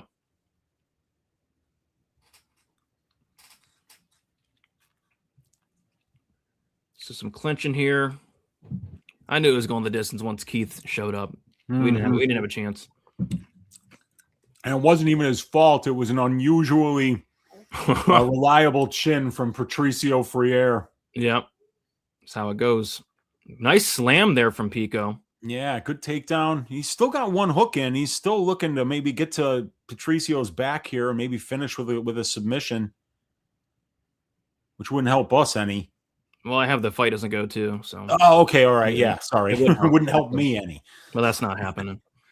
Yeah. Aaron's kind of just looking at the clock. He's literally just staring at the clock, like watching it tick down. Oh, maybe we'll get a finish in the Swanson fight. Yeah. Yeah. I hope so. Because if not, it's nighty night. Keep your butthole tight for me. Yeah, I know. Me too, dude. It's the Ribovics getting submitted was just an absolute arse reamer for me. 20 seconds left, and they're back in the center of the cage. Let's see if somebody can get knocked out here. Here we go. And Pico's just running away. He's not even trying to engage, and why would he? Good on him. Yeah. Well done. Smart. There we go. And then Pitbull puts down his hands, and then Pico's saying, "Yeah, I'm pointing at my head." He's like, "Hey, I'm not fucking engaging with you. I already won the fight," and he needed that badly, man. Yeah, Pico needed to win. He looked great. Good for him. Not good for my bets, but good for him. Great. Dude, some of these shots that he landed, I cannot believe didn't knock him out. Crazy. That's crazy. That uppercut, just insane. Man. Oh, so yeah, need the Swanson fight to finish. It is over. It's over. Yeah, Pitbull does have an Easter Island head. My God. Son of a buck, Brady. Another unit down now, and I'm down like 2.7 units. That's not bad. Yeah, I'd rather be up to 2.7 units. It's just me being greedy, but I think I'm probability down like 5. parlay is dead thanks to this fight not ending in KO. 0-3. Where's the violence? Well, the violence is with Tatiana Suarez, a strawweight in a fight that was minus 600 to go the distance. Yes. Mateusz Gamrot, who's the biggest decisionator of all time, and 2026 Vicente Luque. That's your violence tonight. A Pico victory will complete my parlay. Well, Pico certainly won the fight. Pico looked awesome. He needs more fights and more success without getting knocked out. He can be really good. He is really good. It's just the durability is the one thing with Pico, but he fought smart. He wasn't too aggressive. Good for Pico. Yeah, good performance by him. Mixed in the wrestling, landed the better shots on the feet. Really clean. Getting my half shaved right now. Yeah, I need this Swanson fight to finish. Aaron Pico gets the win. Did you hear the scorecards? No, I didn't really care. Okay. Yeah. I'm assuming 29-28 or 30-27. Yeah, one or the other. Oh, good for Pico. Good for Pico. Yeah, so now we got the main card, right, Brady? 5 fights left to go? Yep, starting off with Swanson Landwehr. Hopefully don't do 20 minutes of promos, but they will. Yeah, they will. Well, it's already 2 minutes after the hour, though, so yeah, we can hope for the best. 400 likes and 1 cent on underdog. Uncle Weasel put a half unit on Costa. That's not that No, bad. I've already got 1 unit on Murzakanov KO. The only thing that I would do is just put more money on Murzakanov KO. Yeah, I have Murzakanov KO too. We haven't ended KOs tonight. I know, dude. That's going to happen. It's going to be Azamat, man. I hope. We need some KOs. Need some knockouts. He's a sniper. Need some KOs. Yeah, main card will be sick. Agreed.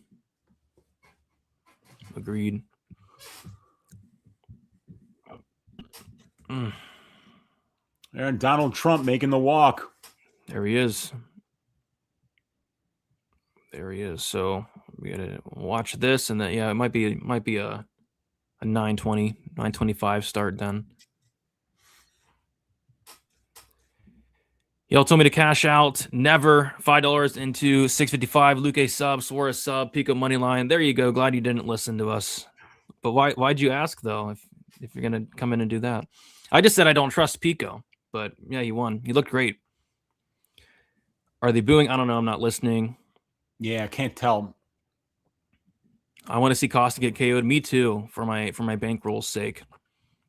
It's been an amazing last 4 weeks, but tonight has not started out good. I need the Landwehr Swanson fight to turn it around quick. Very quick. All right, so yeah, I mean, my night comes down to this Landwehr Swanson fight. I have a 1.8 units on the fight doesn't go, and I have Swanson KO to close out a plus 642 parlay, and then I have a sprinkle on Nate Landwehr sub 2-3. So if I can get a Landwehr sub 2-3 or a Swanson KO, we're looking at almost 5 units on the fight, which is much needed right now. Yeah, I've got 1 unit on the Swanson money line, and I've got a half unit on the Swanson KO. So if I could get a Cub Swanson knockout here, that would bring me right back to even on the night, and then just have the Murzakanov KO bet left. Yep, Cub Swanson KO would be huge. If this fight goes the distance, my ass would be officially shaved. So hopefully we get some freaking violence. I mean, if Gamrot and Luque and Suarez can finish, why can't one of these guys? Yeah, there's no reason they can't. So let's see what we got here. This is gonna be a fun fight, man. This one is what a great way to start off this card, man. This is a great fight. Agreed. All right, while we're waiting, guys, now is a great time to check out Underdog Fantasy. Right now, if you go to Underdog Fantasy and use code DFSBTN, you will get $50 in bonus funds when you play with your first $5 using that code DFSBTN.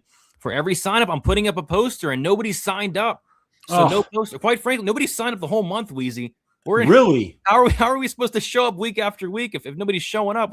We're showing up for free right now. We're showing up for free, and we've done it before. I mean, we've done a lot of it actually, showing up for free. So let's get it going, you guys. DFS BTN. Let's get one. You're in one, the States. one sign up. Well, you know, this is a great shot to support the show and then have some fun on Underdog. There's some great props there to go after. Yeah, you get 50 free bucks. I mean, if it's available in 40 out of 50 states, does anybody have friends, family, loved ones? Anybody, just use that code for the love of God. Yeah, for the love of Jah, everybody, come on. For the love of God. 0 signups this month. It's like half the month's over almost. It's the 11th, right? Yeah, I really thought for UFC 327, you know, we'd get some signups for that. But how many people do we have watching live right now? 1,085. Wow. Between X and YouTube. That's phenomenal. I tried signing up my dog Brady, but he doesn't qualify. At least you try. That's all that matters. Just get him a fake ID. Yeah, there you go. DFS BTN. Because we have a lot of free time. We're gonna watch 20 minutes of promos here. We're gonna show the city of Miami a couple times. We're not starting these fights for a while. We're not gonna start these fights for a long time. Yeah, it's gonna be a minute before we do. It's a shame, Brady. You know, like we didn't deserve a long wait here. I know. But I think they're saying like, hey man, we got Josh Hokit on this card. People are going to be talking about it, win or lose. People are going to be tuning in to watch this dude Josh Hokit fight. That is for sure. You got that right. I mean, he's the freaking talk of the town this week. Every time I open up X, all I see is Josh Hokit clips. The guy's got like multiple personalities. It's crazy. Yeah. Forgot to click that like. Appreciate you, Jason, for clicking it. Like the stream, yes. Yeah, we need to find another. If we can get one more sponsor, we could be solid. We need maybe one more sponsor would be nice. Yeah, appreciate you guys for liking the stream, much appreciated. We are at 292 likes, which means, if my math is correct, we are. I don't know. I can't do math. What are you trying to get to? 450. 380 is the record for the Fight Companion. 380. 380, and what are we at now? 292. Okay, so that's 82. Or I mean 88. Hey, we're 88 away. Yes. What was your favorite prelim fight? I don't know, to be honest. That Padilla Mederos fight was awesome. Yeah, probably the Padilla Mederos draw, I guess. Yeah, that's about it. That was a great one. I mean, but there were a lot of great. I mean, like Radtke Prado was a fun fight. I mean, like if you didn't have money on Gastelum, you probably enjoyed watching Luque get that sub. Great performance by Suarez. Great performance by Gamrot. I mean, those were shutouts. Mm-hmm. Appreciate you, Nick. Appreciate you, my guy. Have you seen any good movies lately? No, I've not seen any movies lately. Weezy, did you see Jose Medina was charged with murder in Chicago? Not the real JDM, but Jose Medina. Oh my gosh.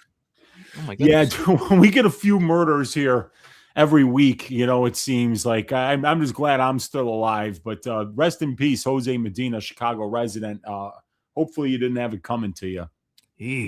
Yikes. Yeah. You know, south side of Chicago, Brady, it can be a dangerous place at times, man. A lot of shootings going on.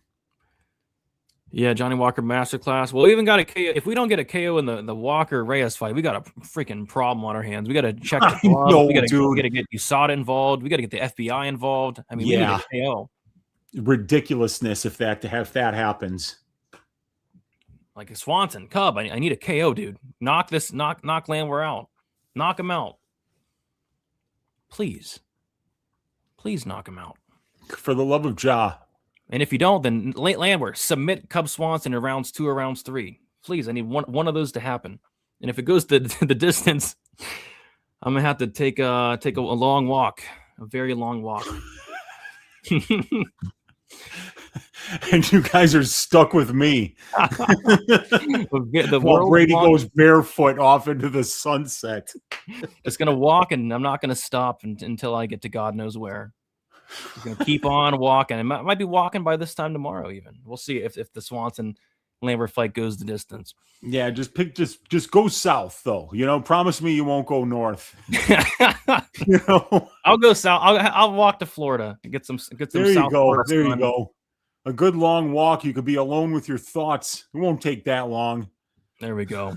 But hopefully it won't have to come to that. Hopefully somebody gets served in the Swanson Landwehr fight. If not, it's probably going to be one of the greatest fights of all time. Yeah, it's going to be a really fun one for sure. Since everyone has talked about wings tonight, what about that time?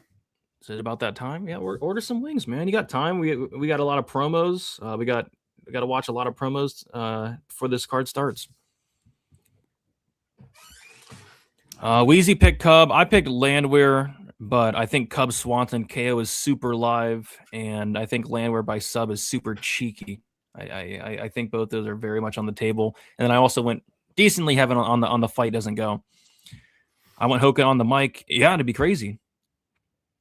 It'd be crazy. Pico by KO bet lost. And fight negotiation lost. $40 any tip. Yeah, I don't know how the Pico KO lost. I mean, he had Patricio Pitbull with everything. I like violence here. I like the fight doesn't go around minus 130, Bobby. Hopefully we can get a freaking finish in this one.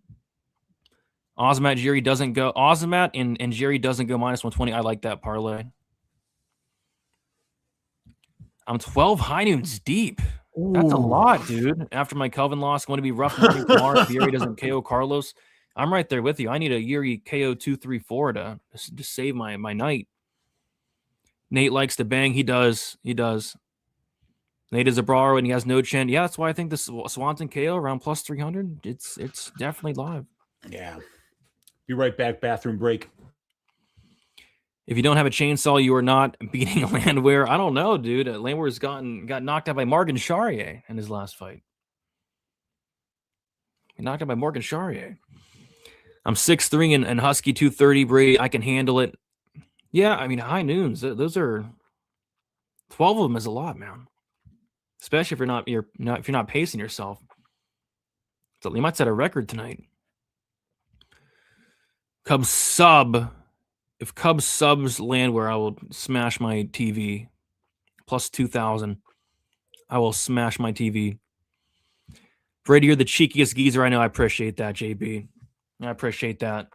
And I'd appreciate some fights starting. Please. Enough commercials. Enough. What are you going to sing if we get a Cub or Nate the train finish? Remember, it's a Cub KO or a Landwehr sub. I don't know. I'll have to think about it. I'll figure something out. But I do have nothing prepared tonight.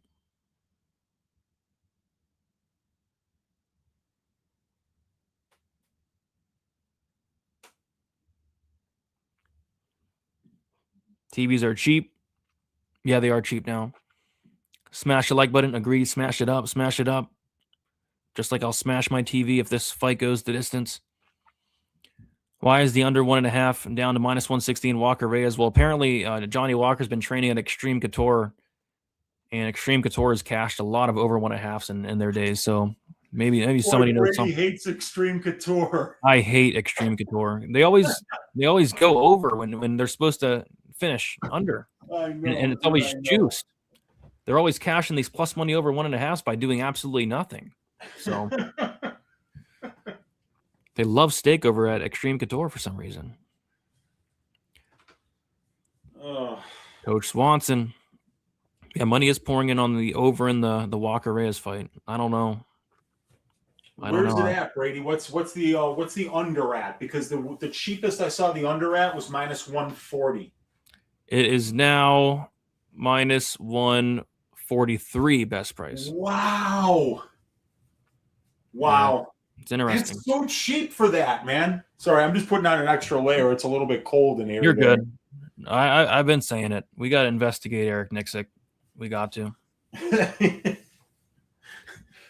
We got art with a $5 super sticker. He's just a lot slicker about it. Yeah. Nobody's saying anything about it, but it's crazy. Appreciate you, R MMA, for the $5 super sticker. Much, much appreciated. Sponsoring the show tonight. Oh, gosh. Oi, oi, oi. Let's all be cheeking and Brady get cheeky like. Nothing's wrong with a cheeky like. Are we starting these fights? What are we doing? What the hell are we doing? I don't know, dude. I'm like, what? It's 16 minutes after the hour. What are we waiting for? What are we doing? Come on. We've had back-to-back decisions. Maybe even back-to-back. Jeez. Dude, they didn't even give Pico an interview. It's like, what, were you out of time? Because we've been sitting here for 20 minutes now. Now they're showing commercials in the stadium. In the You gotta be kidding me. They're showing Bruce Buffer commercials. Oh my God. Did they do that to us in Chicago? I don't think. Now we're watching the Cubs Swanson highlight reel. Let's watch it after the fight when he retires, not before. Yeah. Let's give him a nice video production at the end of the fight. I've never seen this, Wheezy. When somebody's retiring, you do it at the end, right? Yeah. You let him watch it and stand there after his speech. I don't understand this. Yeah, they're playing commercials in the arena too. What is that? I'd be pissed. What commercial are they playing? A news commercial? What is going on? Oh God. Terrible. Just terrible. Oh, there's Cub Swanson. 8 more minutes. Yeah, or more. I mean, right now, Cub Swanson's doing some nice shots. They're not even making the walk yet. I know. We're not going to bed until like 2 a.m., dude. I know. Oh my God. Craziness. There's Landwehr. Ready to go. Nate the Train. I liked his interview this week. He said, hey, if I don't lose, I'm going to win. Yeah, man. He's right about that. If I don't lose, I'm going to win. I think he's going to lose, though. And I'll be damned if I'm not handsome. Nate the Train, man. You got to love this dude. Look at this bicep. Look at it. Oh, gosh. Let's go. Yeah, man. This is going to be a fun fight. I just don't understand what they're doing here. Why are we waiting until 18 minutes after the hour? I don't know. When you can't even give Aaron Pico an interview. They love doing it. Have you had Fontano subs? So, yeah. But it's been... I haven't had a Fontano sub since like the year 1998 when I used to work on the floor of the Chicago Stock Exchange, Brady. I used to be a trader on the floor of the stock exchange. And we used to get Fontano's subs, which was right around the corner over on Jackson and Wells, delivered to us all the time. I mean, like these subs, even when I was in my early 20s, I couldn't finish one, dude. I would bring home the other half always. Really? So they're big subs. Huge, dude. They were huge. And they were like $5 back then, man. It was different. It was different when I was young. Jeez. Best sub ever? Okay. It was good, man. It was damn good. Dutton Ranch commercial. What's Dutton Ranch? And why would I want to watch it? It's a Yellowstone series. So there's a show called Yellowstone. I've never watched it personally, but people seem to like it. And then this must be some kind of a spinoff. Oh, God. Now, what is this? Everybody's into ranch shows now, Brady. Are you not into ranch programming and ranches? Wasn't that like a 1970s or 80s thing? Like that wasn't that? Well, it's nostalgia, Things are cyclical, like fashion, and music taste sometimes.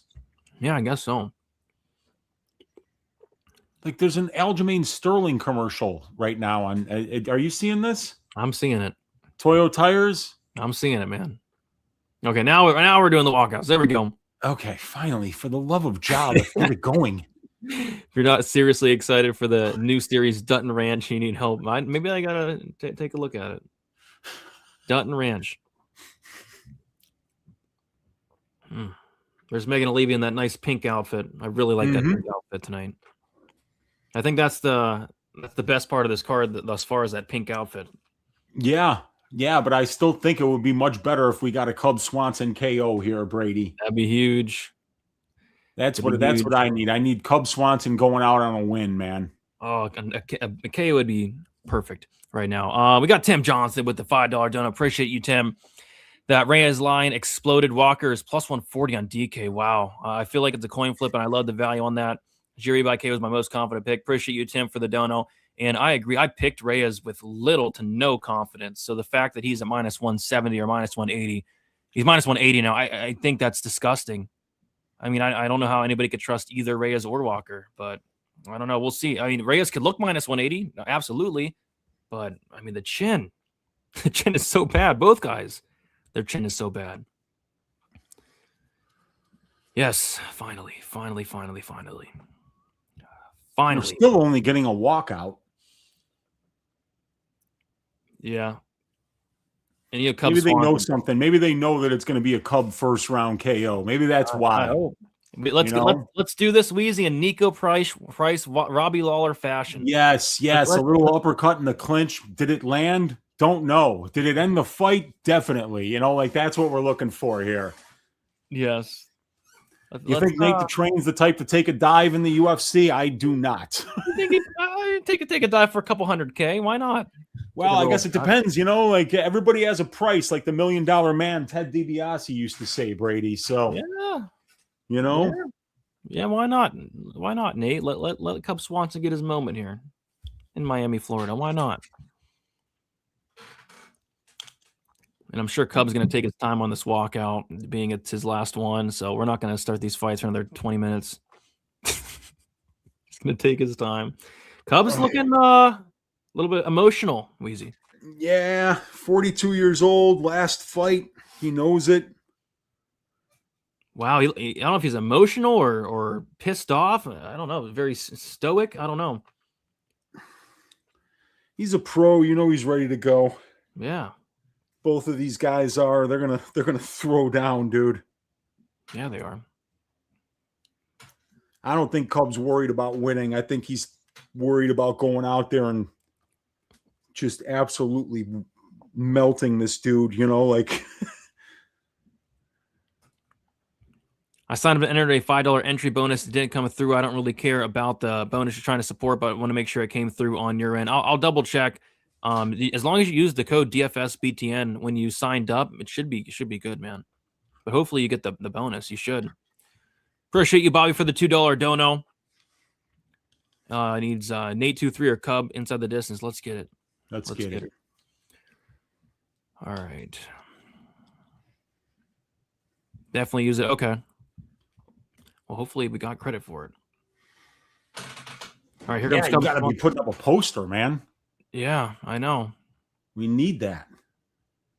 Did they just cut the commercial? No. Did they just cut the commercial? They did. What's going on? Why? I just defended them saying they were better than ESPN earlier. Why'd they go to commercial? Did they not get enough commercials in the 25 minutes what's going on? Why are we going to commercial? The fight's about to start. I have the ad free or the less ads version. Wheezy, why am I? Yeah, so do I. I got that too. Why am I getting ads? God. Bet 365 out there getting a prime spot. Oh. Yeah. Oh my goodness. Oh. I've never seen anything. All right, let's see here. All right, we're back. We're finally going to start, hopefully. I don't want to see Keith Peterson reffing this fight, that's for sure. Herb Dean, okay. Herb Dean is for fighter safety more often. Yes, he is. Unless that one Benoit Saint Denis fight with Hooker, right? That was a little bit weird. Yeah, that was weird. Agreed. Oh, Joe Duffy's saying that with these fights are airing on CBS too. That's why this is happening. Yeah. That's why. Yeah. Fair enough. Because like now if it's on CBS, then they're going to just start, you know, they don't really get commercials between rounds. So because the television networks always want those like 2.5 minute commercial breaks. Yeah. All right, Weezy, you're about to kick this one off. Let's go. Well, not Let's yet. get some violence here, Brady. They owe us after that Pico fight. Agreed. Yeah, maybe you should get an ad for our underdog promo on there. We should get our ad. No kidding, right? Where's our commercial at? Where's our commercial at?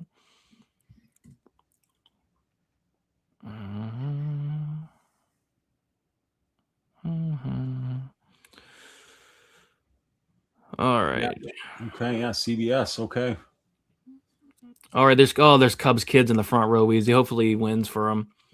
Oh boy, that's never good, but we'll see. That's showing confidence, though, man. When you bring in your kids, you know. Yeah, it is showing confidence. Yeah. All right, let's go. Here we go.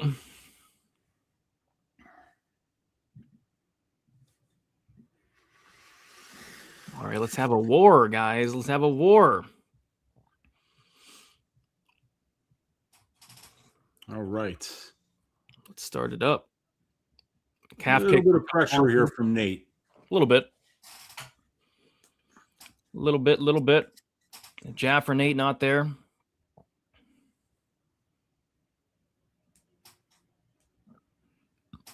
Nate with some leg kicks there. Some good feints between the two. Very good feints. Nice leg kick from Cub.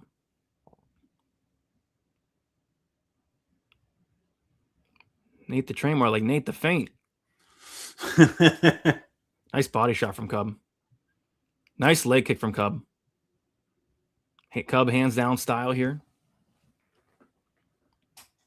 Always with the hands down style, relying on head movement and exploding in and out of range. Some missed kicks from Landwehr.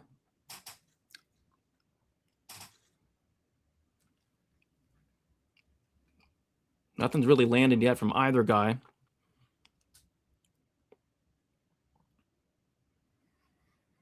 Some nice feints there from Cub. Leg kick from Landwehr. I think his first landed strike of the fight. Yeah, slow start here for sure. For a Landwehr fight? Yeah. Nice stiff shot from Swanson there, though. Best shot of the round. Only shot of the round. Nice leg kick from Landwehr there. Swanson now on the pressure here. Big right hand from Cub Swanson gets through. Kick to the body for Cub Swanson gets through. Oh, nice left hand and a right from Cub Swanson. Let's go. Nate better wake up. Because right now, Nate ain't doing dick. The train is derailed right now, Easy. Body shot from Swanson goes upstairs. Nate does not want to be in here right now, it looks like. Oh, nasty body shot from Cub Swanson. He goes up top, and he lands up top, Uncle Weezy. Oh, he goes up top again. He goes up top. Big shots. Swanson looking great. Oh, Landwehr's not even fighting right now. Well, he sometimes he doesn't fight until he gets hit. Now he looks like Swanson wobbled Nate Landwehr. Let's go. A little off balance, but a stiff jab from Swanson lands. Calf kick from Swanson goes up, stop, lands again. Nate has a chin once again. Nate has a chin, Wheezy. Oh man, he's landing bombs. Swanson's putting it on him. Oh my gosh. Nate is yet to wake up. If that didn't wake you up, I don't know what will. Man. Oh, yeah. Big shot for Cub Swanson hurts. Nate Landwehr. Big shot. Oh, knocks him down. Finish him. Yeah, let's go. Nate's on a takedown now. Go. Oh, yeah. Come on now. Big shot. Knockout. Let's go. The body. Goes to the body. Cub, don't let him off the hook, Cub. Nate's hurt badly, Uncle Weezy. Herb Dean's watching closely. Cub is letting him off the hook. Oh, man, he's like breathing. Hook. He's breathing heavy. You can't believe Nate's not out of there yet. Cub, throw. Come on, Cub had him, man. What the heck, man? He's resting. Cub, he's letting him off the hook. Oh, great calf kick, too. Oh, my gosh. Cub Swanson. Man. Cub. Come on, Cub. You're a wounded animal. He's taking deep breaths, Brady. Oh, Cub. I don't know if he's ready to go 3 rounds. That's kind of scary. Oh, nice jab from Swanson. Stumbles Nate Landwehr. Everything that Swanson's landing's hurting Landwehr now. Yeah. But he's not showing any aggressiveness here. He's backing him up, but he's not throwing anything. It looks like he's tired. Back! Oh, shot! Drops! No, finish it! What are you doing? Yes! Thank you! We needed it! There it is. Thank you! Come on. Landwehr, did Landwehr throw that fight? Why didn't Landwehr fight? Swanson, KO. Wow. Thank you. Needed that. Back in business. Thank you, Ja. Almost right back to even. And then also, by the way, that's the 4th winner of my DraftKings lineup. Hey, nice. Cub Swanson is as an underdog, just got a first round knockout with maybe 3 knockdowns. Hey. So I got Josh Hokit. I'm hoping for like 10 takedowns. Ooh, nice. And I got Jiri Prochazka. So I'm looking for a violent KO for Prochazka, and it could be a really big day for your Uncle Wheezy in DFS. That just saved my ass. I did a lot. Me too. I put this Hail Mary parlay in literally last second. I messaged you it. Yeah. I said, listen to this. I said Swanson KO with Radtke submission or decision plus 642 for a half unit. And I was like, I'm listening. Yeah. I like that a lot. So there we go. Cub Swanson KO slaps. Now I got to sing. Let's go. By the way, did Nate Landwehr not try to fight in this fight? I think he might have took he didn't throw anything. Landwehr literally landed 1 strike, Wheezy. That was crazy. Yeah, dude. I don't know what he was waiting for there. That was bad. He just like he sometimes you got to hit him a few times to get him going, but him getting hit didn't get him going. And by the way, great stoppage by Herb Dean. Yes, you gotta love that.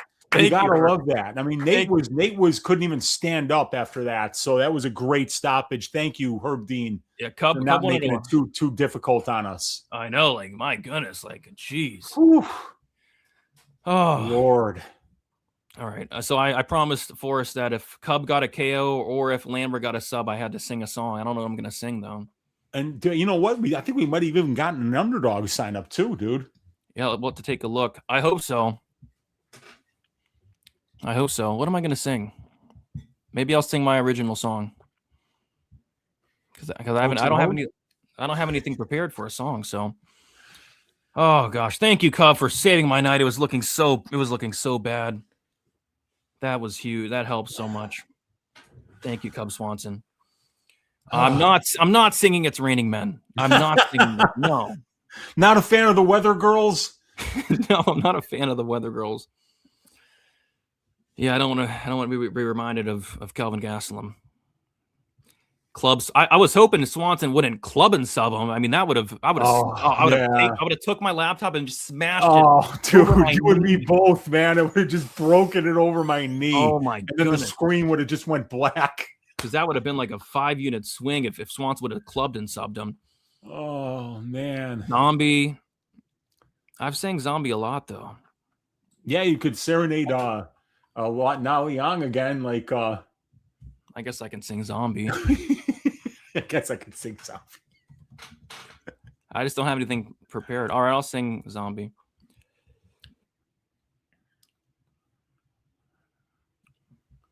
Should I wait? I kind of want to look at Land. What is Landwehr doing? I think Landwehr's on drugs, dude. He didn't throw a single strike.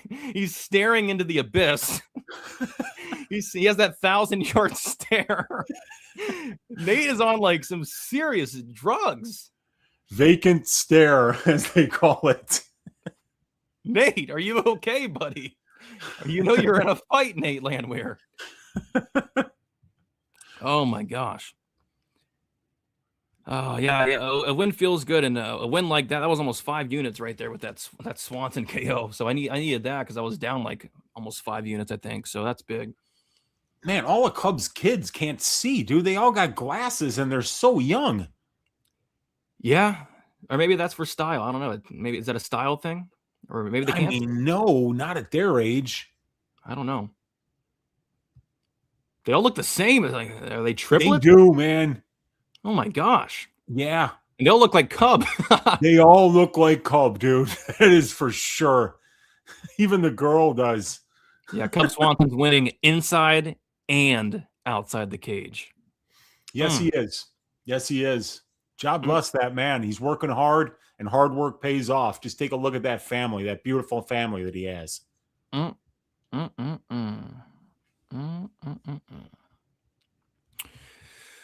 Yep. It'll take a little see Cub Swanson's career. Great career. Cub Swanson stand up. Yeah. Great career. Fun career. Ending it on a bang with knockout wins against Billy Q, Nate Landwehr. Dude, he won 4 out of his last 5 fights, and the only loss was that split decision to Philly. Yeah, I think just 2 out of his last 3. So now it's 3 out of his. He goes out on a winning streak and having won 3 out of his last 4 fights. So Cub Swanson at 42 years old, looking phenomenal. Yeah, hopefully he doesn't try to fight it one more, thinking, hey, I still got this. You got to end on something like that. Cub scored 125 points on DraftKings. Oh my God, did they give him like 2 knockdowns or 3? They must have given him a couple of knockdowns there, man. Jeez. Yeah, I'll do zombie just because Nate Landwehr looked like a zombie tonight. Just looked dead in there. I think if you would have brought a corpse into the cage of it had the same amount of success as Nate Landwehr tonight, that was pathetic. But good for Cub Swanson. He even tried. He threw one strike. I don't know. And then he was doing the 1,000-yard stare at the when they were raising the hand of the winner. Yeah, not going well. So I'll do zombie. All right. Nate Landwehr or Cub Swanson, stand up. Herb Dean, stand up. Fighter safety, stand up. Great stoppage. Because Nate's tough, dude. I'm glad Herb stopped the fight. Nate's tough. Yeah. I don't know. I don't have anything prepared. Oh, dude, whatever you do, don't do linger. I actually sound like a total candy ass if you do. I know. Linger. I like linger. I know. I actually like that song, but I would sound like a candy ass. Yeah. I'm not saying. I remember that song from my college days. I mean, it was a big hit, but please, you don't sing that song. Yeah, or if I sang "Dreams" by the Cranberries, that sound a little bit like a candy ass. Yeah, that wouldn't. I think the only one I wouldn't sound like a candy ass would be "Zombie," so we'll do that. Yeah, and that's a badass song, by the way. I'll have to check. I lost every single bet up until then, but I had the fight doesn't go, and then a pretty big Hail Mary parlay for almost 5 units. So I think I'm right around even, but I'll have to check. I'm down 0.2 units right now, Brady, with the Murzakanov KO bet left. So I think I might be a decent day. Could wind up a couple here. Yeah, I'm pretty much in the same exact spot as you. I think I'm around, maybe slightly down. But if that fight went the distance, my ass would be shaved. I'd be down big time. So I needed that big time. And I need violence in the Jiri fight, violence in the Walker fight, and then a Murzakanov KO. Simple as that. I need Hokit with 17 takedowns and a decision win, and I need Prochazka to win, and that'll be great for my DraftKings. And then if I can get a Murzakanov KO, that'd be sweet. I could take some red hot chili peppers. You like Under the Bridge? Which one? Let's see. I can sing Under the Bridge, maybe. I can sing Other Side by. Yeah, I know that one. That one was a little bit after my time. I saw the Red Hot Chili Peppers in 1992, Brady. They headlined Lollapalooza that year. I was a senior in high school, and they were phenomenal, man. Yeah, I can do Other Side by the Red Hot Chili Peppers or Zombie. I can let the chat decide. I think those are the two that I know pretty well. It looks like you can do a poll. No, in StreamYard now. So what should I sing? Zombie or Other Side? Some Red Hot Chili Peppers or some Zombie. Iceland Farts is asking me if I've ever won a contest before. I've never taken first in one of those 3,000 people contests before, but I did win a $5 entry late football one that won me $1,000 off of $5 once. That was my biggest DraftKings win ever, which was just a huge first place out of a couple thousand people. I remember the reason I won was because I rostered a tight end on Cleveland called Harrison Bryant, who was minimum salary, and he scored 2 touchdowns that day. Oh my gosh. Because the normal Browns tight end was out. So I don't know if you remember that dude being a Browns fan, but yeah, I know Harrison Bryant won me $1,000 one day on DraftKings. My biggest hit ever was back in the day, Darren Till, Jorge Masvidal. I only did one lineup for the card, Weezy, but I put it in the main contest, which I think at the time was maybe $20. I put it in the $12 single entry. I put it in the $1 150 entry, And then I put it in like the $3 entry as well. I put it in like 4 or 5 different contests and took down first. And I shared it with maybe one other person or two. And then Masvidal knocked out Till. At like he was like a big dog was too. That?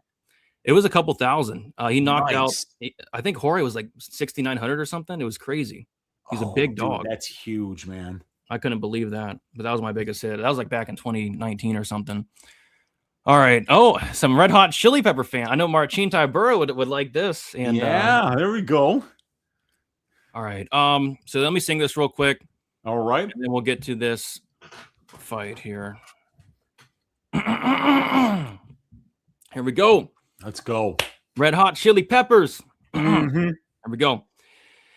How long will I slide? Will separate my side. I don't believe it's bad. Slit in my throat is all I ever. I heard your voice through a photograph. I thought it up and brought up the past. Once you know you can never go back, I gotta take it on the other side. Well, centuries are what it meant to be. A cemetery where I marry the sea. A stranger thing, I could never change my mind. I gotta take it on the other side. Take it on the other side. Take it on. Take it on. How long will I slide? Separate my side. I don't believe it's bad. A slit in my throat is all I ever. There we go. A little bit of Red Hot Chili Peppers for everybody. Here we go. Big Chili Pepper fans in the building. Appreciate you guys. Work. And I think maybe the crowd made the right choice there, going with Other Side. Nice work, Brady. I like the Red Hot Chili Peppers a lot, actually. I like a lot of their songs. I know Marcin Tybura and Marcin Prachniau do too. Dude, I always say like the Eastern European fighters will come out to whatever like rock music was cool 15 years ago in the States. Just I don't know why that is, but it's just like they're all huge Scorpions fans and like these bands that were big way back in the day. You know, it's funny. By the way, I like that new poll thing on StreamYard. I think that's pretty cool. Yeah, dude, I haven't used one of those yet. I new. Do them on YouTube, and now you can do it on StreamYard. So that's badass. Yeah. All right, let's keep the ball rolling, Weez. We got a first round knockout in the last fight. It's time to get a first round knockout in this fight. Please. Oh yeah. I got nothing on this one, man. Cash Patel's watching front row. He's taking a look. Eric Nixick. He's taking a hard look at this fight. Hard look. Very hard look. Eric Nixick. Oh, he's pulling the pads. Oh, God. Nixick, he's smiling. He's like, yeah. Get a nice lobster after this one. Oh, man. By the way, we got MSG Danger with the $9.99. Appreciate you, Danger, saying you are the songbird of your generation. Your voice is a combination of Fergie and Jesus. Appreciate that, MSG Danger. Fergie, one of the most talented singers of our generation, Brady. What a performer. Yeah, I like Fergie. Fergalicious. I like it. I'm not singing that though. That's God. I'm not singing Fergalicious. Not unless we get at least 400 likes tonight. Jeez. That's a 400 like type performance there. I'm Fergalicious. No, I can't do that. Absolutely not. Yeah. Oh, jeez. I know, right? Oh, gosh. All right. So anyway, I have the under 1.5 in a parlay. I'm getting heavily reverse CLV'd. Money's pouring on the over. I don't know if it's Eric Nixick and the boys or what. Yeah. But money's pouring in on Dominic Reyes, which is interesting. And then I have a shot on the fight won't start round 2 and ends by KO same game parlay. So a first round KO would be magnificent. The under 1.5 would be great. If this fight goes over, that'll stink. And it'll be a fight if it goes over. So hopefully get some violence here. On paper, it's the most violent fight on the card, but as we know, a lot of these fights have gone over this year. Yeah, and dude, even the main event right now, pick 'em on the money line, over under 2.5, also a pick 'em. People don't know what the hell is going to happen. It's going to be a lot of fun. It's going to be a lot of fun. There we go. A lot of people liking the over in this fight. I mean, it makes 0 sense to me, but sometimes it's those things that make 0 sense that hit easily. Like it can go over easily, Yeah, we're going to hear that both of them were just protecting their chins. Yeah, Pico was projecting that chin. He had a great performance, but I needed that knockout. Me too. But you know what? I'm not blaming Pico. He landed clean shots on Pitbull. That that Japanese dude absolutely slept him. And like those shots that Pico were landing, Pico's twice the size of that guy that knocked him out a couple fights ago in Risen. So yeah, you got to hand it to Pitbull. He came in juiced to the tits, and he was ready to take those shots. Yep. Fight goes to a lot of people liking the non-violence. They could be right. We'll see. But either one of these guys can die at any moment is the problem. But we'll see. It all depends if they fight or not. If they go out there and spar and look at each other, then yeah, it could go. Yeah. Distance, but yeah, wow. Reyes minus 180 right now on Bet Online, Brady. So he's gotten a lot of steam this week. I think there's probably a pretty big liability in Vegas right now on the Reyes side. Yeah. They need Walker. There's Megan Lee with that nice pink outfit. There we go. I wonder what else is pink. So we got this fight coming up. There we go. We got Bobby with the dono. Angelic voice, Brady. Appreciate that. Under 1.5. Yeah, let's get some violence here. Let's get it. For the love of God, please. We got a nice violent fight in the last fight. Let's continue said violence here. Who's winning? I think Reyes, but this line's getting stupid. I mean, anybody laying minus 180 on Reyes, I don't get that. I really don't get it. Yeah, at this point, I almost kind of feel like, Walker's the side at plus 155 because this is a very volatile fight. I mean, you're getting one guy at nearly 65% implied, the other one at a little bit worse than 35% implied. Volatile fight. Both guys got power. Both guys don't have the most reliable chin. This is probably a Walker spot if you're just looking to be the plus EV guy, in my opinion, at least. Yeah, you can't lay minus 180 on any of these guys. I mean, if Walker was minus 180, I'd say that's stupid. I think laying minus 180 on either one of these guys, they don't have a chin. Yeah. Agreed. Daniel Forrest with a $2 donut. Appreciate you, Daniel. Thank you, brother Brady, for singing and buying tape. I got the tape, man. I got the tape ready to go, and it looks like Walker's ready to go. Appreciate you, Daniel Forrest, for that $2 dono. It's going to go towards more tape in the future. Tape's not cheap nowadays, Weezy. Nothing's cheap nowadays. Dude, are you kidding me? Like they'll kill you for like $15 just for some tape. Oh gosh. Well, and then they'll tax you too. Tax it up. Yeah. Walker KO plus 260.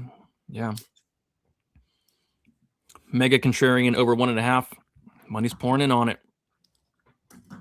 To start round 2 easy minus 105. Let's get some violence. Enough of that. Oh, there's Nixick. Oh, look at his chops. Yeah. Yes, Johnny. Faint, Johnny. Circle, Johnny. Circle. Use the big cage, Johnny. Clinch, Johnny. No, Johnny. Too much, Johnny. Hands up, Johnny. Get your hands up. What was that fight? It was Ateba Godier versus, was it Treston Vines? Oh my God, Treston was running.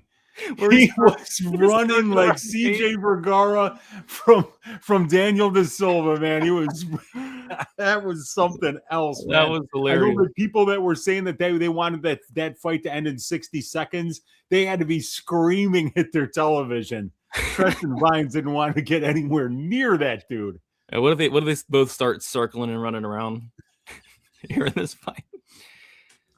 Zero gravity, Johnny. Man. Dom got the better chin. It's debatable. Who knows, dude? Who knows? Both are not good. Both are not good chins. Yep. All right, be right back. Just a quick bathroom break. All right, bet.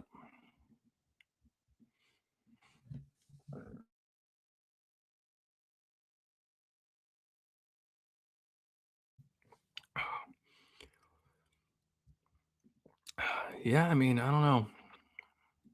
Like, both these guys literally have the worst chin in the whole division. Simple as that. I can't name two other light heavyweights that have a worse. Like, even Marcin Prachnio, dude, has a better chin than both these fools. It's crazy. Let's take us. I don't know. It's been a long day. It's certainly been a long day.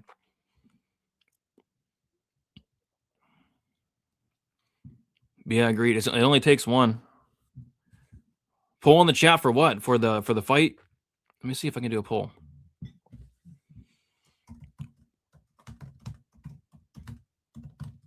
Let's do a poll. Why not? Here we go. All right. The poll has been created. Who has the worst chin? Is it Dom Reyes? Is it Johnny Walker? We'll let you guys decide. We will let you. Oh, why are we going to commercial? What is this? What are we doing? They got to make some money, you know. This is what they say. We got to pay some bills. We got to pay some bills, you know. So they go to commercial here. Still 4 fights left. Almost 10 o'clock Eastern time. Look at this. We could put the poll wherever we want. They're taking their time. Really? That's pretty badass, too. Kind of like it down there, though. What do we got? A lot of people think Johnny Walker has the worst chin. Yeah, okay. All right. Yeah, we're getting milked right now. I feel milked. We are. And not in a good way. Yeah. You know? Why are people saying 1 and 2? Is that how you vote on StreamYard? That's pretty cool. Is it? I guess you say 1 or 2. Oh, that's pretty cool. I like that. That's fun.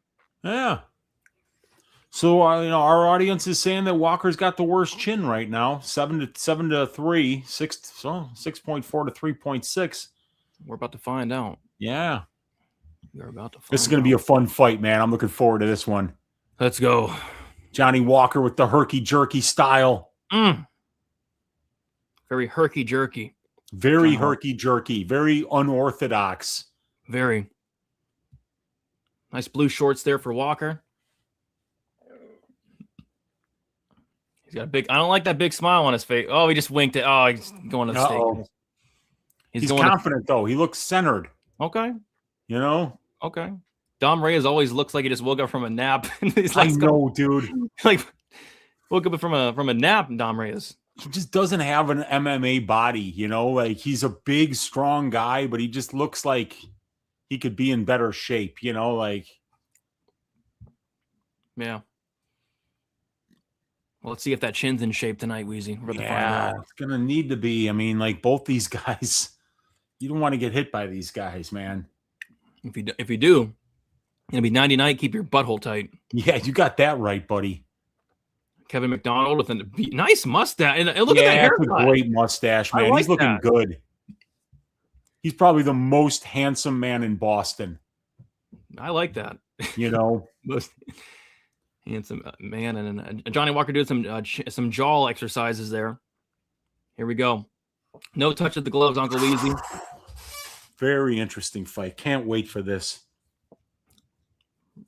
Johnny Walker, obviously the much bigger guy. Oh, right hand from Dom Reyes. Walker eats it. Head kick for Dom Reyes. Looks like it partially graced the face of Johnny Walker. It's a close shave. Yeah. Almost shaved that beard on his chinny chin. Yeah. Reyes looking good thus far, the first 30 seconds. But as we know, that can change real quick. Yeah, it can. Dom Reyes kick to the body there. Leg kick for Johnny Walker. Nice leg kick for Johnny Walker.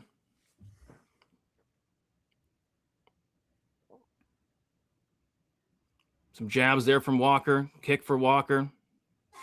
Inside leg kick for Johnny Walker was nice. He's definitely doing more. He's outworking Reyes thus far. Yep. Kick to the body for Reyes. Nice kick for Dom Reyes. Inside leg kick there. Nice. Oh, Dom Reyes just missed with the left hand. Just missed. He looks like he's starting to feel himself, Brady. Reyes kind of looks like he's getting into a rhythm. Yeah. I want to see somebody get knocked out in hilarious fashion. Be nice. Might not take long. Yeah. Minute and a half in. Yep. Some feints here from Johnny Walker. Trying to use that length. Use those kicks.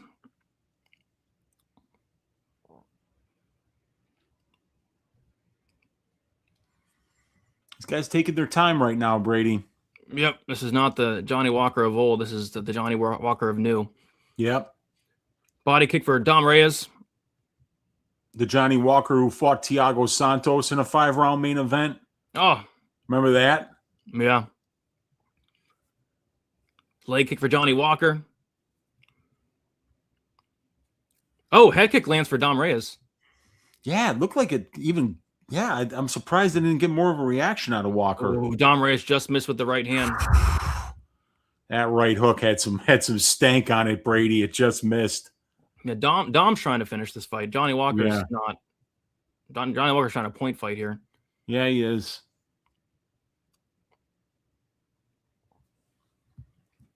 Leg kick for Johnny Walker. Misses. Head kick for Johnny Walker. Gets blocked by Reyes.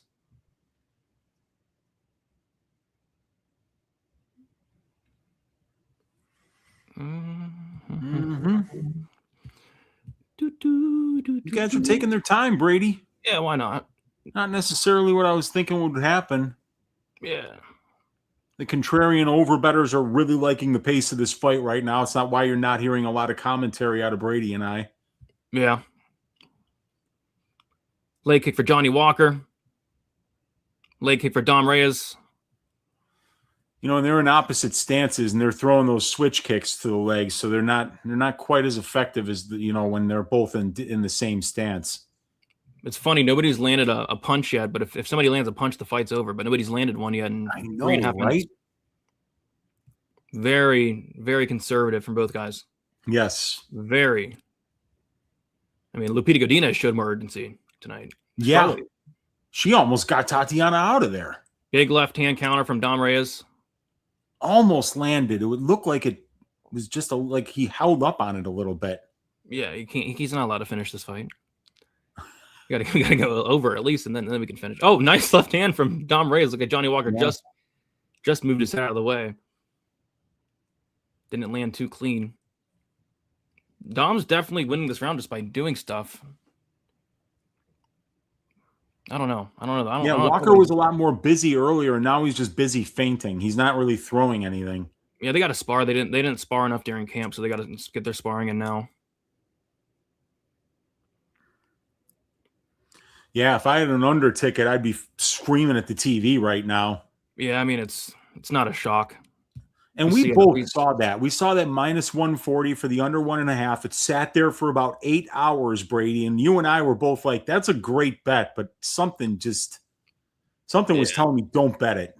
Yeah, it was probably good not to bet it. Well, they both just swung, and it looked like they both were close to landing there, but that's the thing. Nobody's landed. Nobody's landing anything. 3 seconds left, 2 seconds. Now Johnny's doing the capoeira shit. You got to throw something to land it. Yeah, so great bets over. on the fight starts round 2, guys. Sweat free. Yeah, I mean, shout out to the matchmakers. Great matchmaking, but if they don't want to fight, they don't want to fight. It is what it is. Yeah.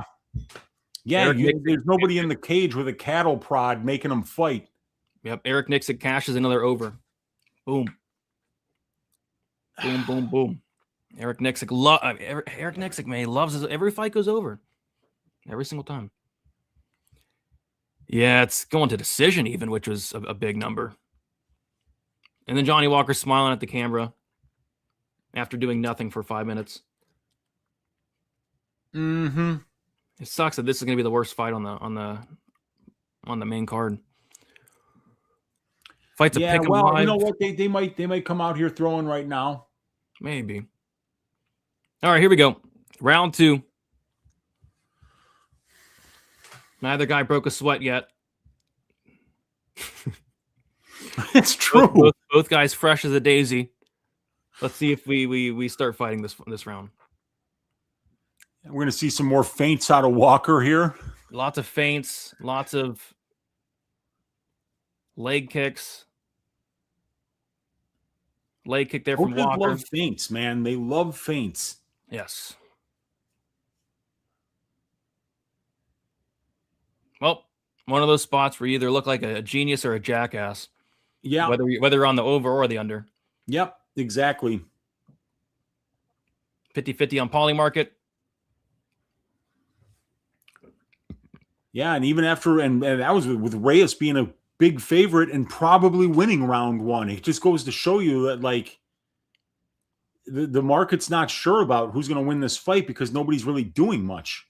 I don't think anybody's sure about anything in this fight. I mean, what are they doing? Combat Press has Walker up 10-9, and Bronstetter has Walker 10-9.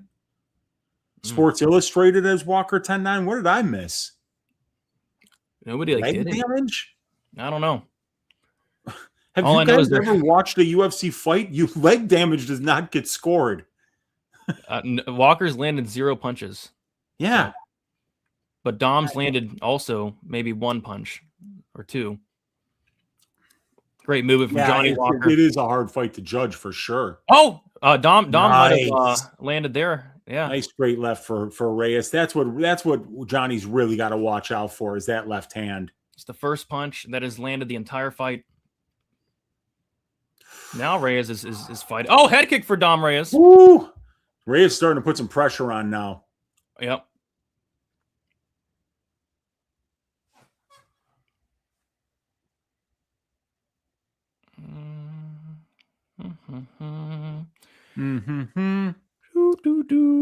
God, you got 22 seconds to cash this under.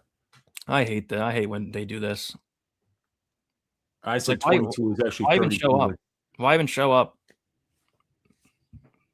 Why even show up? I mean, still a bunch of nothing happening. Yeah. There's been 1 strike landed this entire round, and it was, a nice straight left hand for Don Reyes. Very nice straight left. And this fight has gone over. Congrats, over bettors, sweat free. Yeah, the contrarian over bettors, they got paid. And I look like a jackass. What's new? Yeah, well, here we go. Are we gonna fight now, boys? No, nothing. Great movement from Walker. Cashed is over 1.5. You gonna fight? Yeah, I knew it was bad news when I saw Johnny Walker with Eric Nixick, but he's back there cracking jokes while he's holding the pads, you know?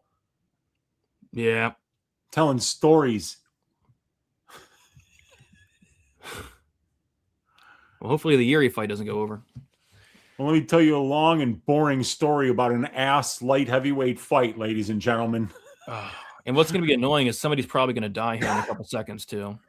As soon as 1 shot lands, somebody's going to fall down. And the question is 1 shot going to land the entire fight? Almost. 1 almost did. Dang. So I went 1 and 2 on parlays tonight. The only parlay that hit was that Hail Mary. Parlays are evil. Hey, man, good. That was a great call, dude. Radtke's. Well, what was the Radtke submission decision, by the way? It was like minus 105. That's a nice line. Yeah, it wasn't bad. But now I need that Murzakanov KO. Nice left hand from Dominic Reyes. Oh. Hopefully Murzakanov doesn't spar for 15 minutes. Yeah, Reyes up 2 significant strikes to nothing on the round. Yeah, I think you got to give this one to Reyes. He's up 2-0. I mean, like, Walker's landed some, little leg kicks but they're meaningless. Yeah, he's just not. He doesn't want to be in there. I don't know what he's doing. It's tough to be a judge on a fight like this, man. Yeah, because you fall asleep. Yeah, dude. This fight stunk up the building. Johnny Walker actually is attempting a takedown here. He's gonna get it stuffed, Uncle Weezy. He sure is. But he's wearing on Reyes here. 18 seconds to go in round number 2. Oh my God, the crowd is chanting, "This is boring." Oh my God. If I was there, I'd be chanting the same thing. I'd be pissed about it. Because this is they're just shitting on the fans right now. I mean, people are paying to go there, and they're paying to watch a sparring session. If that, this isn't even sparring. I don't know what this is. Yeah. This is worse than sparring. There's sparring, and then there's this. They walk out into the middle of the octagon. They pull down their shorts. spread their butt cheeks, and they just take a big rip right in the center of the cage, Brady. Yeah. And the crowd's supposed to go wild for that. I wouldn't go wild for that. I wouldn't pay to see that. No, I'd rather see. I wouldn't go to see that if I was across the street from my house for free. You got that right. You know, a lot of people over here, they flew to Miami to see this fight. The President of the United States is in the crowd, you know? Gosh. At least Eric Nix to get some good steak and lobster tonight. Some butter on there. You got to believe that he's going to be at a fine Vegas restaurant or club, or maybe a club that's got a restaurant next door, and we're going to see him in there eating the porterhouse for two all by himself, Brady. Yep. That way you get the strip and the fillet. It's a baller move. Who's winning? The fans are winning. The fans are winning. Great matchmaking, though. I like what the matchmakers did was they took two of the guys with the worst durability in the light heavyweight division. I see the vision. I see the vision. Yeah. But if they don't want to fight, they don't want to fight. It is what it is. Both these guys are really not being aggressive. Like, neither one of these guys is really going forward much at all. Johnny Walker's attempted 0 head strikes, Wheezy. And how do you beat Dom Reyes? Oh, yeah, you knock him out to the head. Yeah. He attempted 0 strike. I haven't seen Johnny Walker attempt a strike to the head. Well, there's one. They both just hit fresh air there. Yep. Wide hooks. Leg kick for Johnny Walker, leg kick for Dom Reyes. I wonder what the ownership on these guys was in DraftKings, because probably a lot. I mean, this is stinking out the place right about now. Yeah. Eric Nixik's loving it, though. Yeah. Yes, Johnny. More, Johnny. More of nothing. We already got the over. Now let's cash the fight goes. More steak. More lobster. More. The check's gonna come at the steakhouse, and Nixik's gonna be like to the waitress, like, hey, can you take this over to the window, cash that for me, and keep the change, sweetheart? It's gonna be this plus 300. Fight goes to decision. Reyes versus Walker. I think Reyes' decision was like plus 700 or something crazy. Oh, let me look at my model. Let's see where they had it. I mean, Johnny's just fainting at him for 15 minutes. Reyes decision plus 800. Yeah. Walker decision plus 650. Oh my goodness. Yeah. Oh my goodness is right. Jeez. AIDS, dude. Jiri better not pull this shit on me. These guys, no. Whatever. Jiri better not do this to me tonight. That's Jiri. They would have to kidnap his nephew. Oh, wow. Somebody landed there. Walker landed there, Weezy. Walker landed his first head strike of the fight. Almost 12 and a half minutes in, he's landed his first head strike against Dom Reyes. Beautiful. Getting close to an over 2.5 cashing here. Oh. Sex bots are joining in. What's up, sex bots? Right? I'd rather check out one of these sex bots right now than check out the fight. Waste of time. At least then we could see someone getting pounded, Brady. Yeah. Exactly. Nice leg kick there from Johnny Walker. Another leg kick for Johnny. Yay. Head kick for Reyes. Okay. Oh, easy. They're starting to fight. They decided, hey, it's time to start fighting. Now at the over 2.5 cashed, their nephews, their respective nephews have been released from being kidnapped, and they're ready to fight. These strike numbers, Reyes 8-9-8. That's pathetic. That's William Knight-esque. That's pathetic. Jeez. Oh, I love this for DraftKings, man. Oh my gosh. Walker, nice feint there from Johnny Walker. That was a great feint. Some feints. Oh, beautiful feint from Johnny Walker just a second ago. The Ultimate Feinting Championship having a great, exciting fight full of feints here. Nice feint. Oh, beautiful feint from Dom Reyes. Oh man, he bit on it. He bit on it. He bit on that feint. Oh, beautiful feint there from Dom. Oh. You got to love the side-to-side movement here by Walker, the footwork. Some leg kicks there from Reyes. A little bit of action here. 4 straight kicks from him. A spinning attack from Reyes there that you could time on a sundial. he might as well have written him a letter and told him, I am about to throw a spinning back fist. Come on. Holy crap. Oh. If I'm Kevin McDonald, I'm stopping this fight right now. and the fight's over. I'm stopping the fight. This is embarrassing. This is the easiest money Kevin McDonald's ever earned. He's just kind of taking a leisurely walk around the octagon. He's got to do nothing. I mean, they got to start fining these guys. You're getting fined for missing weight. How about you get fining for timidity? Yeah, I know. They did that in Japan. That was a thing, man. They'd give you that yellow card. They'd take 10% of your purse. Yeah, why not do that? Because this is a glorified sparring. You can't even call it sparring, because at least with sparring, you got to throw stuff out there. Yeah, this isn't sparring. These guys could win 25 rounds. This fight stinks. Oh, and you see the people with their phone lights on. Yeah, I hope Reyes wins just to screw over Eric Nixick and the boys. Oh man, I hope Reyes wins. We got to screw over Eric Nixick and the boys. We can't let them get that decision prop for Johnny. Yeah, dude, that's going to be an award for timidity, and anybody who rostered those guys in DFS just got served. That was AIDS, man. Absolute AIDS. Oh, dude, in the big tournament, Dominic Reyes was rostered 41%. Yeah, that fight was probably rostered about 65, 70% total. Do you remember when Johan Lainus won a UFC fight and scored 36 DraftKings points? You remember? Yeah, we might see something similar here. I hope they don't give this to Johnny. I want to screw over Eric Nixick and the boys. They cashed her over. I don't want them to cash that decision prop. Jeez, what a stank ass fight that was, man. I kid you not. It's every Extreme Couture fight, Weezy. It's every single one, every single time. Every single time with Extreme Couture. Yeah, I don't know what these guys are doing, man. I don't get it. All right, let's see which one of these bums won this fight. Yeah. Please give it. Are they going to call it 27-27 on all three cards? Everyone gets a 9-9. That's what I would do if I was. We could see some 10-10 rounds here, man. Oh, it's a split decision, Weezy, I think. Okay. Here we go. Let's see.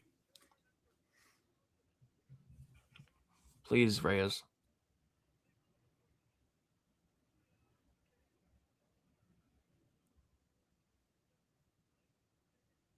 Split.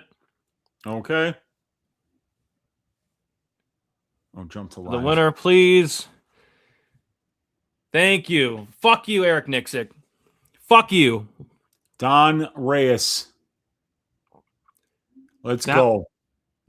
That was the game plan of Johnny Walker. Yep. Feints for big win. Are they going to give him an interview after that stank performance? I'm hoping not. They better not. I'm smashing my computer. Yeah. That's ridiculous, dude. Well, now we get the Incredible Hulk. This is what everybody's been waiting for, Brady. Yep. Let's go. Man. That fight just took all the... I feel bad for people that bought tickets to this. Oh, gosh. Who are these people? Vanilla Ice is in the house. Okay. Brady. Wow. Ben, we can't say Walker got robbed. He didn't. Kayla and Amanda are in the house. There we go. Oh. When are they fighting? Do they got a date yet? Because Kayla messed up her shoulder bad, right? Yeah, or was it her back? I think it was her neck. Her neck? Yeah. My neck, my back. This card sucks so far for her. At least Cub Swanson got a nice knockout. Yeah.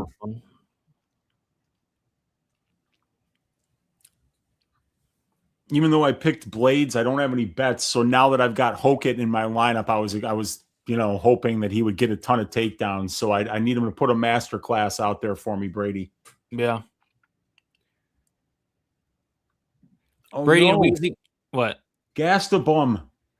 Yeah, but Gastelum starts at McDonald's tomorrow morning for the breakfast shift. Okay. He'll make sure your hash browns are nice and crispy. There we go. Can we send Johnny Walker with him as well? Crazy. I could go for a sausage McMuffin with egg right now. Maybe I will see him in the morning. He didn't do anything, but he still did more than Reyes. I don't think either guy did anything. I'd rather last card we got last weekend than this. Yeah, In terms of always action fights, it was much better. Yeah. Yeah. And then to make matters worse, it's like the pacing is just awful. Walker won that. I guess. I don't think either guy deserved to win. The only thing I know is the fans lost, Brady. That's what I know. Johnny Walker, we got to check the head strikes. I think he landed maybe one head strike, Wheezy, in 15 minutes. I mean, that's got to be some type of record. Only one head strike in 15 minutes. If that. I don't know if they even credit him with one head strike. That's just not good enough, Brady. At least Dom Reyes landed at least 2 or 3. That's not going to cut the mustard, as they say. You know, I've got 10 significant head strikes for Reyes and 7 for Johnny Walker. 10-7. Okay. I only saw like 1. So yeah, me too. 6. I think they're lying about the striking numbers in this. Yeah, fight. I think they got to be lying. Oh no, they actually. You know what? They're not. You know, so there were 76 significant strikes landed in this fight. 76. What? 76 is what UFC stats says. But check it out. 46 of them were leg strikes. Were half-assed leg strikes too. I know. They were tapped. They were tapped to the leg strikes. None of them even hurt, I'm sure. So, yeah, that's bananas. What an ass fight. That was almost as bad as MVP Patterson. Almost. Yeah, that was up there with it. Jeez. Hate when that happens. Well, I mean, at this point, I think the only thing that can save this card is another masterclass by the incredible Hulk, and then he gets on the mic and just does his thing. I hope. You know, with Joe Rogan there, it'll be you know, he could save this, you know. He could. I mean, the president's in the building. Can you imagine giving Josh Hokit a microphone while the president is in the building? No, I can't imagine that. We'll find out. So, Brady, check my comment on your breakdown video. What'd you comment? There's a lot of comments. Let me know what you commented. That's our guy, Darius Flowers. Oh, that is that Darius Flowers? Yeah, it's Darius's burner account, man. Oh, nice. And, I mean, we owe him an apology. Darius went out there and shaved some ass. Yeah, he slammed Venata to the mat. Venata. Beautiful. Great performance.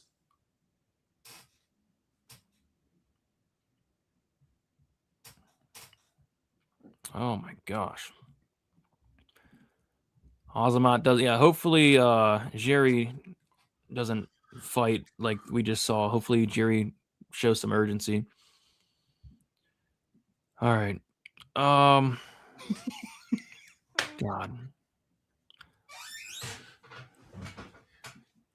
What are we trolling about? He might be talking about Dixon. Oh, maybe not knowing that he always has the picture of somebody in the McDonald's hat after a rough performance. Did he? I didn't see it. Let me get him a griddle. I didn't even see the picture. Did he have a picture? Yeah, if you go up to Dixon's comment, you'll see. You know, it's Gastelum with the McDonald's hat.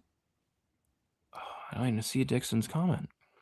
You brought it up. It was. I know, but that was a while ago at this point. Oh, it was. Yeah, we got a lot of people in here. Dixon, there it is. There no, that is Gastelum. Yeah, it sure is. He looked similar to Charles Johnson for a second. That is Gastelum. Mm-hmm. That's great work. Great Looking work. Good. Great smile. Great work.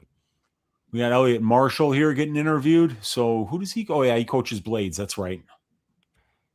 I lied about Reyes' decision 25 to win 75. LOF that fight. Yeah, good hit. I mean, geez, Reyes' decision was like plus 800. I think I saw plus 900 at one point for the Reyes decision. Crazy. Extreme Couture. Hey, they're gonna be eating better than us tonight. That's for sure. I'm not getting steak or lobster tonight. I'm not getting steak or lobster, unfortunately. But Eric Nixick and his boys are. I gotta watch what I say about Extreme Couture. I'm going to Vegas this summer, I think. So gotta be careful. It's like half the population of that city is Extreme Couture, man. I know. Big ass gym, dude. I call him out like every week. Yeah. I mean, what are you gonna do, dude? You know, like sometimes that's what happens. Like you see these fights where both fighters know they got power, both fighters know they got a bad chin, and then they're both go out there and they don't really engage. It happens all the damn time. Yeah, it does. It happens a lot. There we go. 327 likes. We're getting close to the record. The record is 380. 380 likes. And Josh Hokit's about to fight. He's the talk of the town. People are talking about this guy, whether you love him, whether you hate him. He's poking the he's shadow boxing right now and poking the camera. He's doing eye pokes and thumb pokes. You better close those fists. I mean, hopefully the ref gives him a warning before the fight, pre-fight here. You got to close those fists, Josh. You got to close those fists, Josh Hokit.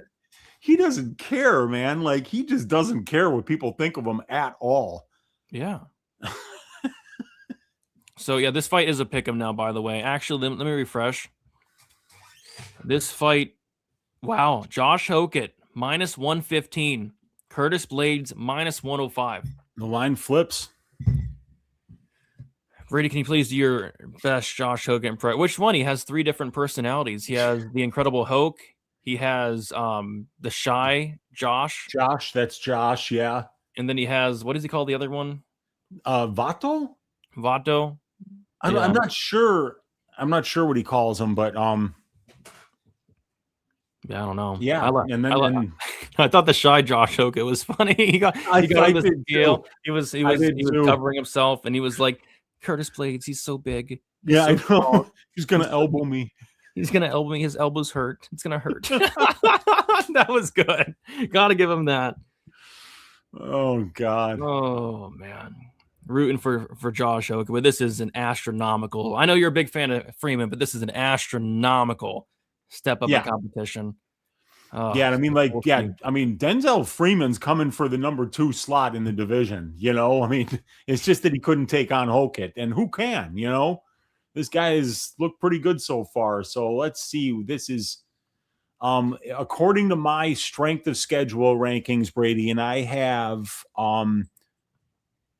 48 heavyweight fighters ranked. I got Curtis Blaydes ranked number 6 out of 48. And I've got Josh Hokit ranked number 45 out of 48. I mean, that's how bad the competition that he's fought so far is. So, yeah, I mean, like, this is a huge step up for him. Yep.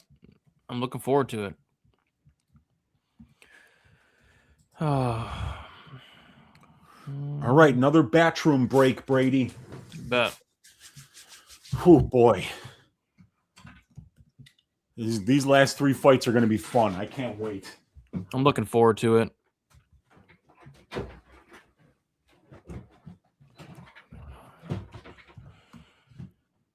Oh, God. Hope you all been having fun. Yeah, it's been fun. I mean, the fight just took, like, ruined everything. They ruined all the energy. Is looking good, and then I don't know. Forgot about the fight companion this week. How could you forget about it, man? Don't forget it. Don't ever forget about the fight companion. That was a weird commercial. I didn't see, but I do see Josh Hokit coming out here with a smile on his face. I told you guys Johnny Walker and Dominic Reyes was going to go to decision. Yeah, a lot of you guys called that a lot. So hopefully you guys got on Reyes like decision plus 900. I know Eric Nixick was on it and the boys. Extreme Couture. If you see an Extreme Couture fighter, you bet the over. You know, it's something we got to start doing. Extreme Couture, they are cashing their overs.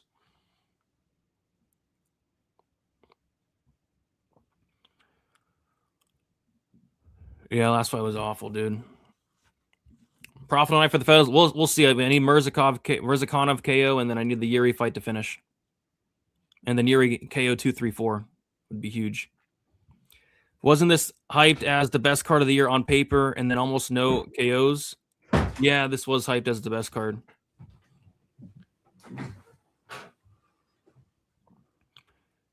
Who do you think wins this one? I don't know. I want Josh to win. I really want Josh Hokit to win.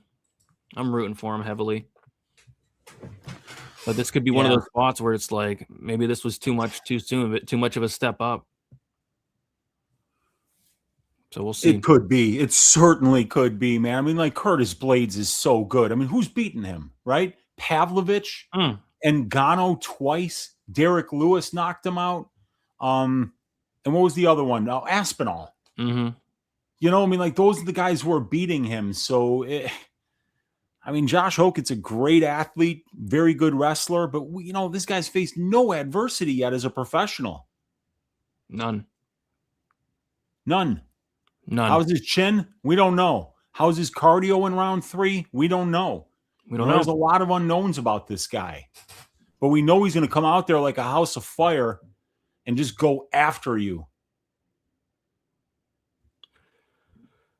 I have to put a Curtis future Blaydes, though. Chicago, Illinois. Stand up. Harvard of the Midwest, Northern Illinois University. Stand up. That's where tomorrow's leaders attend the university, Brady. This is now. I mean, he was only there for a semester, but it is what it is.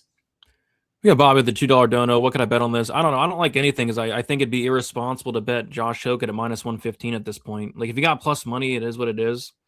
Go over 1.5 on Josh Hokit takedowns. Yeah, he's gonna try for him. Yeah.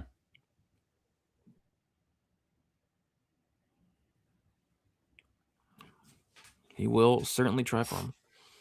Blaydes KO23 would probably be big. Denzel Freeman gave Hokit a run for his money, emphasis on run. Yeah. Look at all that Vaseline on Blaydes. There we go. Rub that in. Holy crap. Jeez, man. It's a lot of Vaseline. Greasy as hell. Can you use that much Vaseline? It's been a greasy car. I know it's getting this greasy. Nothing that Hokit lands is going to be able to stay on his face. I know. He better go to the body. There we go. Dom Reyes, 43 DK points. Big ups. Dominic Reyes. Big ups, Johnny Walker. You guys put on a fight of the night. Oh, my God. Big ups. Dude, I wonder how many people have scored less than 43 points in a DraftKings win since 2013. I could probably actually come up with that. Probably only like a handful. I mean, I would say less than 10. Yeah. And I've got something like 6,000 fights in my database. Because you get 30 for a decision. I'm surprised you even got 43, to be honest. But wait, I can do that. I can actually do that real quick. I'll find out.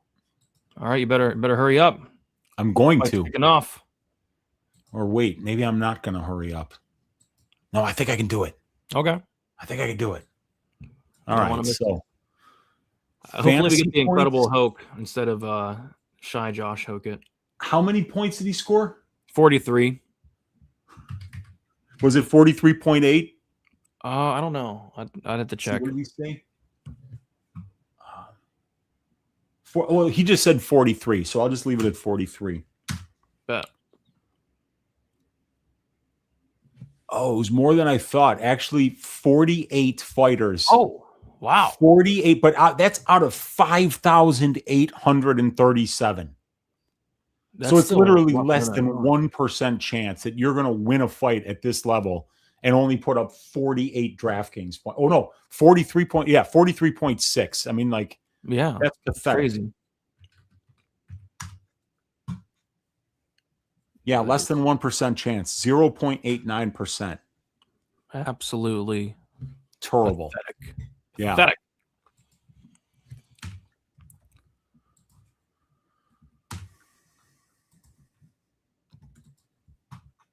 All right. All right, here we go. Blaydes Hokit. Let's go. Everybody's oh my God, Hot Boy said he just flicked them off. Really? That's what Hot Boy said. I think it was probably Hokit who flipped off Blaydes, maybe. I don't know. I didn't see it. There's Herb Dean. Oh my gosh. Hokit's ready, dude. Oh my God. Hokit is wilding. Hokit's wilding, man. Yeah. Here we go. Hokit's wilding right now. He's wilding out. Save some energy for the fight, nephew. Here we go. Hokit on the heavy dose of pressure in the right hand from Josh Hokit. Lands, feints a takedown. Does Hokit, goes up top, lands up top on the chin of Curtis Blaydes. Blaydes eats it. A jab from Blaydes. Hokit bringing a ton of pressure here. Uncle Weezy to start the fight. Blaydes goes in on a single leg. Wow. Okay. And Hokit flicks him off, Uncle Weezy. Hokit gives him the finger, Uncle Weezy. Oh my God. Hokit stuffs a takedown and flips him off, but a big right hand from Blaydes and a left hand from Hokit drops Blaydes. Hokit rocks Blaydes. Oh my God! Blaydes is on the ropes. Blaydes is on the ropes. He's hurt bad. Oh my God! Now Blaydes is landing. Blaydes was hurt badly, but Blaydes just landed a stiff jab. Oh Those man! guys exchanging. They're both Blaydes landing huge. Hokit is now hurt. Oh my Both guys God! standing and banging. Blaydes with another stiff jab, but a big right hand from Hokit, but another jab and a right hand from Blaydes. Hokit's walking him down. A big right hand from Josh Hokit. Blaydes is hurt once again. Uncle Weezy, and he flips him off and lands another right hand and another and another. Blaydes with the left. Oh my gosh, a big right hand from Josh Hokit and a left. Both guys exchanging jabs, a furious pace, and a left hand from Josh Hokit once again. Oh my God! A complete. He's just walking him down and throwing. Blaydes takes down Hokit. Blaydes has almost. Blaydes, big short shots here from Hokit or from Blaydes. Blaydes is very nice there. Busted open. Blaydes is busted open, Uncle Weezy. Wow, man, what a crazy fight, dude. Why Hokit couldn't just Reyes went do after this? him like a house of fire, dude. Crazy. Why couldn't Walker and Reyes do this? Oh my God! Blaydes is trying to drag him down here. It's been a minute and 50 seconds. It feels like it's been 5 minutes or more. Blaydes starting to wear on Hokit. Blaydes is wearing on him now. This is the size. The size of Blaydes is wearing on him on Hokit right now. Big body shot from Curtis Blaydes. Yeah. Josh Hokit walking forward like a zombie. Yeah, man, he just will never stop going forward. Oh my gosh, Blaydes has takes him down. to keep wrestling. Blaydes takes him down. Back up is Josh Hokit.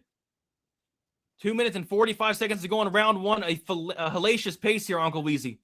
Unbelievable pace in this fight. Unbelievable. Hokit's grabbing the cage a little bit here. More sex spots in the chat. What's up, sex spots? Oh, there we go. Blaydes was almost done. Yeah, man. He was so close to being done. He's got a big chin on him, man. Hokit might have blew his load there, Uncle Weezy. Yeah, dude. Well, that's just how he fights. Yeah, that was so close. Now they're in the clinch here. Blaydes clinching him up. Hokit looking to disengage. Hokit is looking a little tired, and how could you not? I mean, that pace was hectic pace. Big shot from Curtis Blaydes. Another right hand from Curtis. Yeah, Hokit's tired, dude. Yeah. Hokit's flipping him off. Hokit's exhausted, man. What is he doing? Big shot from Curtis Blaydes. Wobbles Josh Hokit. Yeah. Curtis Blaydes starting to come forward. Hokit's on wobbly legs, Uncle Weezy, but Hokit lands a right hand. He's running away. Oh, but he lands a big right. Oh my God. Oh, big shot from Curtis Blaydes. Another big shot, uppercut. More big shots from Curtis Blaydes. Both guys swinging and banging, swinging their dicks. Who has the bigger dick? Who has the bigger dick? Crazy. Who has the bigger dick? Oh my gosh, big shot from Josh Hokit. Which one of these guys has the bigger dick? Because they're swinging Oh my them. God, they're just Uppercut going from after Blaydes. it. Josh Hokit almost out on his feet, but still firing back. Blaydes is putting it on him. Elbows from Blaydes. More elbows from Blaydes. Wow. How is this fight not finishing? Oh my God. Oh my gosh. What a crazy fight.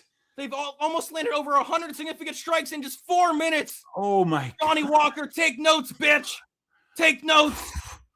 They're both exhausted. They're both absolutely exhausted. This is going to be about conditioning, man. Blaydes has never fought at a pace like this. I mean, Hokit has, but Hokit's never had to go deep into fights either. So this is a fascinating fight. They're absolutely dying right now. Both of these can't guys. even walk. Hokit can't even walk right. He's so yeah. bad. Hokit can't even walk. How is this fight reaching round 2? I don't know, man. If it does, it'll be wild. Another middle finger from Josh Hokit. Oh my and a God. smile. He's wobbling like he's drunk. I think he had 12 high noons, like our friend the milkman. He literally looks drunk. He's drunk. Jabs from Blaydes, a right hand from Blaydes. More big shots from Curtis Blaydes. 13 seconds left and a big elbow from Curtis Blaydes. Josh Hokit is a drunk man right now. Oh my God. Hokit almost fell down. Hokit almost fell down. Yeah, he did. And he flips him off again. He flips him off again. Blaydes is up 1-0. Oh my gosh. Wow. Win or lose, Josh Hokit. I mean, Josh Hokit doesn't even have a mouthpiece in. Oh, okay. No, he had it in his hand. All right. He can't walk, Uncle Weezy. He cannot walk. He cannot walk. Man. Josh Hokit cannot walk. What are the live odds? Oh my God. Yeah, Blaydes gonna win this though.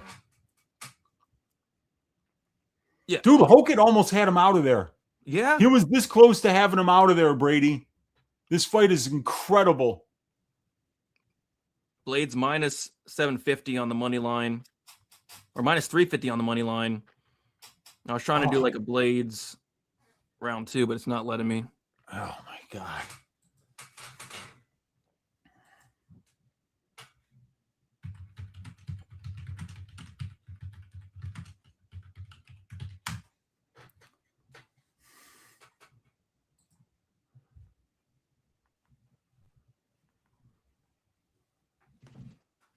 Here we go, round 2, kicking off. Right.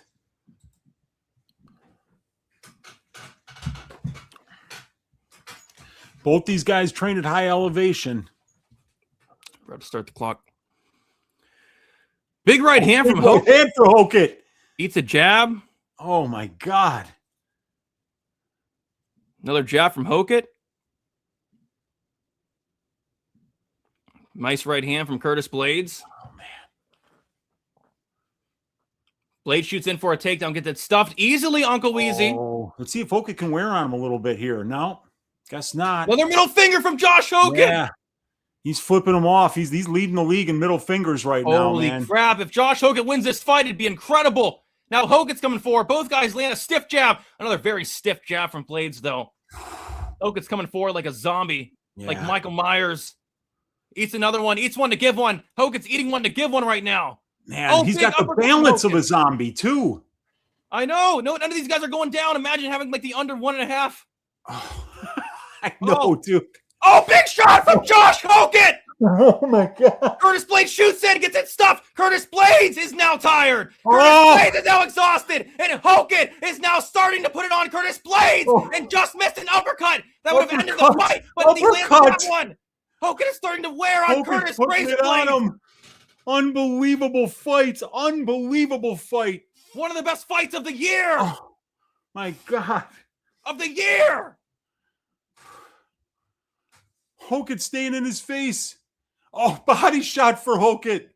Uppercut from Blaydes there and a knee not from knee to the body for Hokit. Wow. What a fight. Hectic. Distance attempts per minute, 25 apiece for these guys. Unbelievable. Dude, Hokit's eating these punches and it's looking like a drunk man right now. Oh, big right hand from Josh Hokit. Backs up Curtis Blaydes. Curtis Blaydes' face is a mask of blood. Both guys exchanging jabs. Another big jab from Curtis Blaydes. And always step into that one there. Nice shot from Blaydes. They clinch up almost halfway through this fight. Somehow, some way. Oh, my God. Nasty uppercut from Blaydes. Both guys looking to land a knee here potentially in the clinch or an elbow. Congratulations if you had the over 1.5 in this one. Oh, my God. Never a doubt, right? Never a doubt. Holy crap. And dude, oh, big right hand from Hokit backs up Curtis Blaydes. And another, and another, and another. Oh! Blaydes is on shaky wobbly leg. Hokit's about to finish him. Another left-handed uppercut from Josh Hokit. Oh my gosh, another big uppercut from Josh Hokit. Curtis Blaydes is hurt and hurt bad. A big uppercut and a big combination from Hokit. Hokit is pouring it on Curtis Blaydes. Oh, B, what are you waiting for? Stop it. Pouring it on. God. What a fight. Oh my gosh, how? Oh my God. How are both these guys? No, it's Blaydes that lands an uppercut, Weezy. Oh my God! It just keeps what neither of these guys will go down. No, it's Blaydes now. Blaydes coming forward. A middle finger from Josh Hokit.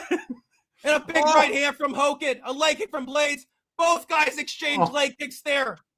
Oh my gosh! Wow! Uppercut from Blaydes in the clinch. Another. Oh my goodness! Fight of the year. One of the best fights of all time. You may not like Josh Hokit, but you better respect him after this fight. I respect this. Uppercuts from both guys in the clinch. Oh, shots to the body from Blaydes, which is going to pay dividends at this point of the fight. Another uppercut from Blaydes. Oh, Hokit wants the Muay Thai clinch, but he's just not tall enough. No. Oh my gosh, Blaydes landing. He's got to get out of this clinch with Curtis. Curtis is winning these clinch exchanges big time. Or uppercuts. Yeah. Oh, a nasty uppercut from Blaydes here. Josh Yeah. Hokit is drunk. Curtis Blaydes is drunk. Both these guys had too many high noons. Oh, big step in knee for Hokit. From Josh Hokit. Unbelievable. How are these guys still standing? Uncle Weezy have a big Oh body my knee God. for Josh I need a Hokit. drink of water. Oh! Oh. Uppercut from Blaydes. Josh Hokit looks up at the clock. Uppercut from Blaydes in the clinch here. 15 seconds to go. Blaydes is just looking awesome in these clinch exchanges, man. Wow. What a fight. This is fight of the year. Oh, big right hand from Hokit. And a big shot Big from right hand Blaydes. from Blaydes.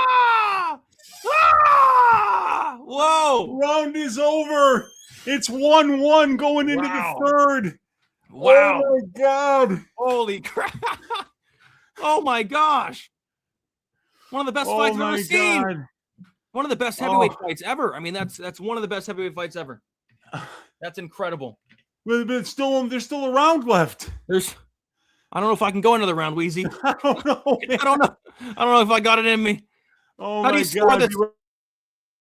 This is crazy. This is crazy. How do you score a fight like this? This is insane. Curtis up. Just crazy, man. Just crazy. Brady bet in Hokit. I didn't bet either one of these guys. I don't know. Is it 1-1? I don't know. It's hard to score this. I agree. You got to score those middle fingers. 2-0 Blaydes. 1-1. I hope it's 1-1. I think that'd be cool. Oh my gosh. How are these guys still standing? This is crazy. 2-0 Hokit. I don't think anybody knows what the score is, guys. I don't even think the judges know. Round 3 kicking off. I think you're on mute, Weezy. Oh, big shot from Curtis Blaydes. Wobbles Josh Hokit in a leg kick for Curtis Blaydes. I think you're still on mute, Weezy. Weezy, you're on mute. Oh no, Weezy's gone. Right hand from Josh Hokit. Oh, you're back. I'm back. Oh, big shots from Blaydes. Yeah, combination from Blaydes. Hokit's got to get out of this clinch. He cannot be in this clinch with Blaydes. Blaydes is better there. Oh, nice body shot from Hokit in the knee, though. Yeah. Another knee from Hokit. Man, you got to wonder if Hokit can be better in the third round just because he's the smaller guy, you know? Yeah. Ooh, cheeky elbows from both guys. Yeah. They break away. Blaydes better be thanking his lucky stars he trains at elevation too, because he'd be dead right now if he wasn't. You got that right, man. Josh Hokit just misses a combination up top. Jab from Hokit. Blaydes slapped him. At least tried to. Did. Open-handed. Oh, nice stiff jab by Josh Hokit. Very stiff, but a stiff jab by Blaydes. Very stiff jab. Both guys exchanging stiff jabs, Weezy. Yes, very they stiff. are. Another stiff jab there from Hokit. Another stiff one. Getting very stiff in here. Oh, another stiff jab. Man, Hokit's landing his jab, dude. Yeah, beautiful jab. Another one. Wow. Oh, what a fight.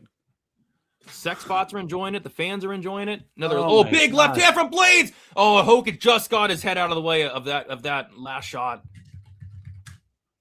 Hokit with the jab. Both guys land a jab there. Both guys land a jab. A nice combination from Curtis there. Curtis with a big right hand. Ooh. Blaydes' face is busted up, man. Oh, nice right hand from Hokit. Oh, Hokit with a cheeky elbow. Cheeky. Another cheeky big elbows in the clinch here for Hokit. Yeah, another one. He should separate, though. He can't be here with him for long. Curtis's face keeps landing that uppercut in the clinch with the collar tie. If you got the over 2.5, congratulations. Oh, my God. Sweat free. Yeah, I mean, if you're cashing overs in this fight, you're going to tell your grandkids about it. Yeah. I don't know how it's still going, but it's a nice shot from Hokit there. Man. Knee for Josh Hokit, and an elbow for Blaydes, and an elbow for Hokit. Another one. 3 elbows in a row for Josh Hokit. Oh my look God. at the clock for Curtis Blaydes. Blaydes looking up at the clock, and then he has to look at Hokit flipping him off again. Unbelievable. Big shots from Hokit. Blaydes did not like that. Hokit's Blaydes moving forward. Oh, big shot from Curtis Blaydes. Backs up Hokit.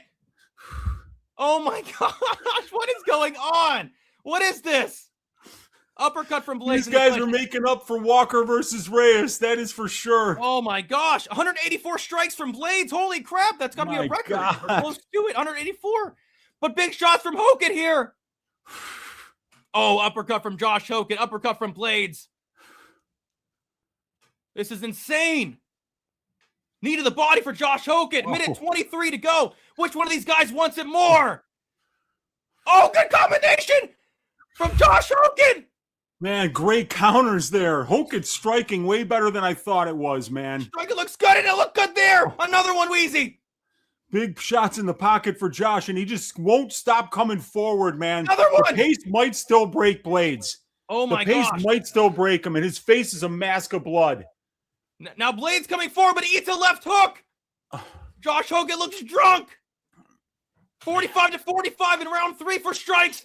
Who wants it more? A look at the clock for Blaydes. A look at the clock for Josh Hokit. Oh, big right hand for Hokit. Yes. Oh, man, 40 seconds left. Big shot from Josh Hokit. Oh, but a nice combination from Blaydes. Ended with a leg kick. God. Another leg kick for Blaydes, but Hokit counters and comes forward. They're clinching up here. 25 seconds to go. I think this is Josh Hokit's round, dude. Oh, big elbow for Hokit. Yes. Oh, my God. Hokit proves he didn't even need to wrestle to try to win a fight against the top 10 guy. Unbelievable. Hokit putting it on him here at the end of the round, Brady. Putting it on him here. 5 seconds to go. Oh, my God. Good shots from Hokit. Good shots from Blaydes. And that, Hokit 29-28, you guys. The incredible Hulk, I think, gets his hand raised here, but that was one of the most incredible fights I have ever seen. They put on a show. They put on an absolute show, Brady. Wow. Wow. Oh, my God. Give them both a win. My God. Let's take away Dom Reyes' win and give them both a win. Oh, my God. That's for sure. Oh, my God. Dude, I mean, like, you could make an argument that Josh won all 3 rounds, even though Blaydes really dominated the second half of round 1. He almost got Blaydes out of there at the first half of round 1. You know, like, but I think this is Josh Hokit 29-28, dude. I don't know how to score this one. I think somebody was saying Blaydes was like minus 400 live, so we'll see.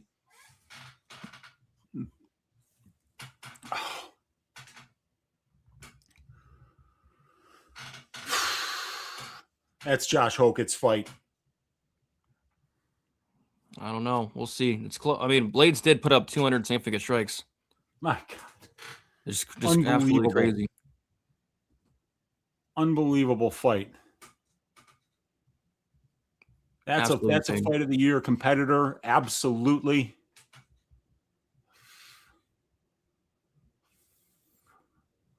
Wow. And they go to a commercial. Oh, come on, man. Of course they do.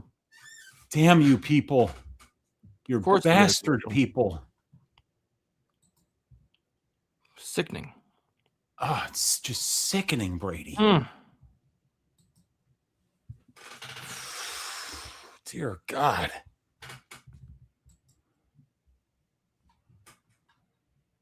That was fight of the year for me. Oh, my God. Me too. Me too. I mean, that Give it to Hokit. Give it to Hokit, please. I need to see this interview. Give it to Josh Hokit, please. Yeah, man. You got to give it to Hokit, and then you guys are going to have to deal with Brady and I being muted because I'm going to listen to that, man. Yeah. About to find out. Yeah. I think round 2 was definitely Hokit's, and I think round 3 was Hokit's. Yep. Round 1 you give to Blaydes. Yep, that's the way I have it. That was incredible. Here we go. Yep. Let's go. Oh, Lord. What a fight. Very sad about it, but Hokit deserves to win. Yeah, I'm hoping. What a fight. I'm hoping. Crazy. Here we go. Bruce Buffer, get this one right.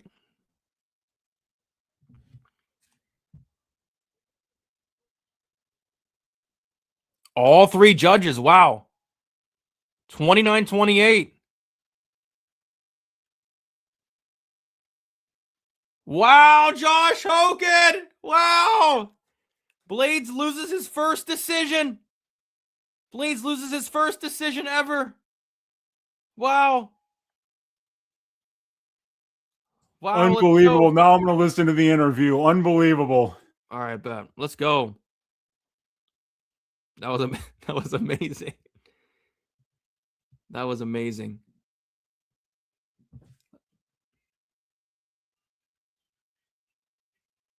What'd he say?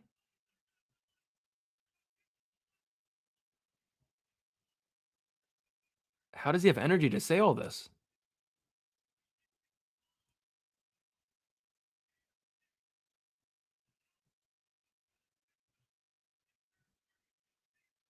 What the?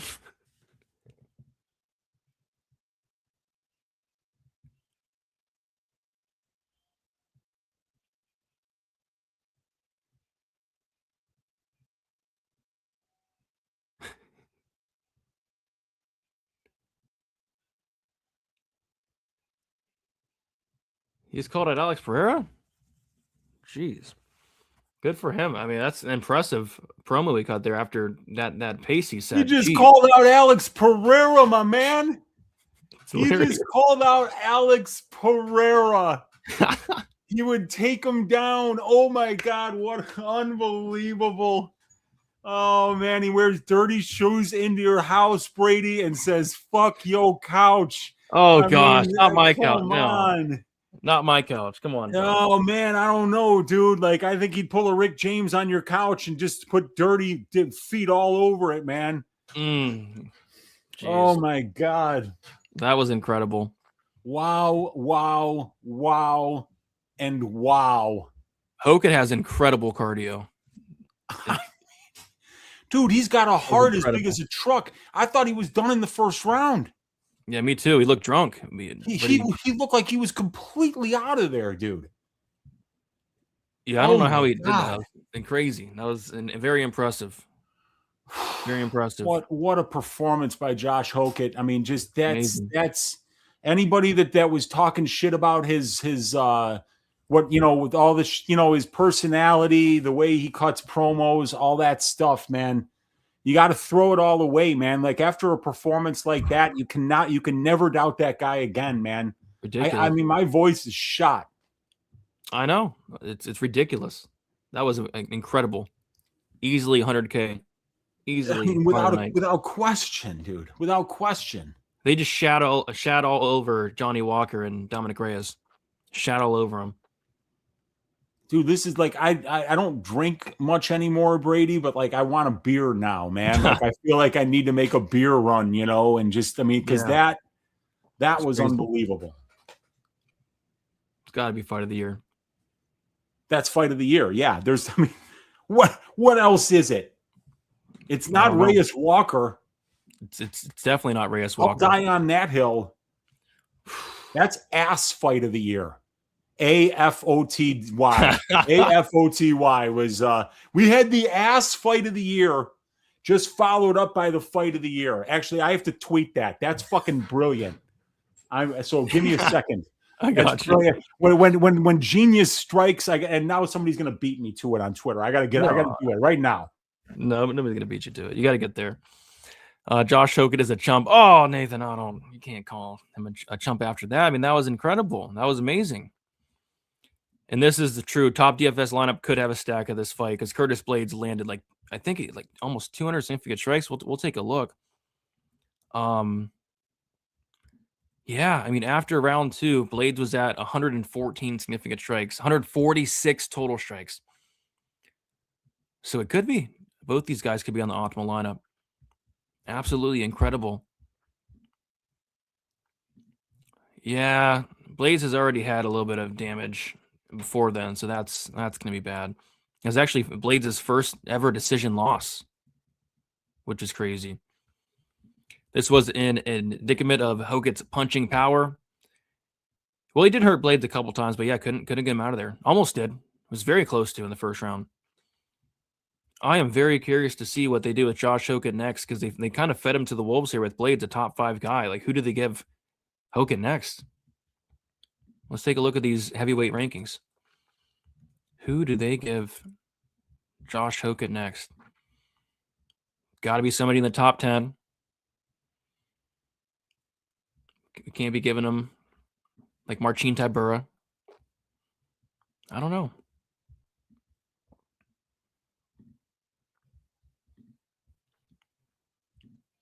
Uppercuts, elbows, just incredible. Put that fight in the Hall of Fame. Yeah, I mean, it was amazing. Absolutely amazing.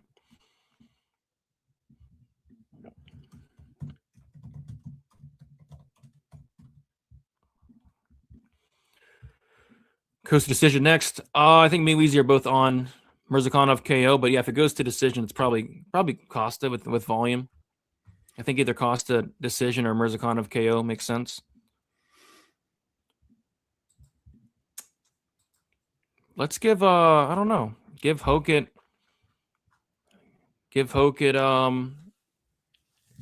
Volkov, I don't know. Dude, I don't know, man. Like, they seriously might just give him Pereira, like, after Pereira's next fight, man. I mean, Yeah, I'm not even joking. After that? First fighting gone. And, yeah, I mean, after that fight. That'd be fun. Seriously. I mean, like, at this point, after he just did that, you give this guy whatever he wants, whatever he asks for. Agreed. He's going to need to take some time off, Hokit. I mean, that was insane. Yeah, man. That was crazy, dude. And I mean, he went out there and nailed his poem. Dude, if I got my brain scrambled like that for 15 minutes straight, I'd be lucky if I didn't just like shit myself while I was trying to put a sentence together. I mean, my God, man, what a and I mean, like, big up Curtis Blaydes. What a performance by him. I mean, that was a phenomenal performance by Blaydes in that fight. So, man, we just witnessed greatness there. We just witnessed one of the best fights ever. We did. Amazing, man. Amazing. I want to see these final. Yeah. That's great. Blaydes landed over 200, well over 200 total strikes. It's crazy. I said on Twitter, I should have tagged Dana White. I should have tagged Dana White and Donald Trump and said, give them $250,000 bonuses apiece. Do it. You got to. Do it. You got to do something special. Trump can pony up $250,000. Yeah. What the hell's wrong with him? You going to be a cheap prick after that fight? He got front row seats for it? Yeah. I mean, that's, one of the best fights we'll see this year by far. Just amazing. Dude, that was such a great fight that maybe Trump will have a second heart, a second thought about the war in Iran now, because he just saw one of the best wars that he could have ever witnessed in person. So now maybe he'll stop this nonsense in the Middle East, Brady. I think Josh Hokit might have just secured world peace. We'll have to find out. Blaydes at 65 points after the second round, so we'll see.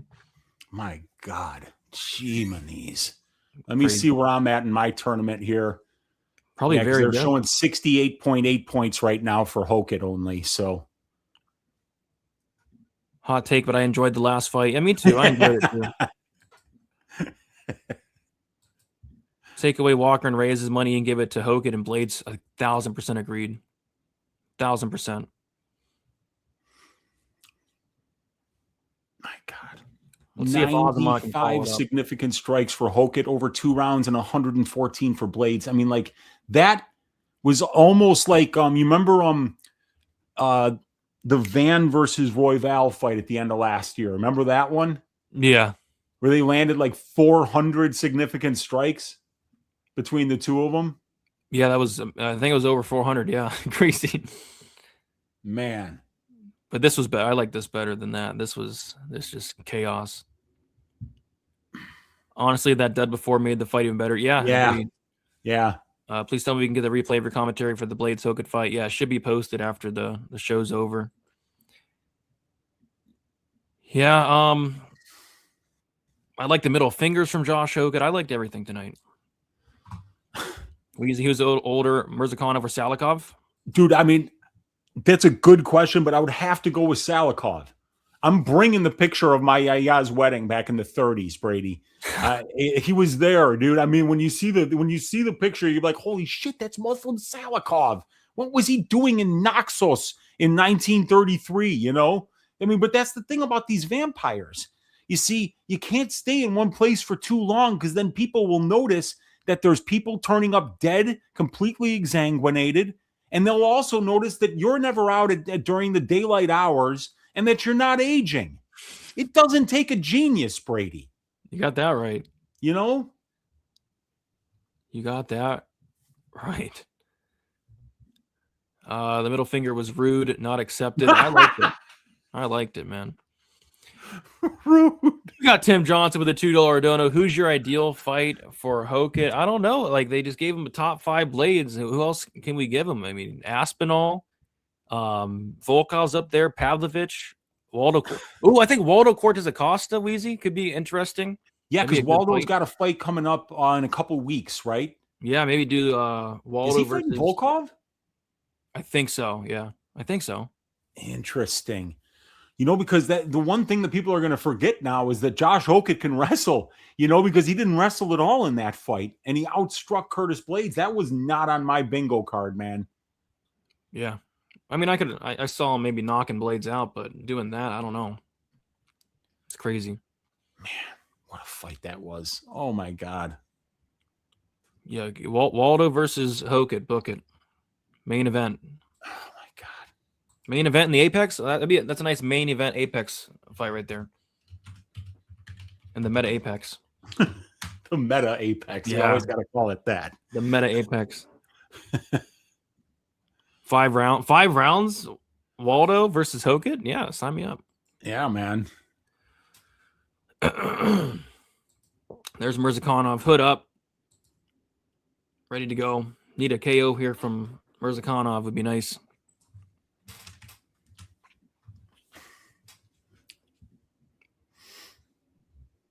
Murzakanov looks ready to go. Good spirits from Murzakanov here.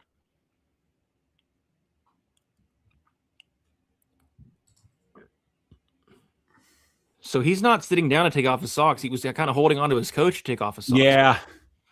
Yeah, it's tricky, man. That's why, I thought Randy Brown was smart to sit down. Mm-hmm. Especially if you're up there in the 6'2", 6'3s. Mm-hmm. Got to sit down. And Murzakanov just caught his coach with an elbow, taking his shirt off. Oh my gosh, is he okay? Yeah, he's good. This guy's a veteran. That's Habib's old coach.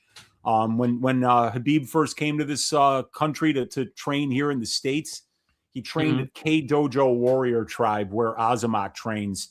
And that dude there that's Azamat's coach was the guy that was coaching Habib when he was here. Oh, wow. So we are at 355 likes, which means we are very close to breaking the Fight Companion record. We need 381. We are so close. So smash the like button. Just like who got smashed tonight, Wheezy? Oh, late Landwehr got smashed tonight. Yeah, he did. He did. He got piped on sight, man. He got piped on sight. And by the way, the milking one, Wheezy, the milking was Gamrot to milk Ribovics. Okay. So the chat on Monday nailed it. Yeah, our crowd did beautiful there, man, because you couldn't have gotten one more right than that. Yeah. Costa looks huge. I think he gets the KO. More likes. Costa is tough. He is very tough. He is very tough. Yeah, I'm done underestimating Murzakanov, man. I mean, I get it. He's 60 years old, but he fights like he's 25. So, card of the year, maybe. We'll see how these last 2 fights play out. But I know we watched the fight of the year tonight. That's for dang sure. For sure, dude. And the ass fight of the year, the AFOTY as well. So that's wild that we got them back to back. Yep. I bet you Randy Brown sits to pee. Oh, gosh. Oh, no, I'm sure not. I'm not. I mean, when you're 6'3", you're hanging dong in front of that toilet. You know, that's what you do. I mean, Brady, tell him. Yeah, no, it's You true. know. You don't sit. Yeah. You don't sit B. No, it's uncomfortable. It's not something you do. No. There's no reason to do that. Yeah, big shout out to Gastelum for losing to Vicente Luque, but maybe shout out to Gastelum because now we might get a playable number on fading Luque in the next fight, which would be cool. Yeah, people will be like, "Do you see how he ran through Gastelum?" You know, Luque's back, man. Luque can take a shot now. His chin's back. The brain bleeds no more. Let's go. Let's go. Oh God, Keith Peterson's reffing. If you guys have the decision prop, you might as well cash that bet right now. Yeah. Keith Peterson's not stopping a fight unless somebody dies. Somebody's got to die for Keith to stop a fight. What if you're 5'3"? I don't know. Do you sit when you? I don't know. I don't know how that goes. Well, if you're 5'3", you're still tall enough to be peeing standing up. You know. Yeah, of course. Big deep breath there from Azamat, soaking it all in the moment. Gotta love it. That's peak masculinity right there. I feel like he shaved a lot of that chest hair, Brady. I don't know if I like that. Yeah, I don't like it either. I don't like that. I don't like it either. I mean, the beard's on point. Let's not bullshit each other, but I don't know. I mean, like, I bet on a hairy-chested Azamat Murzakanov to win by KO. I don't know about this version. Agreed. I don't like it. There's Keith Peterson, 2025 Referee of the Year, 2026. He's shat the bed multiple times, so we'll see if he shits the bed in this fight here. All right, there's Azamat Murzakanov, clearly 60 years old. Yeah. But an athletic 60, an explosive 60. Very. He's got a lot of power in his hands, a lot of power. And he's just up on his toes, and because of that, he's so fast, but that's why he gets tired quickly. Being up on your toes like that is exhausting. You got that right. Using that fast twitch muscle, you know. Very quick for a 60-year-old man. Yeah, he is, man. Very nimble. But right now, some feints between the two. He's got a cat-like quickness. Oh, yeah, you got to have it. Both guys trying to find that range. Because if one of these guys land, these are light heavyweights. Could be 90-night. Keep your butthole tight. But nobody's landed anything yet. Yeah, leg kick from Costa landed, I guess. But that's the only thing that's landed thus far. Yeah. Murzakanov did try a left hand. He went for it, but it did not land. And it's easy to land on Costa. We talked about this. Costa absorbs over 6 significant strikes per minute. He's absorbed 0 thus far, though. Yeah.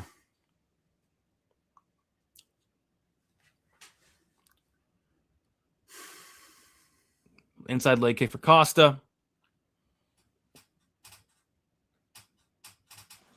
Ooh, Costa just misses with the right hand. That was quick. Murzakanov gets out of the way, though. Murzakanov so good defensively. Oh, Murzakanov loaded up on a left hand. Costa gets out of the way. Wisely. Oh, head kick attempt from Costa, Wheezy. I don't know if that landed but a body kick does land there for Costa. Very nice. Oh, yeah, that was nice. He said, "You like that, bitch?" Murzakanov, yeah. And Murzakonov's like, "You want me to start walking forward, nephew?" Ooh, nice shot to the body from Murzakanov. Little jab to the body there from Murz. Jeez, Murzakanov, another shot to the body. He's loading up on these shots, man. Yeah, he is, man. That's why you bet him to win by KO. He's not a great minute winner, you know, but when he lands, man. Yeah, if one of those connects, it's nighty-night for sure. Yeah. Good pressure from Azamat here. Just hasn't really found that range yet. Leg kick for Costa. He keeps backing Costa up. He's got to be careful, man. Costa cannot let this dude get him on the back foot. Costa's throwing those heavy body kicks, though, and you can't counter those. He's landed 2 nasty body kicks. So Murzakanov Costa just got out of the way of that. Oh, he got poked. That's why he got. Yeah. That's why he got out of the way, man. He was pushing off, and Azamat got poked. These fights suck. Did you not watch the Josh Hokit Curtis Blaydes fight. He must have taken a 45-minute rip during the Hokit fight.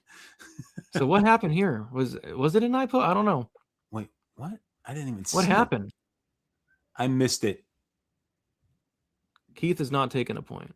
What is going on? The translator's in here. The doctor's in here. Get out of the cage. Let's fight, boys. Come on. Let's fight, guys. What are we doing? Yeah, Azamat's taking his time. He didn't like that. I didn't see the poke. Did you on the replay? I didn't even see it on the replay. But he did get poked. His eye is bothering him, clearly, and red. So he did get poked. I just didn't see it. Let's see here. Oh, we're going to take... Oh, yeah.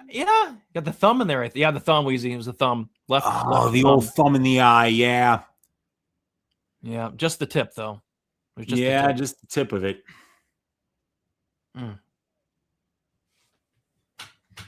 No, definitely not intentional. Fighter, back to your corner. Okay, we ready? Here we go. Azamat looks pissed, Brady. Yeah, he got his eye poked. I'd be pissed too if he poked in the eye. Very pissed if somebody poked in the eye. Look at that movement by Azamat. Good pressure here by Azamat. Can he let those dukes fly and connect on the chin of Paulo? The pressure is great, but he's doing nothing with it, Uncle Weezy. Yeah. I don't know what he's afraid of. I think he wants to counter almost. But Paulo's kind of... Oh, yeah. See? He just countered with a check right hook there when Costa threw the leg kick. Ooh, he got through there. Big shot from Azamat by Costa. Nice. Wow. Nice right hand there for Azamat. His hands are freaking fast. Lightning fast. Man, they're so fast. He doesn't look like he'd be fast, you know? No, not at all. Costa landed something there and points at Azamat and said, "You feel that?" Oh, big leg kick for Costa. Got a reaction out of Azamat. And those leg kicks are going to hurt the movement of Azamat. Yeah.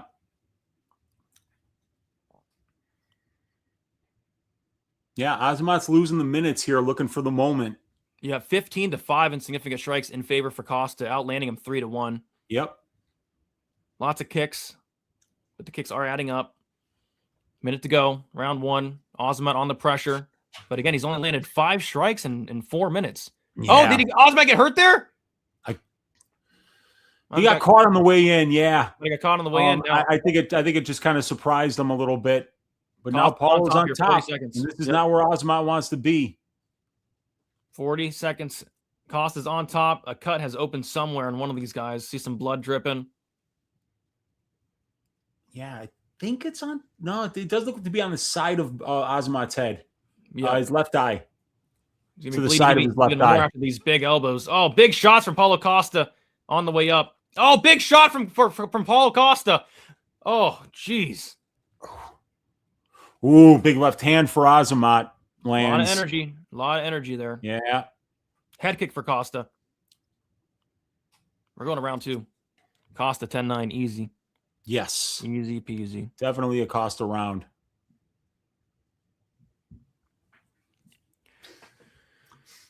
Oh. Costa, they're going to finish old man Azamat Moroda. Oh, gosh. That's crazy. Costa's effing this boy up. Azamat looking rough. Yeah, which is a shame because this is... I've always underestimated Azamat. He looks incredible.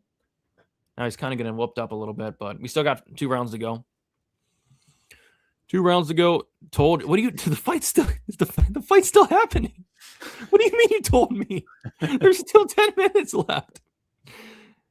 I mean, you're going to jinx yourself. Costa's looking great, but Azamat has like 2 or 3 third-round finishes in the UFC. But yeah, Costa 10-9. Definitely Costa 10-9, without a doubt. Did you see the replay on that shot that knocked down or... It landed. It definitely landed. I just don't know if it hurt him or not, you know? But yeah, definitely a great sign for Costa. He should be a pretty big live favorite. Yes, without a doubt. Because you would think Azamat's best round is round 1, but we'll see. Leg kick for Costa. Murzakanov, still some pep in his step, a little bit less pep in his step for sure. Costa 69% on Poly Market. Jab for Costa just misses. Head kick for Costa. Those head kicks are getting very close. Good pressure from Azamat here.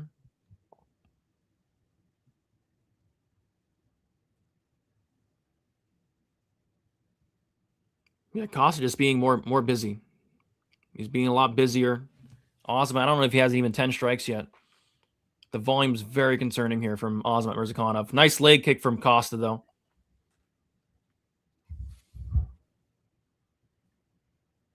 Good. I mean, the pressure is great. He's just not doing anything with that pressure.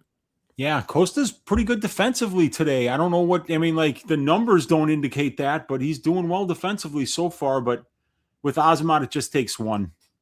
Yeah, spinning back fist attempt. Costa covers up. Almost landed.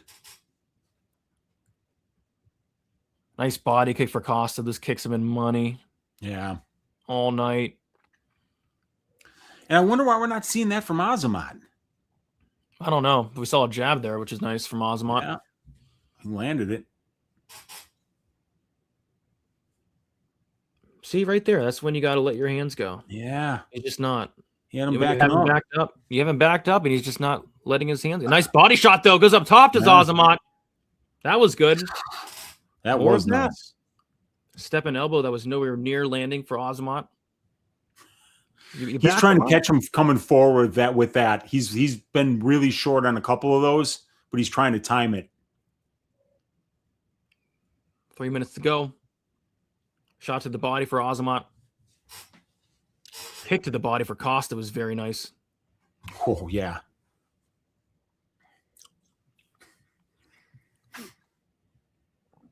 Ooh, another kick to the body for Costa and another. Yeah, Azamat's getting outworked big time. Put a big left hand for Azamat.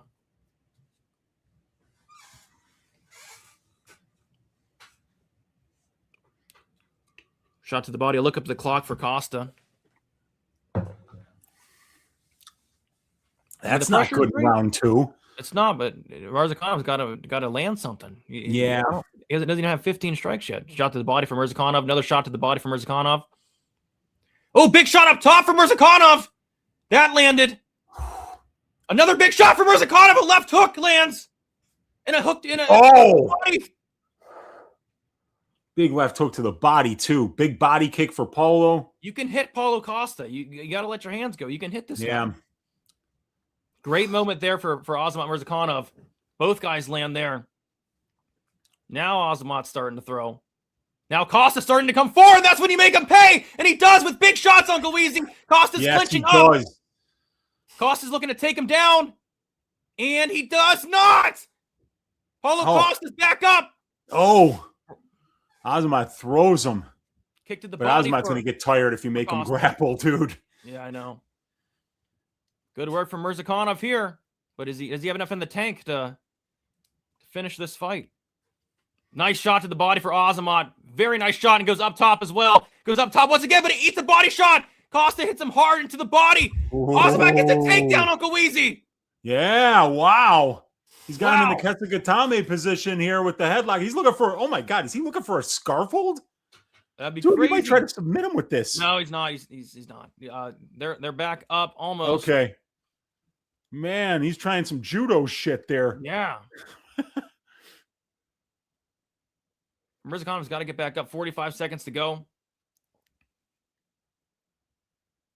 Costa looking to trip him down here. Costa hanging on him big time. Whew. Some nice shots there in the clinch for Costa. Fun fight. Pretty fun fight. Knee. So I think we got Murzakanov winning round two, right, Brady? I'd say so. I'd say he did the better work, but he's still not. The volume's just not there. When he lets his hands go, he's landing and landing hard and big, but he's just not doing enough. Yeah. But he got Although some he had a great couple moments. of big shots, man. At 205, he's a little more durable, obviously. Yeah. And they're going to end clinching up here. We're going to round three.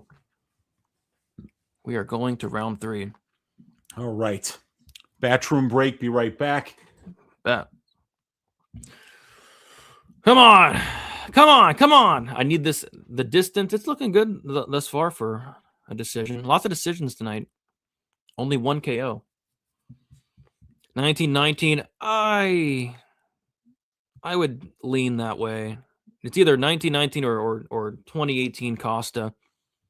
I could see either or. I lean 1-1, but I hate the volume from Azamat right now. I hate it. This fight is delivering. It's a good fight. It's definitely a good fight. 2-0 or 1-1. I'd lean 1-1. But if you told me it's 2-0 Costa, I'd say, okay, it's fine. 1-1. Yeah, I think that'd be cool. 1-1. Whoever wins the third wins the fight. I just cashed out and hanging on for this round. It's going to be a good round. It's going to be a good round 3. It's going to be a very good round 3. Wow, Azamat's minus 223. Wow. Okay, so maybe it is 1-1. Azamat was plus 200 after round 1. Now he's minus 700. What? I don't know if I agree with that at all. This is a close fight, guys. Here we go, round 3.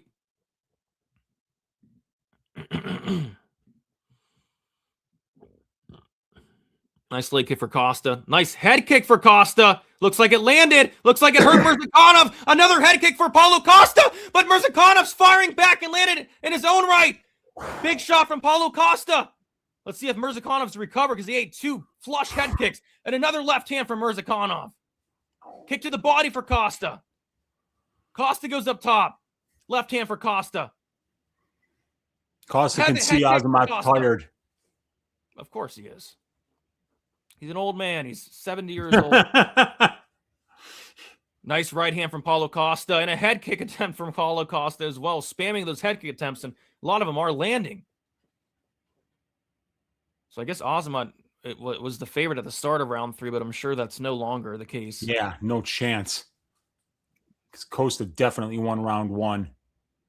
Nice right hand from Murzakanov. Kick to the body. Have been there all day for Costa. Goes up top with a nice right hand as Costa. Ooh. Murzakanov's just tired. Yeah, he is. And notice how Murzakanov's not on those toes anymore. Now those feet are completely. Oh yeah, Costa hurt Murzakanov. This fight's over. Oh yes, he did. Knocked out. He did. Murzakanov. It's over. It's over. Paulo Costa knocks him out. He kept spamming it, and it kept landing, and it didn't stop landing. Did not stop landing. Donald Trump liked it. Keith Peterson stopped the fight on time. He stopped the fight instantly. Instantly stopped the fight. But Murzakanov was done. Yep. Paulo Costa gets it done. As a decent sized dog. Yeah, Murzakanov closed minus 260. So 2 of the biggest favorites on the card lost tonight. Yep. Oh, I need a Murzakanov round 3 KO or Costa decision. Dang, yeah, Costa round 3 KO. I wonder what that would have paid. Costa round 3. What was Costa round 3? Let's see. Probably a big number. Yeah, it's got to be pretty massive. Costa round 3 was, or Costa round 3 KO was plus 2,000. Good for him. Yep, he's talking to Trump for a while here. Yeah, Costa decision was looking pretty good. It's looking pretty good. Yeah, it was, dude. It was. Lovely. Yeah, it stinks, man. Me and Weezy both had the Azamat KO. Not even close. Damn it. He landed a couple of good shots. It's just, he didn't have Paulo hurt at all. Yep. How did you get in here? Just kept spamming that head kick. It just kept landing. Kept landing more and more. And more. Dang it. I missed the Azamat fade. I always try to fade this bum. Dang it. Dang it. The one time, like, I'm going to trust this 80-year-old guy to get it done. I told everybody, I was like, look, man, don't bet Azamat's money line. Bet the KO. He's not a good minute winner, but he finds those moments, he's a knockout artist. And Costa's coconut head today just was too much for him. Yeah. That had to hurt. Costa looks good at 205, dude. Maybe he should stay here. Yeah, he didn't look good there against Marvin Vettori, but he looked a lot better tonight, so good for him. Yeah, great performance by Paulo Costa. Congrats to all the Costa bettors. You got a nice plus money spot there. And yeah, I missed on the Murzakanov KO. I finished down like a little over 1 unit today, Yeah. Brady. You know, That's but right now, if wow, yeah, dude, like I've got 545 DraftKings points with Jiri Prochazka left. Okay. So, and I've got that lineup in 4 or 5 different contests, including the $25 ones. So hopefully if Jiri gets a win, I can finish in the top 100, top 50 maybe, and make some money. Wow. Blaydes scored 91 in the loss. Crazy. Yeah. What a crazy performance, right? Yeah.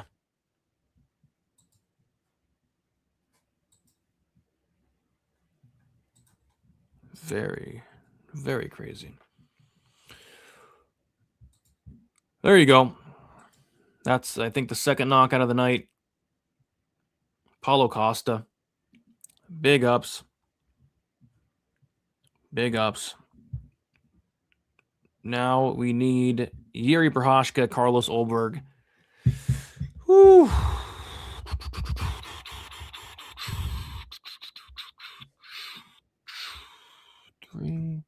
Yeah, and dude, ForceBet said it. You know, Weezy was right. Shaved chest, no bueno. It didn't work out for him, man. He's got to grow back that chest hair, dude. Where was it? I know. Damn it. I didn't like that look. You got to have a little bit of chest hair on you. You gotta. You gotta. Agreed. Yes.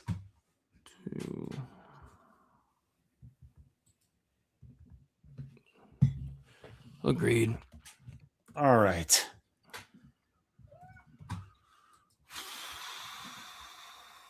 All right. So you got anything on the main event?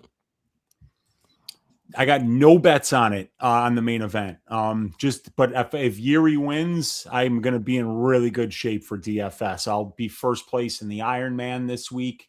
I'll be first, and I'll be, you know, like in my tournaments, it'll go really well. Nice. Yeah, I need Jiri too. Jiri KO 234 to save me. Save me, Jiri. That would be lovely. That would be lovely, dude. Let's get that. Let's get that, because Carlos Ulberg, you know, it's a long flight from New Zealand to Miami, my friend. You know, like this should be a good spot for Jiri to get a win. Yeah. We'll see. He's gonna have to eat some shots, man. He's gonna show a chin. Yeah, he is. Yeah, he is.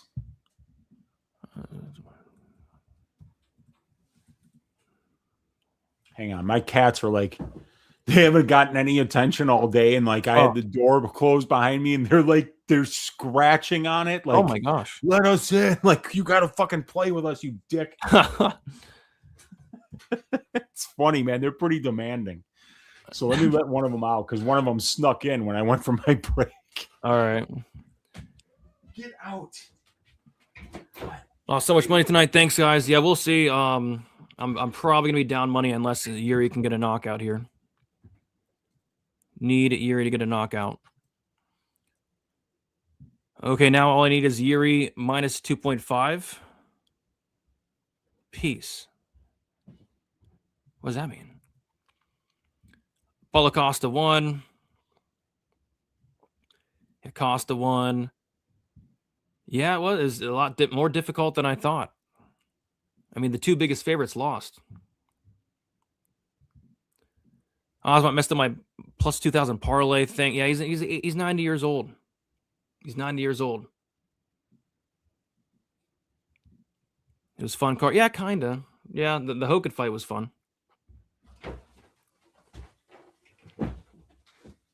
I had a little bit higher expectations, but yeah, it's been a good card. All right, Jiri. One time, Jiri. One time. At least we got fight of the year. No matter what happens from here on out, we got fight of the year tonight. Yep. All right, so I need either Jiri KO 234 or the fight not to start round 4. If it goes to round 5, I'm in trouble for this fight. So need a finish in the first 4 rounds. Let's get it. Let's get it, man. Let's have it be a Jiri Prochazka volatile, violent finish, man. That's what I'm looking for. I hope.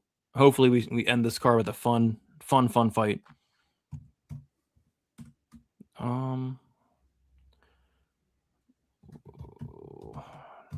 Yeah. Hopefully we end it. It's gonna be a fun fight.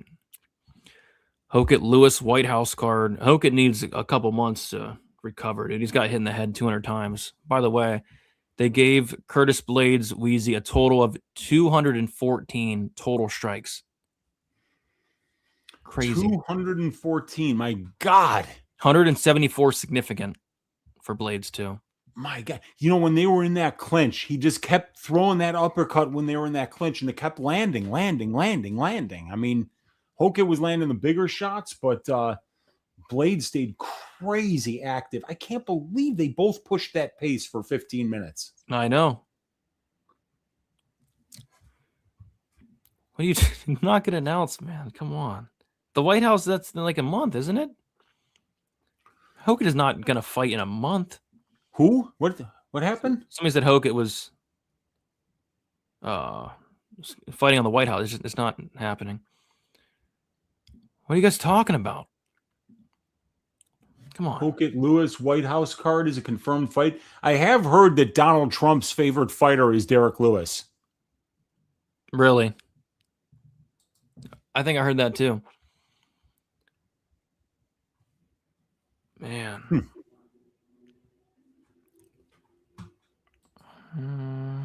Oh, boy.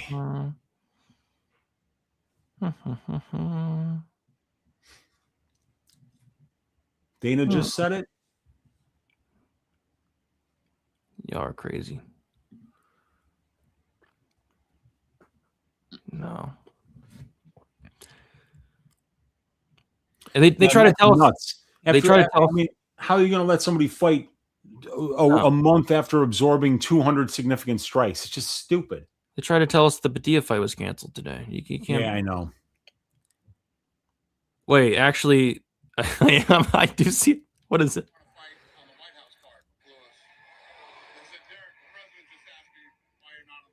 Wow. So Dana is saying it. I mean, aren't the commissions going to say something? I mean, like, this guy, you can't let him take a 4-week turnaround after taking that much damage again in a heavyweight fight. Yeah, that's the type of war you take a couple months off. But hey, Dana did say it. Dana said Lewis is going to be fighting Josh Hokit. I just saw the video.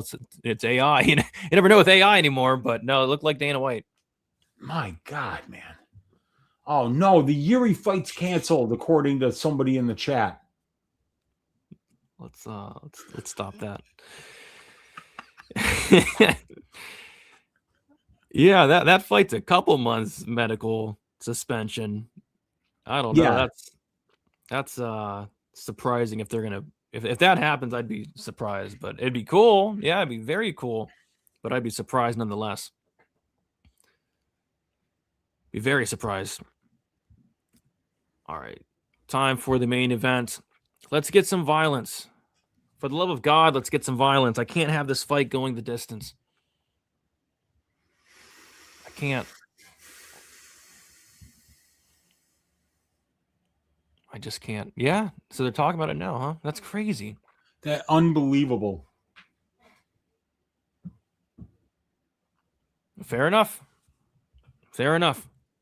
Yeah, I'm still kind of feeling like that, like the commission might be like, hold up a second, just wait. Let's let this guy like go see a doctor first, Well, to be honest, like, what's the commission? They're fighting at the White House. I mean, there is probably no commission. Oh my God, I didn't even think about that. Probably just Trump wants him on it. Get that kid on the card, Yeah. That's wild. That's cool. Fair enough. 2 months. Oh, so 2-month turnaround. That isn't crazy. When is it the White? Isn't it? No, the White House is in June. Early June. Yeah, and it's only April 11th. So okay, 2 months. Okay. Yeah. Yeah, that's insane. It's not even a sanctioned fight. Remember when they played the video of Molly McCann and we thought she was going into the UFC Hall of Fame? Yeah, they like randomly played a video of Molly McCann on one of the first cards of the year.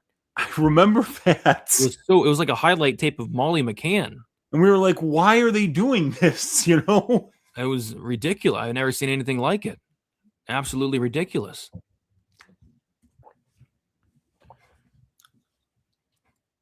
Absolutely ridiculous. Yuri's out there in the forest, Brady. Yeah. One of the guys in my Discord, Sam, said that he shadow boxed for 24 hours straight out in the forest. Jiri did? Yeah. That's what I heard. I believe it. 100% I believe it. Yeah, I believe it too. Yeah, I mean, this guy's a madman. He is completely crazy. Hopefully he went into the forest and got some special powers here for this fight. Well, as long as Ulberg doesn't have black magic, because that's what Pereira has. That was what really worried Jiri. He talked about it before both fights. He said there's a dark magic with this guy, So I don't know if Ulberg has that. I need a KO before round 4 to say, yeah, I just can't have this fight starting round 5, but that'd be the worst case scenario. Let's go, Jiri. Let's go. I'm rooting for Jiri. How can you not root for Jiri? How can you not root for this guy? How can you not? These lines scare me that Ulberg is going to win. Yeah, what is the updated line here? It's been a pick'em all day, and it's gonna close about a pick'em. Ulberg minus 115, Jiri minus 105. Wheezy. Yep. Stand up. Czech Republic, stand the fuck up. Osteradice, stand up. Prague, step up. Stand up. Stand up. Let's go. Josh Hokit, Curtis Blaydes at the White House. Sign me up. You know what? Sign me up. I don't care. Sign me up for that. I think Hokit's going to wrestle him, dude, and just mollywop him. Maybe it's so hard to wrestle Derek. Well, it's not hard to wrestle Derek Lewis. He just kind of stands up. But yeah, sometimes he does. But then sometimes his corpse guard is elite, and he just lays there. Yeah. I want to see Josh Hokit swing dicks with Derek Lewis. I want to see that. That'd be fun.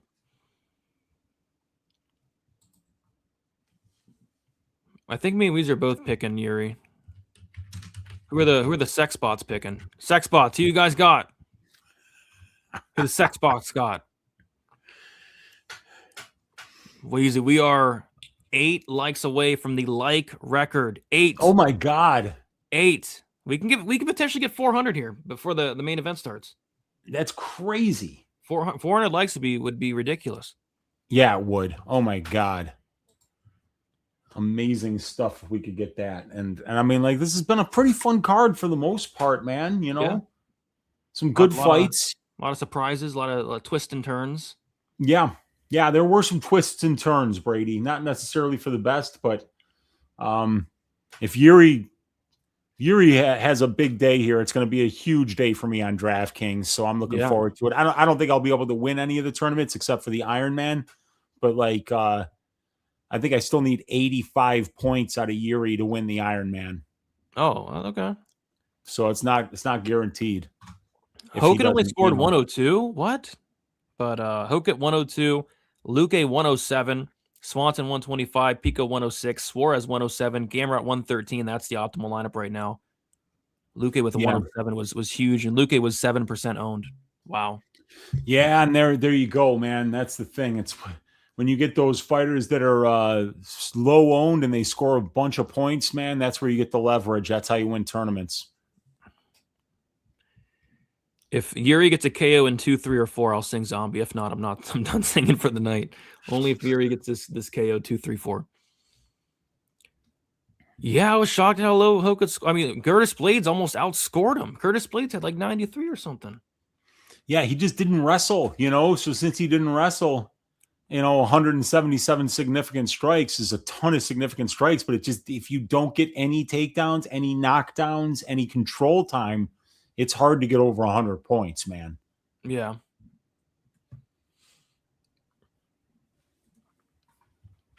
All right.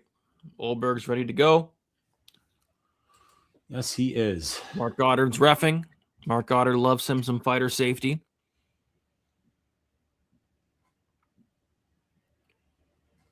Yeah, Ulberg's ready to go. A little pep in his step tonight, Ulberg. Bounced off the cage. But guess who else had pep in their step tonight? Azamat Murzakanov did. For a minute, he did, yeah. For a short period of time, Brady. For a minute, yeah. For a minute. Let's go. Hello, gentlemen. I'm from the Czech Republic. Heck yeah. And I'm proud of what our Prochazka has achieved. I'm keeping my fingers crossed for him. Let's go. Let's go. Czech Republic, stand up. Let's go. Jiri Prochazka's about to walk out. Jiri's ready to go. Man, look at that place. It's packed. Yeah. Electric. Yeah, man. Great light show. Who's walking out first? Ulberg's already in the cage. Oh, shit. So this is Jiri. This is Jiri. He's going to be coming out some really eerie forest music, dude. Oh, he's pissed off, man. Jiri's pissed. Okay. Yeah, Jiri's pissed off, man. He's ready to go. Locked in. Yeah, he is. Ready to go. Carlos needs to get this win for me. Big booty Latina. Yeah, imagine all the big booty Latinas in that arena right now. I didn't know he was out of a Hosterodise. I thought he was out of Brno, Czech Republic. It might have been somebody else that I'm thinking of. I don't know. But Hosterodise, stand up. Stand up. Let's go. Stand up. Now. Get up. Everybody get the fuck up. Everybody up. On your feet. Let's go. Look at Jiri. Jiri Prochazka fight. He's stoic. Jiri is plus money now. Yes, he is. Let's Jiri see. Let's see if these Ulberg nut huggers are right, Brady. Yeah, it's scary because I know a lot of people are on Jiri, and this line's kind of going the other way. So we'll see. That's always. My last two fight picks have been wrong. I had Blaydes and I had Murzakanov. So I actually had Hokit. I got that one right, but I got nice, dude. Wrong. Yeah, I'm 6-4 on my picks. It looks like right now. That's not bad on a card like this. Yeah, if Prochazka wins 7-4, and definitely not spectacular, but not ass either, you know. Yeah. All right, another bathroom break. Sounds good.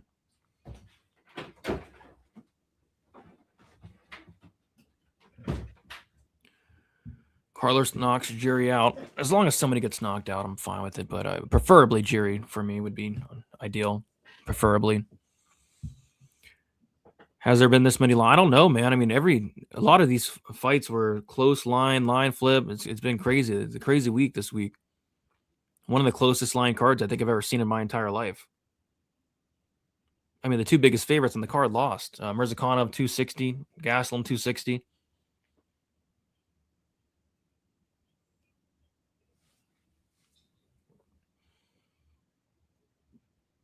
Over 20 significant strikes for both fighters, and that's not bad. Of course, it could be a little bit tepid in the first round, but it's not horrible.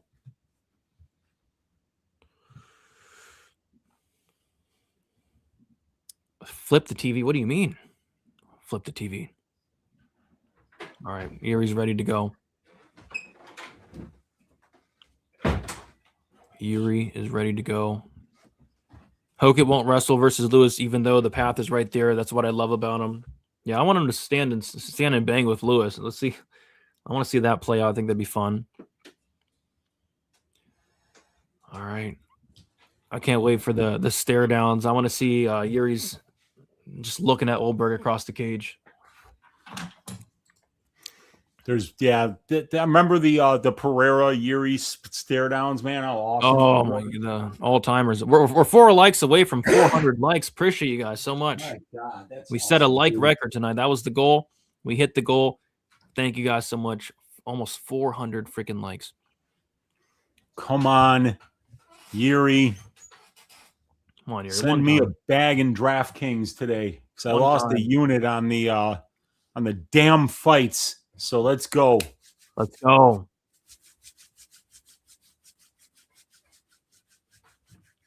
I actually have Ulberg in my best lineup.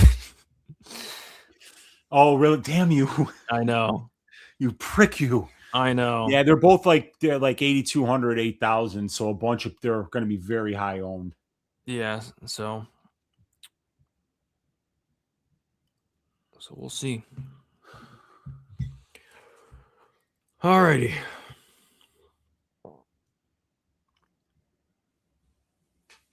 Come on, Ulberg.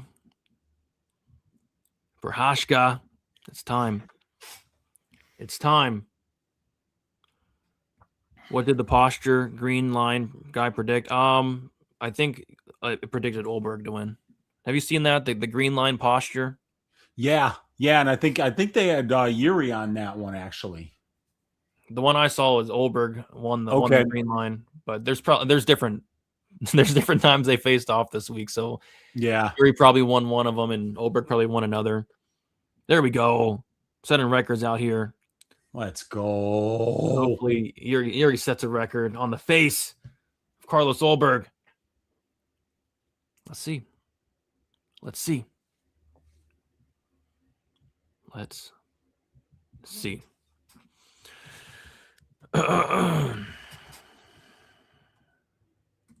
right.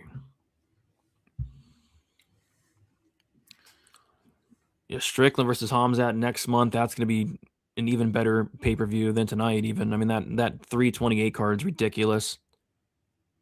Absolutely ridiculous. Is that the Hamzat card you talking about? The Newark. They just added the Van Tyre fight on there. That card's going to be ridiculous. Yeah, that's pretty good because it's not only is it a really good card, but beautiful Newark, New Jersey, Brady. You know, so that's a double win for anybody that goes. Yeah, I won't be going, but I'm sure a lot of people. Yeah, me neither. They really in New Jersey they really price them tickets up. They really price them up. Yeah, it's that that New York crowd with all the money. Jiri almost pushed the camera away there. I think he touched the camera on that one. Yeah. They needed to know to stay out of his way. All right, here we go. Dang. Jiri is staring into the soul. Both guys staring into each other's soul. Here we go. Let's get some beautiful violence. Oh. Somebody die, please. Let's go.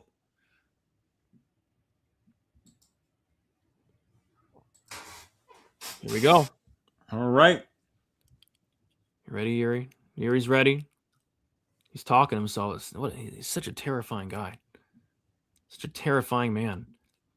So Jiri's kind of talking about starting quicker. Let's see if he does exactly that, but he eats a leg kick here.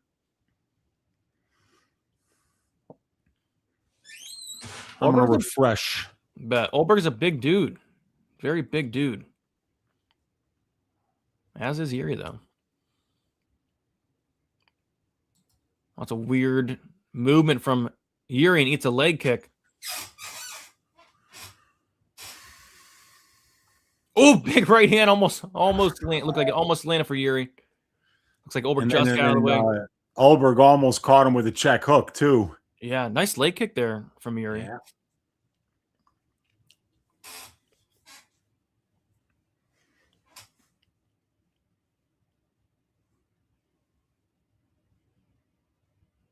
Jiri switching stances. It's a big one. It's a big leg kick. There's Jiri though. Yeah.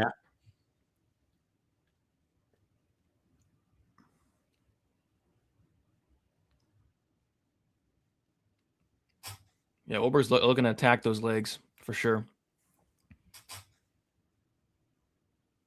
Looking to attack those legs, looking to counter.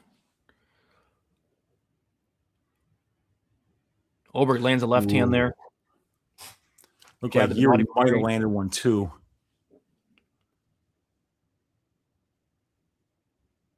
I love how Jiri punches his chest. It's awesome. I love that. It's pumping me up. It's pumping me up. Jiri trying to grab the gloves. The guy to fight, man. That up and down, the bouncing. Big counter! Oh, what happened? I don't know. I think Ulberg might have tripped up a little bit. Yeah, I think he's okay. Oh, big wow. leg kick for Jiri, though. Damn, dude.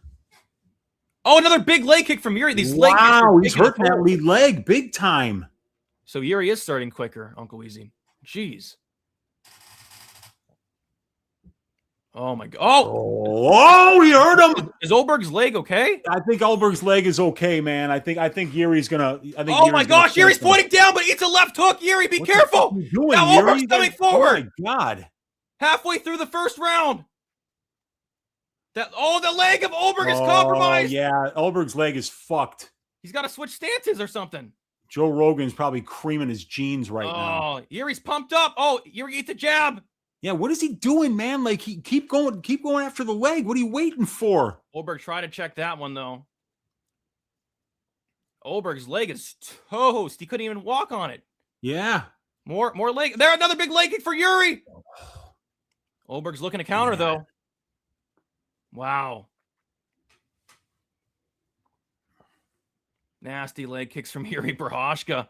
Inside leg kick for Ulberg though. Head kick for Ulberg. Ulberg slips and is limping. His leg's a mess. Ulberg is limping. Can Ulberg last until the second round? Now Prochazka's not showing urgency. This is weird because he knows the man in front of him is hurt and he's not going for it. He's waiting for round 2, Easy. He's waiting to cash the round 2 prop. Yeah, he is. Oh, Ulberg's hurt. Ulberg's limping. Yeah. Oh no! Jiri gets knocked down! Oh my gosh! Jiri's knocked down! Oh my gosh! Ulberg's killing Jiri! Yeah. Jiri, what are you doing? Jiri's out. Oh my God. Loses. You gotta be kidding me. Jiri was minus 2,800. Jiri was minus 2,800. Ulberg was done. What the heck happened? He Jiri was done, and he started pointing down, and he started. Oh my God! He just fought so stupid. What was that? What just happened? He had the fight in the one. He had the fight in the bag. Ulberg couldn't walk. How? Oh my God! Holy crap! Wow! Ulberg was minus 2,800 live, or Jiri was minus 2,800 live. So I didn't even see what Jiri got caught with. Did you see? Yeah, he got caught with a big counter. Let's take a look at the replay. That was crazy. Jiri had him. Jiri had him. Ulberg's leg was. Oh, Ulberg like pulled a muscle. Oh my God, dude! He tore. I'll bet you anything he tore his Achilles. Oh, it looked like it. When you see the calf bounce like that, that means your Achilles probably tore. Left hook, Weezy. Oh, left hook. Left hook right on the button. What is Jiri doing? Right on the button. What is Jiri doing? What is he doing? What is he doing, Uncle Weezy? What is he doing? He had the fight won. I mean, this guy. Yeah, he had it won. This guy tore his Achilles. Yeah. Snapped his Achilles. Oh my God. How does that even happen? Or he blew out his calf. It could be like a calf pull or something like that, which is essentially a bad Achilles injury anyway, but. Holy crap. Unbelievable. How does that happen? Wow. Why? He was done. And Jiri's pointing at the ground and getting countered and like doing dumb things. What was that? I don't know what he was thinking there. That's insane. Ah. And why are we cutting to commercial? It's the main fucking event. Why are we cutting to commercial? That's insane to me. I thought Jiri was about to finish him. And then all of a sudden, Jiri gets finished. That's absolutely crazy. Whew. Bad. That's crazy. Bad fight IQ. Just that was terrible by Jiri, man. He had him on a platter. He had him done. I don't get what just happened. The KO 2-3 was looking so good. And I wonder how Ulberg is walking because that looked what happened to his leg there looked like something got injured badly. Yeah, all Jiri had to do is like land another leg kick or two, and the fight's over. I mean, Ulberg was limping badly. I mean, that was insane. That was absolutely insane, dude. Ulberg's going to be out for a long time. Oh But my God. he's still standing though, so he's probably hyped up on adrenaline right now after just becoming the freaking champion. This guy's on one leg. He's on I one know. fucking leg. Yuri, what happened? Yuri. Dude, I could have won like a couple $1,000 tonight, Brady. Yeah, that's I don't it was like minus 3,000 live. It was like minus 3,000 live. Oh my God. That's why we love this sport though. Crazy Yeah. shit like that. On one leg, this guy. That's why we love it, man. That's crazy, dude. Yeah, he was playing with his food, man. Yuri was playing with his food. Dude, yeah. He was like, Yeah, he absolutely was. He's like, come on. Like, what do you mean, Yuri? You come on, Yuri. What are you doing? If Azamat had somebody hurt like that, he would have just swarmed on him and finished him. Yeah. Wow, he was pointing to the ground. He was smiling. Yeah. That's crazy. Oh my God. Carlos Ulberg, a UFC light heavyweight champion. Unbelievable. What a fight. What a night of fights. And yeah, like, oh my God, the calf just completely blows out. You could see it in slow motion. There's no way that this dude is going to be able to walk later on. Dude, that's bad, man. I don't know how he's walking on it right now to begin with. That's so bad. That is horrible. Oh, that's going to be a heartbreaker for me, man. God damn it. I was going to win so much money tonight. Oh my God. Oh my God. It's just crazy. Yeah. Ulberg put up at least 110, 105, 110. Dropped to 10th place in the goddamn Ironman because of the worst fight IQ. Oh my God. Oh, it doesn't get worse than that. It literally, he just walked right into the left. Like the fight was won. I mean, the fight, we won. Yeah. It was right there. Over. It was over. It was completely over. And then he gets blasted on the counter with the left hook. That's insane. That's insane. So I hit the fight won't start round 4. That was a great bet. The under 2.5 was a great bet too. I mean, this guy Yuri goes under, but I missed on the Yuri KO 2-3-4. But the KO 2-3 was right there for the taking if Yuri would have just not been dumb. Dumb fight IQ. He had him finished. He had him done. I was like, Yuri, don't finish him until round 2, please. And then he gets deaded. Crazy. Absolutely. What a turn of events. That was absolutely insane. One leg Ulberg, check left hook, knocked him out. It's a 1 in 100 outcome that somebody on one leg comes out and beats Jiri Prochazka too. You know that guy. But that left hook was absolutely perfect. It was perfect. It was. He walked right into it. Perfect.